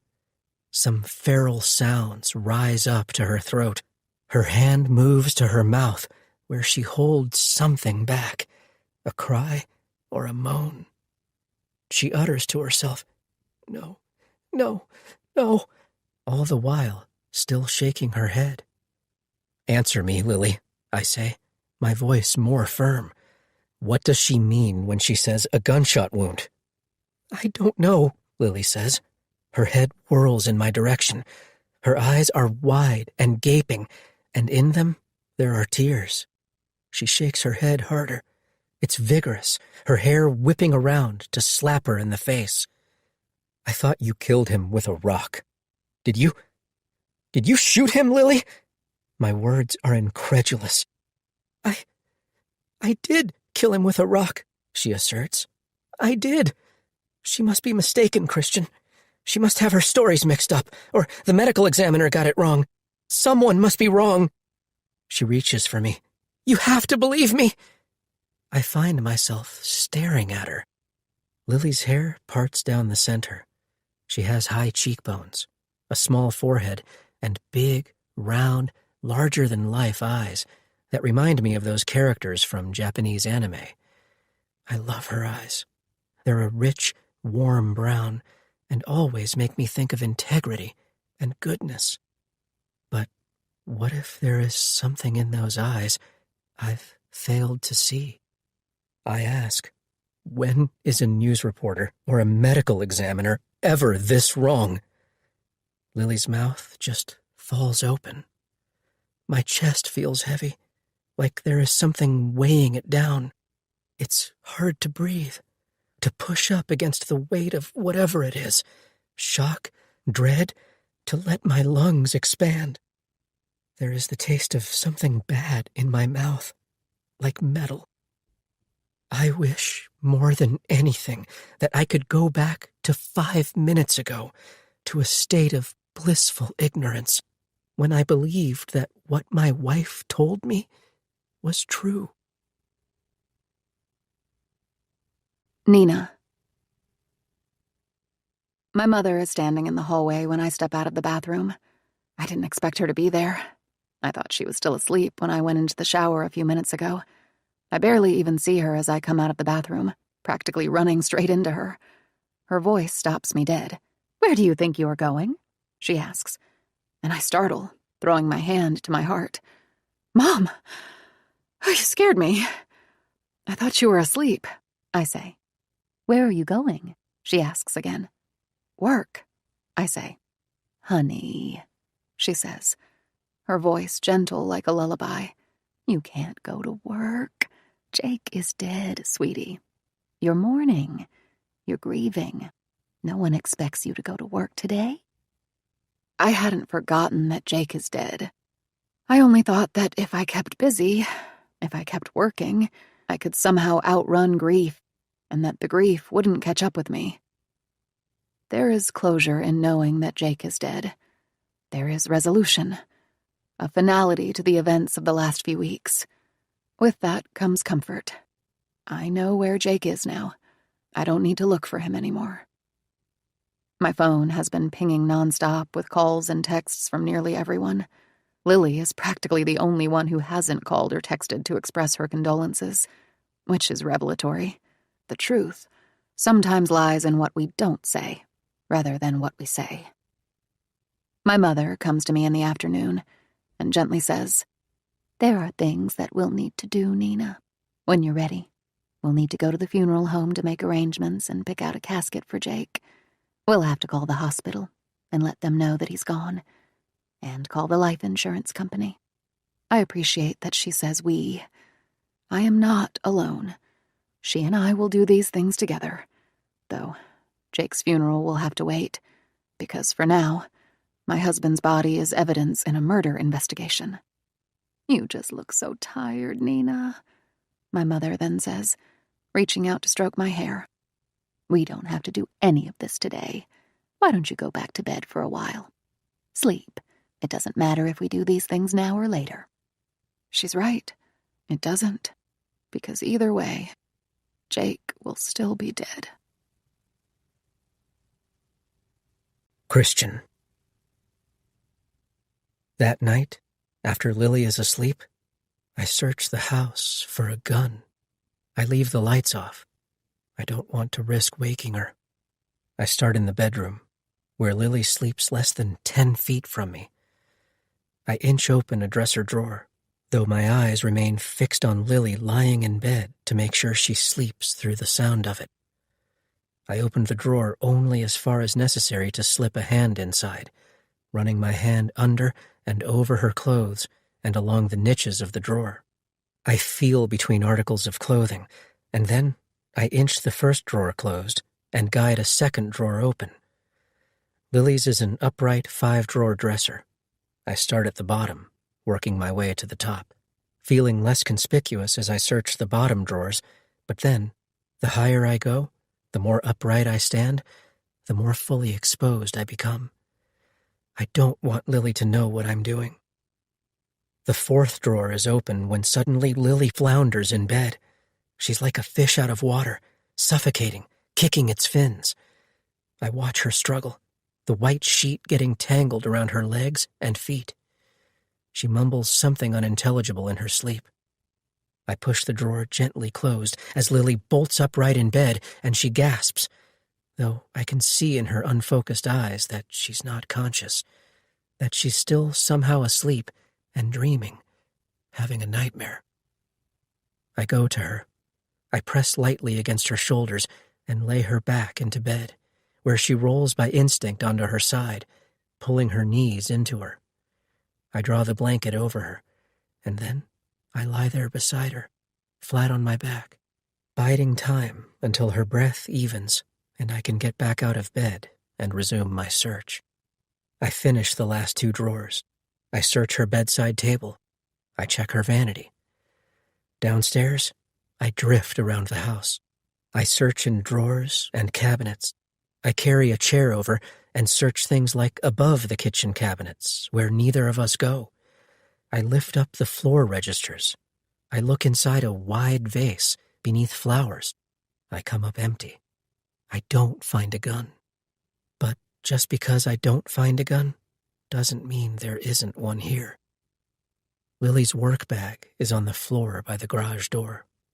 It's a large, tan leather tote bag, big enough to hold textbooks and a laptop. I go to the bag. I crouch down beside it and unzip it. It has pockets, both on the inside and the outside of the bag, which Lily was ecstatic about when I bought her the bag for her birthday, years ago. Now, I run my hand along the inside of the leather, rubbing up against a book, a wallet, keys, feeling for something hard and cold, like gunmetal. I hear the rustle of something from behind me. "Christian," she says. I rise up, looking slowly back over a shoulder, blinking the world into focus. I turn to find Lily behind me. She stands 10 feet away, by the window in the moon's infinitesimal glow. She wears a thin white nightgown that hangs to the upper thigh, though in the near absence of light, she's almost translucent, like a ghost. Her hair hangs long. It's tangled, falling into her face where she leaves it, not bothered by the fact that she can barely see past the bangs. I can just make out the whites of her eyes. Her head is at an angle, and her hands are hidden behind her back. I realize that I'm both fascinated by and terrified of my wife. "What are you looking for in my bag, Christian?" she asks. Her voice is the exact opposite of a balm, whatever that is. It isn't soothing or restorative, though the tone itself is melodious and sweet. But it's in what I know, or what I think I know, that I find it so disturbing. Lily steps closer. My eyes are on her hands, which I can't see. Bludgeoning someone to death with a rock in self-defense is one thing, but bringing a gun to a forest preserve requires forethought and the intent to harm or kill. It means killing someone in cold blood. If Lily went there intending to harm Jake, it means she knew Jake would be there. It wasn't a coincidence that they were both there at the same time. Maybe Jake didn't lead Lily down that secluded path and into the woods. Maybe Lily led Jake. This raises doubt about everything I ever believed about my wife. "I have to know," I breathe out. "Did you shoot him, Lily?" Lily watches me, unspeaking. "Did you?" I ask again. "That hurts, Christian," she says, her voice quivering, on the verge of tears when she finally speaks. What I can see of her face is pained. Deep ruts form between the eyes. The edges of her lips point downward. She takes another step toward me, her feet so light and airy on the floors that if I didn't know any better, I'd think she had levitated. "Do you really think I could do something like that?" she asks, coming even closer now, so that I could touch her if I wanted to, though my arms remain stationary at my sides, while Lily's hands are fixed behind her back. 12 hours ago, the answer to her question would have been a definitive no. No, I don't believe my gentle, loving wife could shoot someone in the head. "Answer me," I say, trying to keep my voice calm and level. I hear my heartbeat in my ears.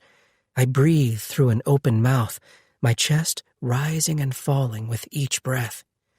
"Did you shoot him?" "No," she says, her empty hands coming from behind her back to reach for me.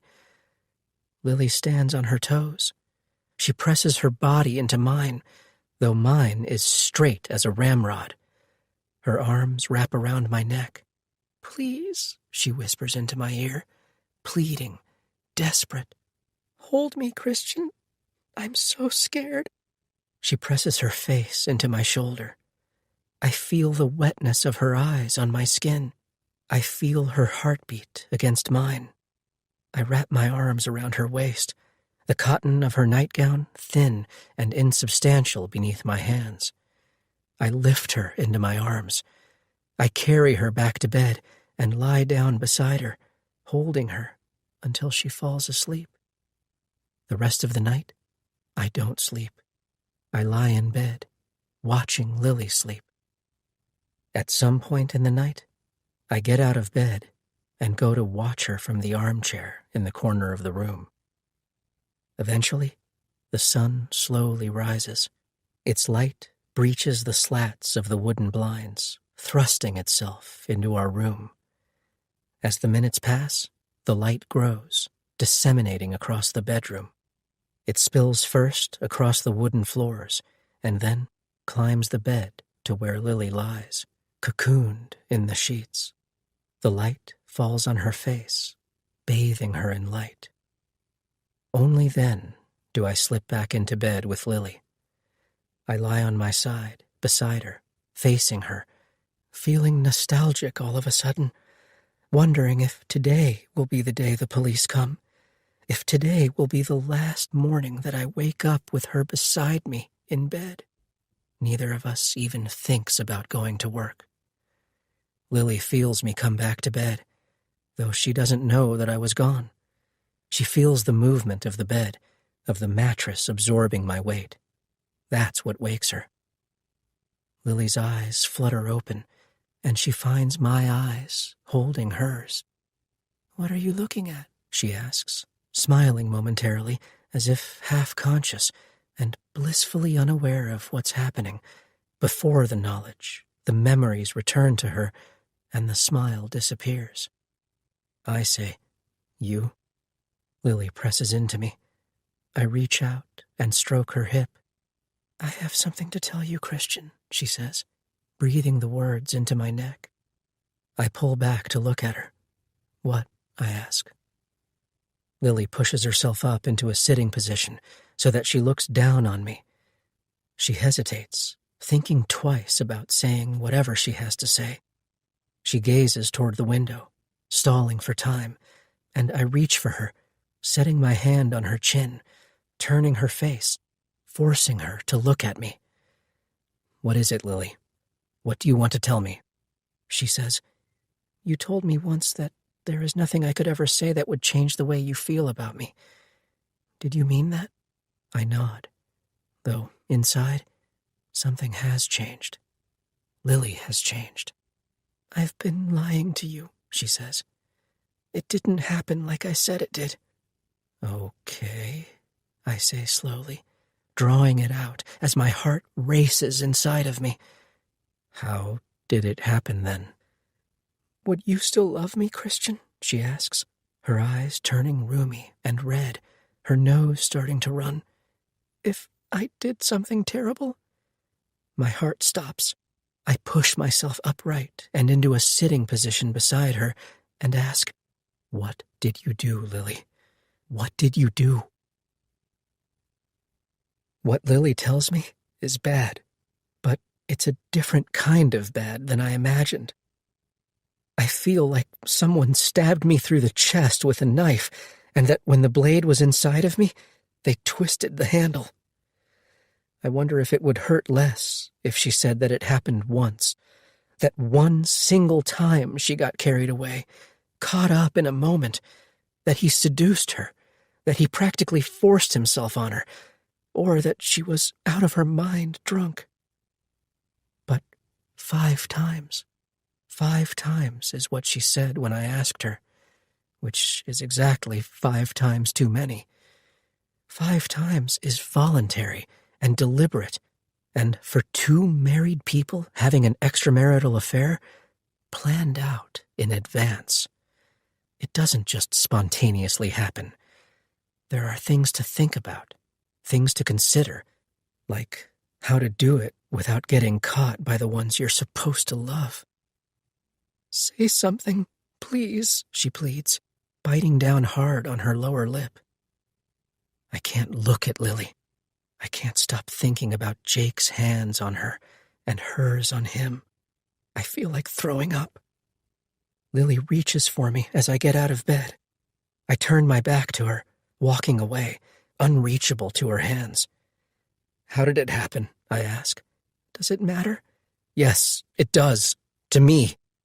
Lily is quiet behind me. I turn back, looking hard. You're not going to tell me, Lily? That's the least you can do, don't you think? It happens, as these things almost always happen. It was innocent at first. They ran into each other by accident, and they grabbed coffee. But then it happened again. Not so accidentally that time. Why? I ask. I thought you loved me, Lily. I do. I love you more than anything, Christian. In this moment, I find that hard to believe. Where did it happen? I ask. Here? In our bed? No, Lily insists, and it's the one thing she says that I maybe believe. Not here. Then where? She swallows. I see the movement of her throat. A hotel? I spit out, losing patience. His car? Their house? Where, Lily? I can see in her face that I got it right. Lily had sex with Jake in his and Nina's house. How? I ask, aghast. It disgusts me. Nina's mother always needs something from her. Rides to the store or to church or whatever.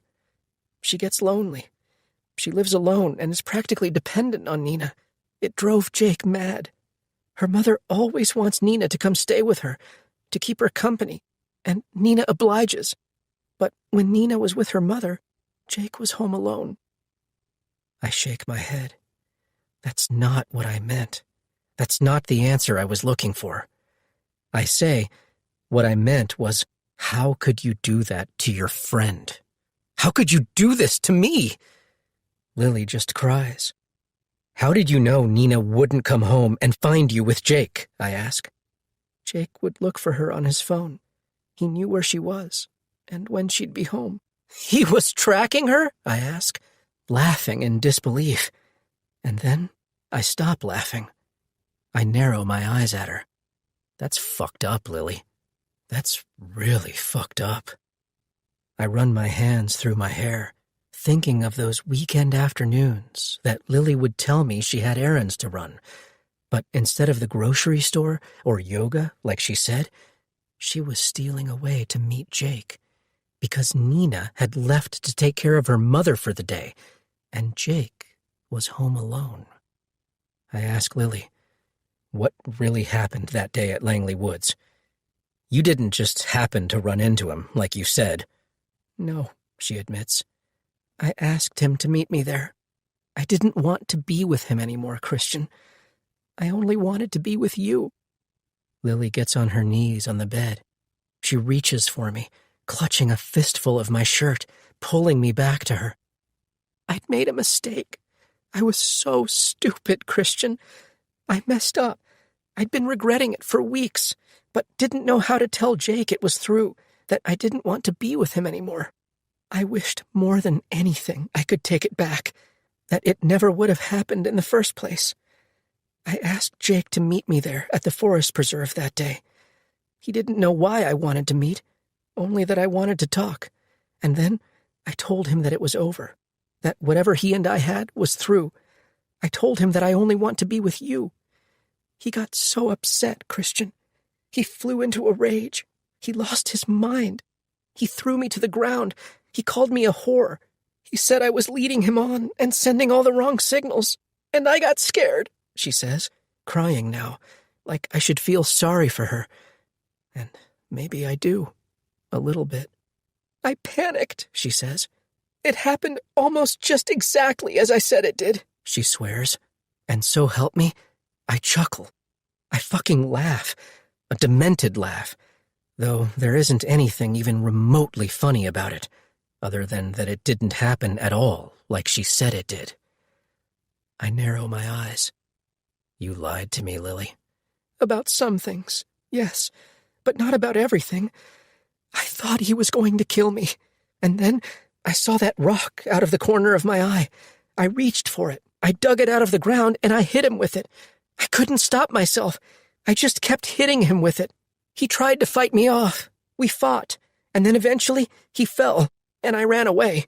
But I swear on my life, Christian, on our baby's life, I didn't shoot him, she says, clutching my hands as, From downstairs, the doorbell rings, followed by the sounds of knuckles pounding on the door, and Lily's eyes go wide with fear. "You have to believe me, Christian," she begs, moaning as a pain shoots through her abdomen and she clutches it, folding herself in half over her arm. "I didn't shoot him," she swears, her nails digging into my skin, from the fear, from the pain, leaving slits behind. "But someone else did." Nina. Ryan has called 3 times already. He's left 3 voicemails and texted twice. He wants to know if I'm okay. He wants to know if I need anything. I've heard from Officer Boone, who finally spoke with the florist, forcing her to give up the name of the person who sent me flowers. It was Ryan. It didn't even come as a surprise. Please, Nina, he begged on the last voicemail, his voice steeped with empathy and something else, something I couldn't put my finger on, but that made me uncomfortable nonetheless, made me get up and go to the windows in my mother's house and pull the curtains closed. I'm worried about you. Please let me know what I can do to help you through this. You know I'm always here for you. I stopped listening at that point, and then I went into my contacts and blocked his number, so that if he calls, the phone won't ring, and if he leaves a message, I won't get a notification. Though before I blocked him, one of the 2 texts that he sent read, "Where are you, Nina?" My mother's address is listed in the white pages. He knows I'm not home. I wonder if it's only a matter of time before he finds me here. 1 day and then 2 days pass. There are many things to do when your spouse has died, especially when he has been murdered. My mother and I go to the funeral home and make arrangements for Jake for when his body gets released by the police. I pick out a casket. I pick out a cemetery plot. I call the hospital and Jake's office and tell them the news, listening to complete strangers sob on the other end of the line and having to console them. I call the life insurance company at my mother's reminding, in order to initiate the claims process. I need to fill out paperwork and send in a copy of Jake's death certificate and make a request for benefits. It's all too much to deal with, and I'm grateful for my mother's help. Otherwise, I wouldn't do any of it. I feel gutted, like someone tore into me to rip out my internal organs. The visits, the questions from the police are endless, though it's been relatively clear-cut. Lily did this. She says she didn't, but she did. She's confessed to an affair with Jake, and an altercation with him in the exact place where he was later found dead. But she swears she didn't shoot him. She's asked the police to do a lie detector test to prove it, though they're not always accurate, and not often admissible in court. Even if a lie detector test were to say she didn't shoot Jake, I don't know that I'd believe it. The police arrested her for murder. She sat in jail for 48 hours before the bail hearing, and I hoped they'd never let her out. The bail was set at $1 million. The police, from what I heard, got a warrant and searched her home, turning it inside out looking for a gun. They didn't find it, but Lily had plenty of time from when Jake died until now to get rid of it. The gun is somewhere, and only Lily and Christian know where. But even without the gun, the evidence against Lily is incriminating. Jim Brady saw her there. There was physical evidence of Lily on Jake, according to the medical examiner's report. Blood, saliva, skin cells, and hair. Almost every night, I fantasize about ways to destroy her life. I've gone to some dark place where it's hard to find joy in anything. I'm tired all the time. All I want to do is sleep. And most of the time my mother lets me. But then sometimes she comes into my dark cavern of a room, opens the blinds, and I squint and thrash and react like a vampire who's allergic to light. When she leaves, I close the blinds again and slip back into bed beneath the covers. There is nothing that says I can't go back to my own house. The police did what they wanted with it, and now it's all mine. But I don't want to go back there. I don't want to be there with the knowledge that Jake won't ever be coming home, or of what Lily and Jake did together in my house. You could sell the house. my mother suggested once, as she sat beside me in bed, spoon-feeding me soup because it was the only way I would eat, if she kept shoving the food into my mouth like I was a toddler. Or we could sell both houses, yours and mine, and move somewhere together. I liked the idea of that. We daydreamed about places we could go, because now that Jake is gone, there is nothing that keeps us tethered here. My mother is the only one who loves me. She's the only person I have left. Despite the circumstances, she said to me one night as she sat beside me in bed, "This is kind of nice. It's just like old times." And I agreed that yes, despite the circumstances of my husband being dead, it was just like old times. One afternoon, I sit on my mother's sofa, staring through the gauzy living room sheers at the world outside. She forced me out of the bedroom, saying she wanted to wash the sheets, which I think was just a ploy to get me out of bed, and it worked, because being out of the bedroom for just a few hours has brightened my mood. I took a shower for a change. I put on clean clothes. As I watch out the window now, the mail person comes tooling down the street in his truck. "I'm going to get the mail," I call out to my mother, feeling a sudden craving for movement and fresh air.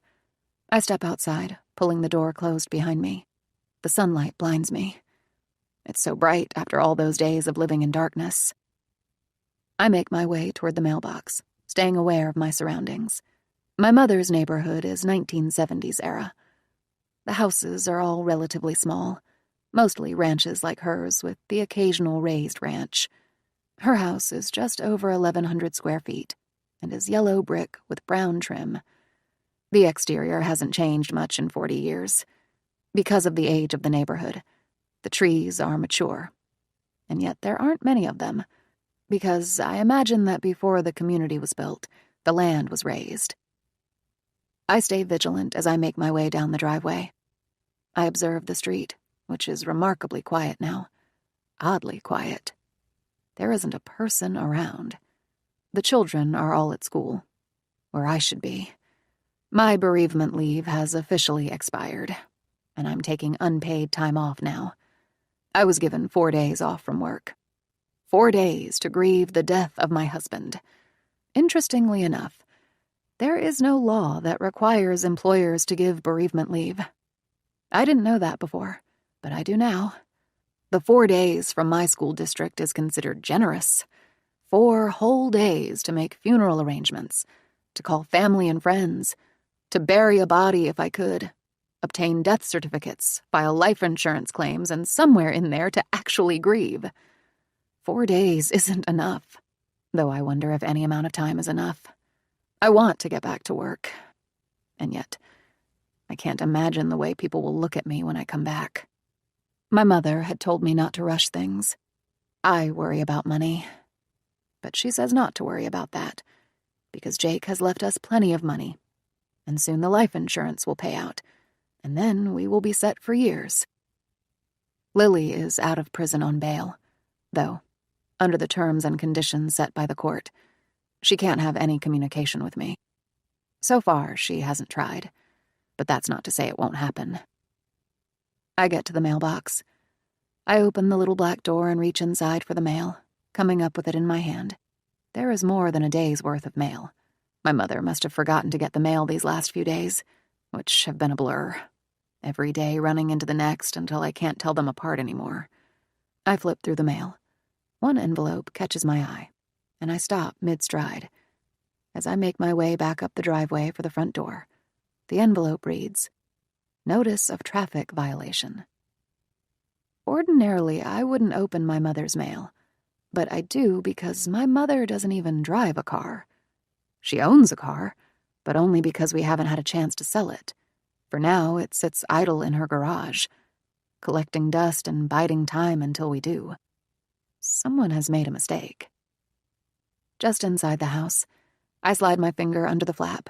I lift it open, tearing the envelope where it doesn't easily give. I pinch the slip of paper between my fingers and draw it out of the envelope, unfolding and running my eyes slowly over it. Notice of violation, it says at the top of the ticket. Automated red light enforcement system.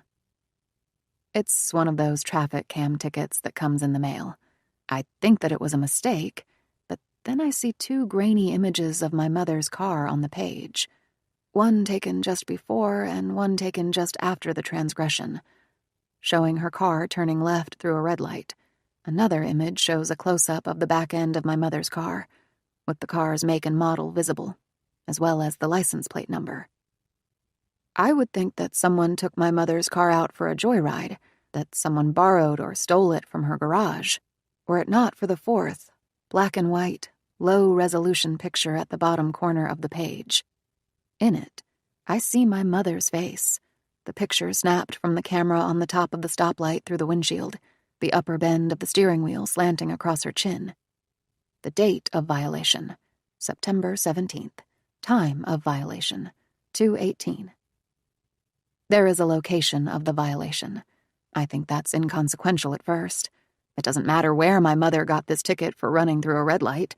The bigger problem is that she was driving her car when her vision isn't anywhere close to good enough for her to be driving a car. What was she thinking? She could have gotten herself killed. She could have killed someone else. I hear my mother's footsteps approach from down the hall. "Was there anything good in the mail?" she asks, rounding a corner and coming to stand in the living room with me. "I don't know," I say, turning to look at her. "I didn't look." I come forward. I meet her in the middle of the room. I hang on to the violation, but I hold the rest of the mail out to her. As she takes it from me, her eyes look down to peruse the mail. I watch for 5 and then 10 seconds. As she reads the words on the outsides of the envelopes, I watch the movement of her eyes running from left to right across the page before she catches herself, as if remembering only then that she supposedly cannot see well enough to read. Her eyes come slowly back up. Our eyes lock. She harumphs and shakes her head, as if disappointed in herself for trying. She holds the mail back out to me and says, "Can you just tell me what it is, Nina? You know I can't see very well. The words, they're all a blur." "Of course. I'm so sorry, Mom. I don't know what I was thinking." I take the mail from her, and then I thumb through an electric bill and the cable bill. "And what's that?" she asks, pointing to the envelope still in my hand. "You got a ticket, Mom," I say, feeling hot all of a sudden. The room suffocating. "For running a red light." She doesn't try to argue. She doesn't claim that the woman in the picture isn't her, because it obviously is. She stands quietly, as if waiting for me to speak. "Can you still drive, Mom?" I ask. She shrugs. "I have good days and bad days," she tries telling me. But macular degeneration, from what I know, is degenerative and incurable.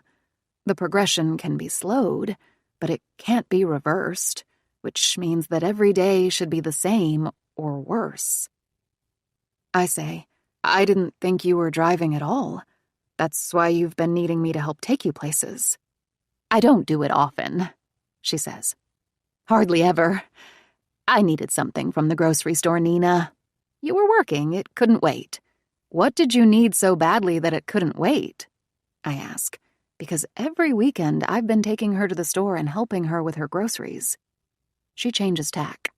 "It's not that it couldn't wait. That's not what I meant. It's that I didn't want to bother you. The last thing you need to do after work is to be bringing me a gallon of milk." "Milk? That's what you needed so badly? A gallon of milk?" "I was in the middle of baking. I didn't want it all to go to waste." "But all this time you've been telling me that you can't see well enough to drive. What are you suggesting, Nina?" she asks. When I just stare at her, saying nothing, she comes back with, "Do you think that I'm lying? That I've been making it up? You've been to the doctor with me, Nina. He did tests. He diagnosed me." He did. She's right. He dilated her eyes and injected a dye into her arm, which traveled through blood vessels to her eye to look for leakage under the macula, which it found. But as for her actual ability to see, he used a vision test, an Amsler grid, that relied only on what she said she saw, so that I start to wonder if her vision is not as bad as she makes me think it is. My mother was mostly independent until the day the doctor diagnosed her with macular degeneration. And then, almost overnight, It was as if she was completely dependent on me. We used to go weeks without seeing one another, mostly because of the way Jake felt when I spent my free time with her and not him.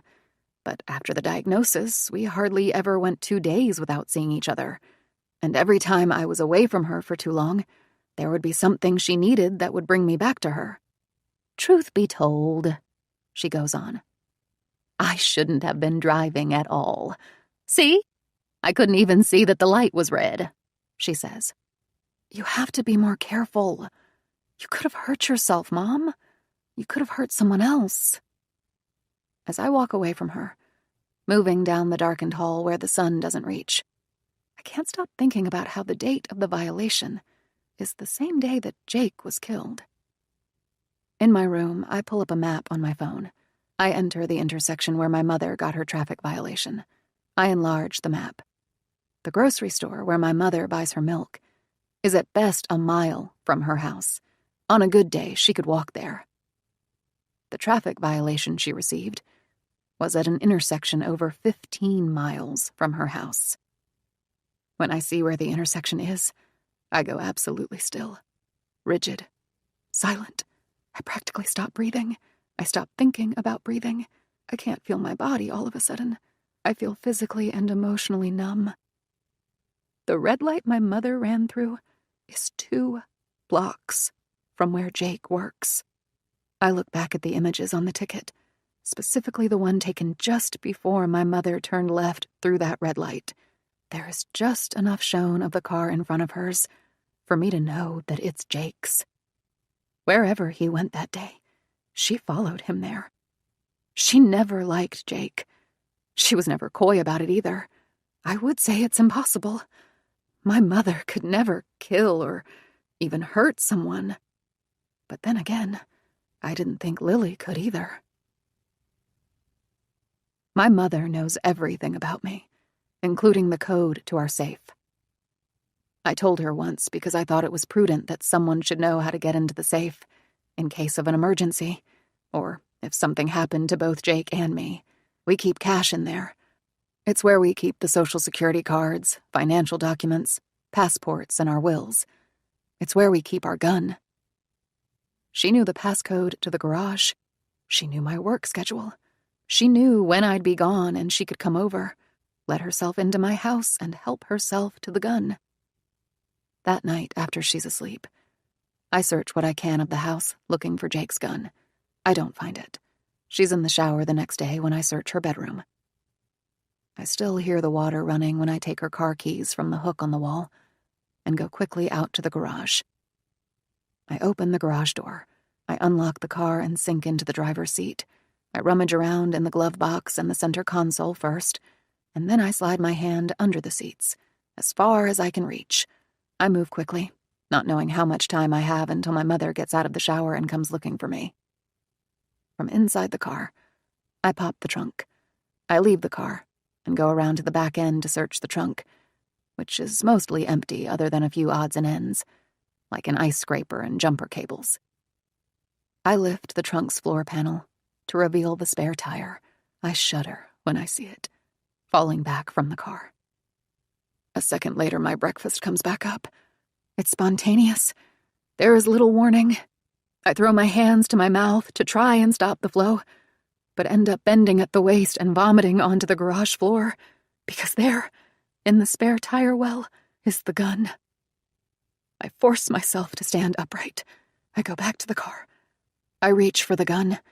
I turn it over in my hands, pointing it up toward my own face. This isn't the first time in my life that I've ever held a gun, but it is the first time I found myself looking down the barrel of a gun. I wonder if this is what Jake saw before he died. I think how somewhere inside that barrel is a cartridge and the firing pin, which is held back by spring tension.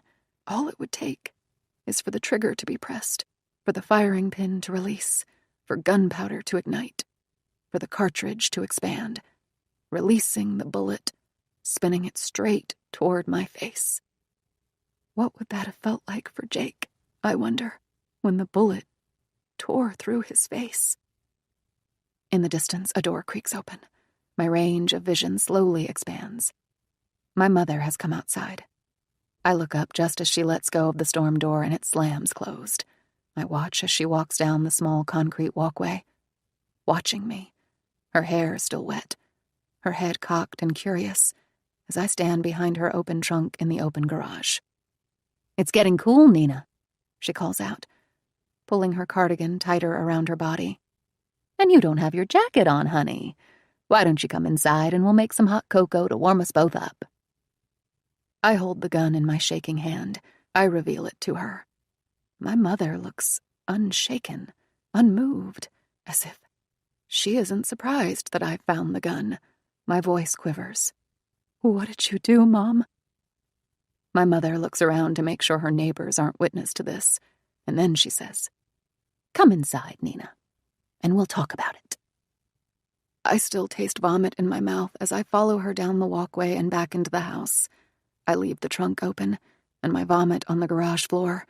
I carry the gun with me. In the kitchen, I watch, my stomach curdling, while my mother fills the kettle with water and puts it on the stove. Lighting the burner, she reaches into the cabinet for 2 mugs. With her back to me, she says, He was cheating on you, honey. She goes to the pantry and pulls out the Swiss Miss and a bag of marshmallows, as if a mug of hot cocoa will make this all better. I stand on the opposite side of the kitchen from her, staring at her from behind, watching her lithe movements. I mutter, I know. I feel physically ill. I go to the sink. I turn the water to cold. I let it run, and then I gather a handful of cold water and splash it on my face. I rinse my mouth out, spitting water into the sink. My mother turns around to see what I'm doing. How did you know? I ask, standing upright, my face wet. She hands me a towel. A mother always knows these things. I did you a favor, Nina. You're better off without him. What exactly did you do? I followed him to the woods. It wasn't the first time I followed him. I needed to know what he was up to, for your sake. Someone had to hold him accountable for his actions. That afternoon, I watched what happened between him and that woman. After she went running away, I told him to get up. I pointed the gun at him and I told him to walk deeper into the woods, and that's where I killed him. You remember how your father cheated on me, Nina? He took everything from us when he left. You know that, don't you? You remember that? I nod, the bile rising up inside of me so that I think I might be sick again. I hunch over the sink as she says, I couldn't afford the house after that. We had to move here to this little house that I hate. And even then, I worried all the time that I wouldn't be able to pay the mortgage and the bank would foreclose on our home. I thought all the time that we'd lose it, that we'd become homeless. Your father should have paid child support, but he never did. He should have paid alimony. I had to work the night shift. I had to take extra shifts whenever I could to make ends meet. I didn't want the same thing to happen to you. I push myself upright, aghast. I wipe at my mouth with the back of a hand. My mother reaches out for my arms. I bristle, and then back away from her, going for my phone. Don't touch me, I say. What do you think you're going to do? She asks as I snatch my phone from the countertop. I have to call the police. I have to tell them what you did. She looks saddened, hurt. You wouldn't really do that, would you? I'm your mother, Nina. Wouldn't I? I ask. You killed my husband, Mom. I was doing you a favor, Nina. You're far better off without Jake. Think about it. She says, You have that big house all to yourself, and soon you'll have the money from Jake's life insurance policy. You won't want for anything ever. And besides, Nina, honey, that woman was having an affair with your husband. Aren't you mad? Aren't you angry? Don't you think she deserves to be punished for what she did? If it wasn't for her, none of this would have happened. I am mad. I am angry. More than anything, I want Lily to hurt like I hurt. I want Lily to suffer. I want Lily to sit alone in prison, separated from the people she loves. But Lily didn't kill Jake. Did you lie about your vision, Mom, so that I would have to take care of you? So that we could spend more time together? I didn't lie, she insists. You heard the doctor, Nina. You were there. But your vision isn't as bad as you'd like us to think. You can still drive and go to the grocery store all on your own. My grandmother had macular degeneration.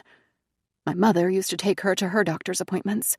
She would have known exactly what to say to make the doctor and me believe her vision was worse than it was. The doctor said I may go blind one day. Yes, one day, but not now. It's always just been you and me, Nina, she croons. Our time together these last few months has been so special to me, honey. I didn't realize how much I missed you. What do you mean, Mom? I've always been right here. No, you haven't, honey. You've been with Jake. Once you married him, you forgot all about me. I didn't, I say. That's not true. Oh, yes, it is. Maybe you didn't mean to do it, but you did. Do you have any idea how lonely I've been? How many times did I ask you to have dinner with me or to go shopping with me? But you couldn't because you were too busy spending time with your husband. Why didn't you just talk to me? Why didn't you tell me how you were feeling? Why did you lie? Would you have listened to me? She asks, and I say yes, though I wonder if I would have, if her loneliness would have had the same impact as going blind. As it was, I didn't have a choice but to spend so much time with her. Would you have? Or would you have let your husband keep you from me? She asks knowingly. I say nothing because she's right. Because if not for her going blind, I wouldn't have felt compelled to be with her as much as I have. She says, "Put the phone down, Nina." I hold the phone in my hand. I look down at it. I've already swiped up to unlock the phone, and I stare down at the keypad. Paralyzed by indecision, I could call Officer Boone and turn my mother in, but I don't know that my mother could survive prison. The biopsy results came back. Her doctor called me 3 days ago. I haven't even told her yet, because of everything that's been going on, and because I've been trying to work up the nerve to talk to her about it. The cells were malignant. She has breast cancer. There is a chance the cancer has already metastasized to her lymph nodes, or the liver, or the bones. We don't know. She'll need more imaging tests to determine if the cancer has spread and how far, like a bone scan and a CT scan. She needs surgery soon, and radiation, and even with surgery and radiation, she may die. The prognosis for stage 4 breast cancer is grim, if that's what she has. The 5-year survival rate is something like 20%, meaning there is a measly 1 in 5 chance she'll still be alive in 5 years. I don't want her spending them in jail. I've read things about sick inmates, how they don't get the best treatment, if any treatment at all, and how they die in solitary confinement and spend their last years on Earth without ever seeing the sun. This is happening too fast. I can't catch up. I can't process this. I look up at her. She comes forward to cradle my face in her hands. She softens, saying, "There is nothing I wouldn't do for you, Nina. I hope you know that.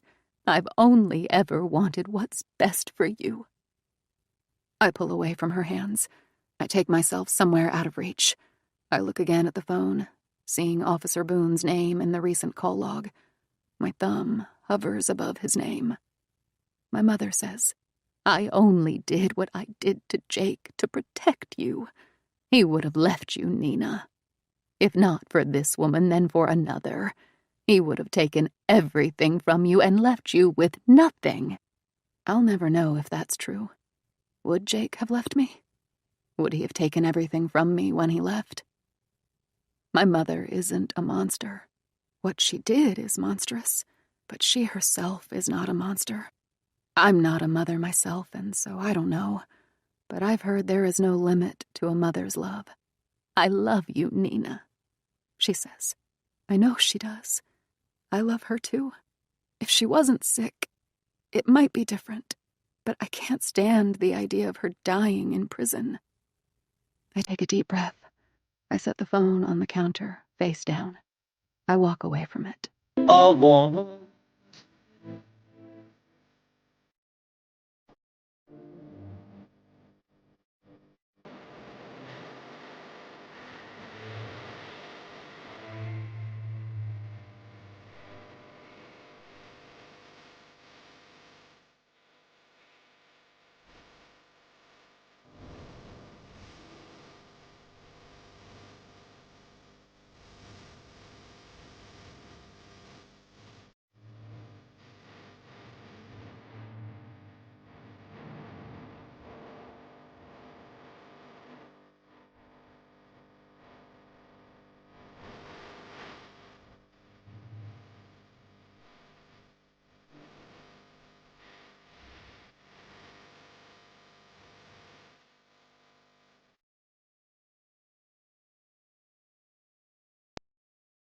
8 months later.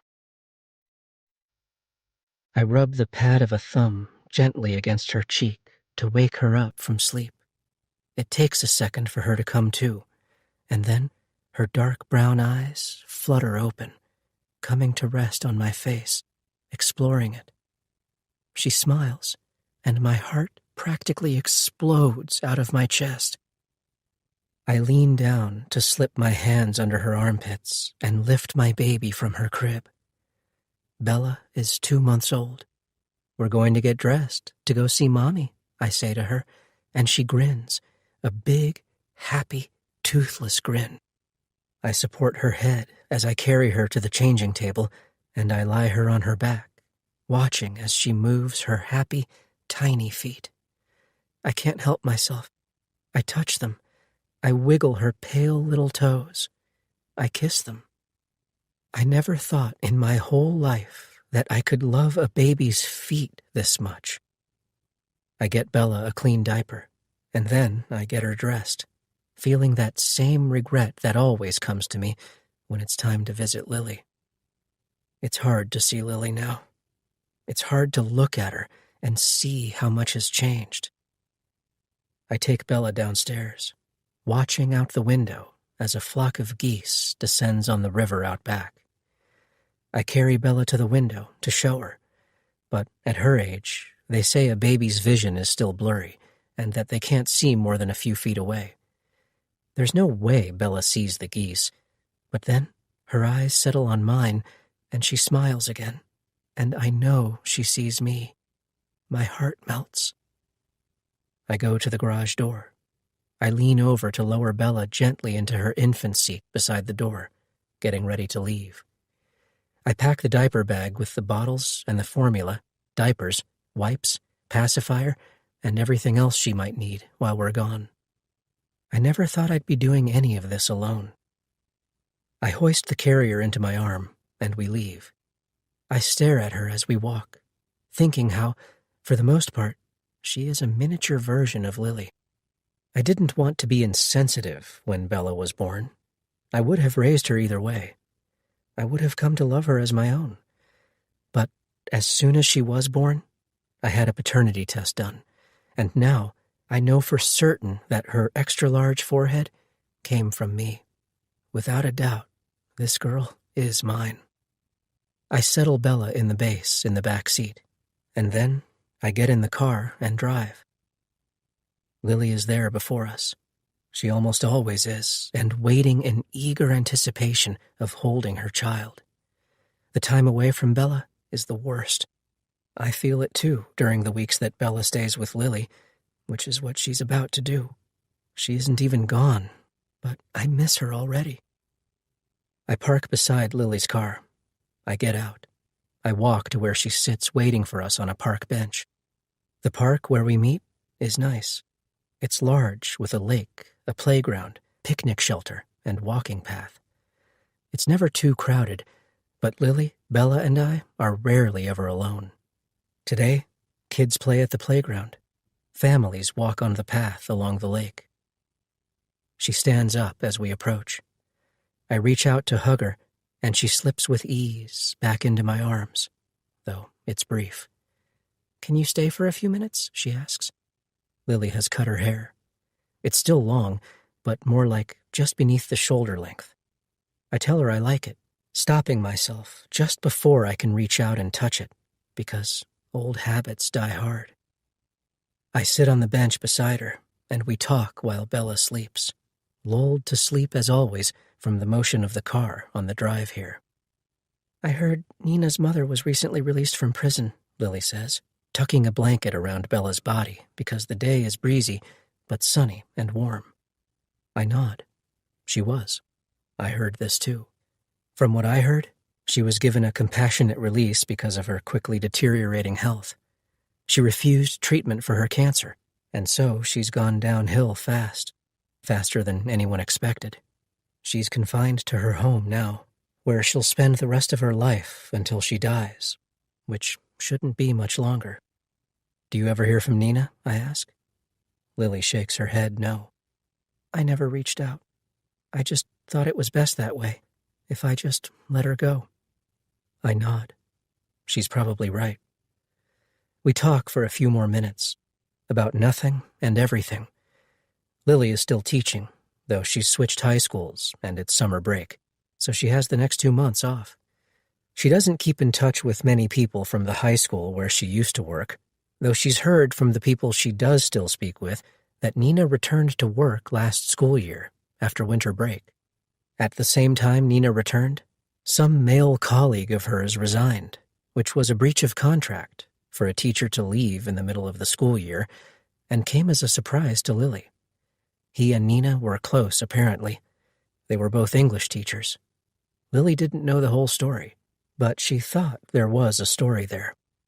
She asks how work is going, and I say fine, same. Some things never change.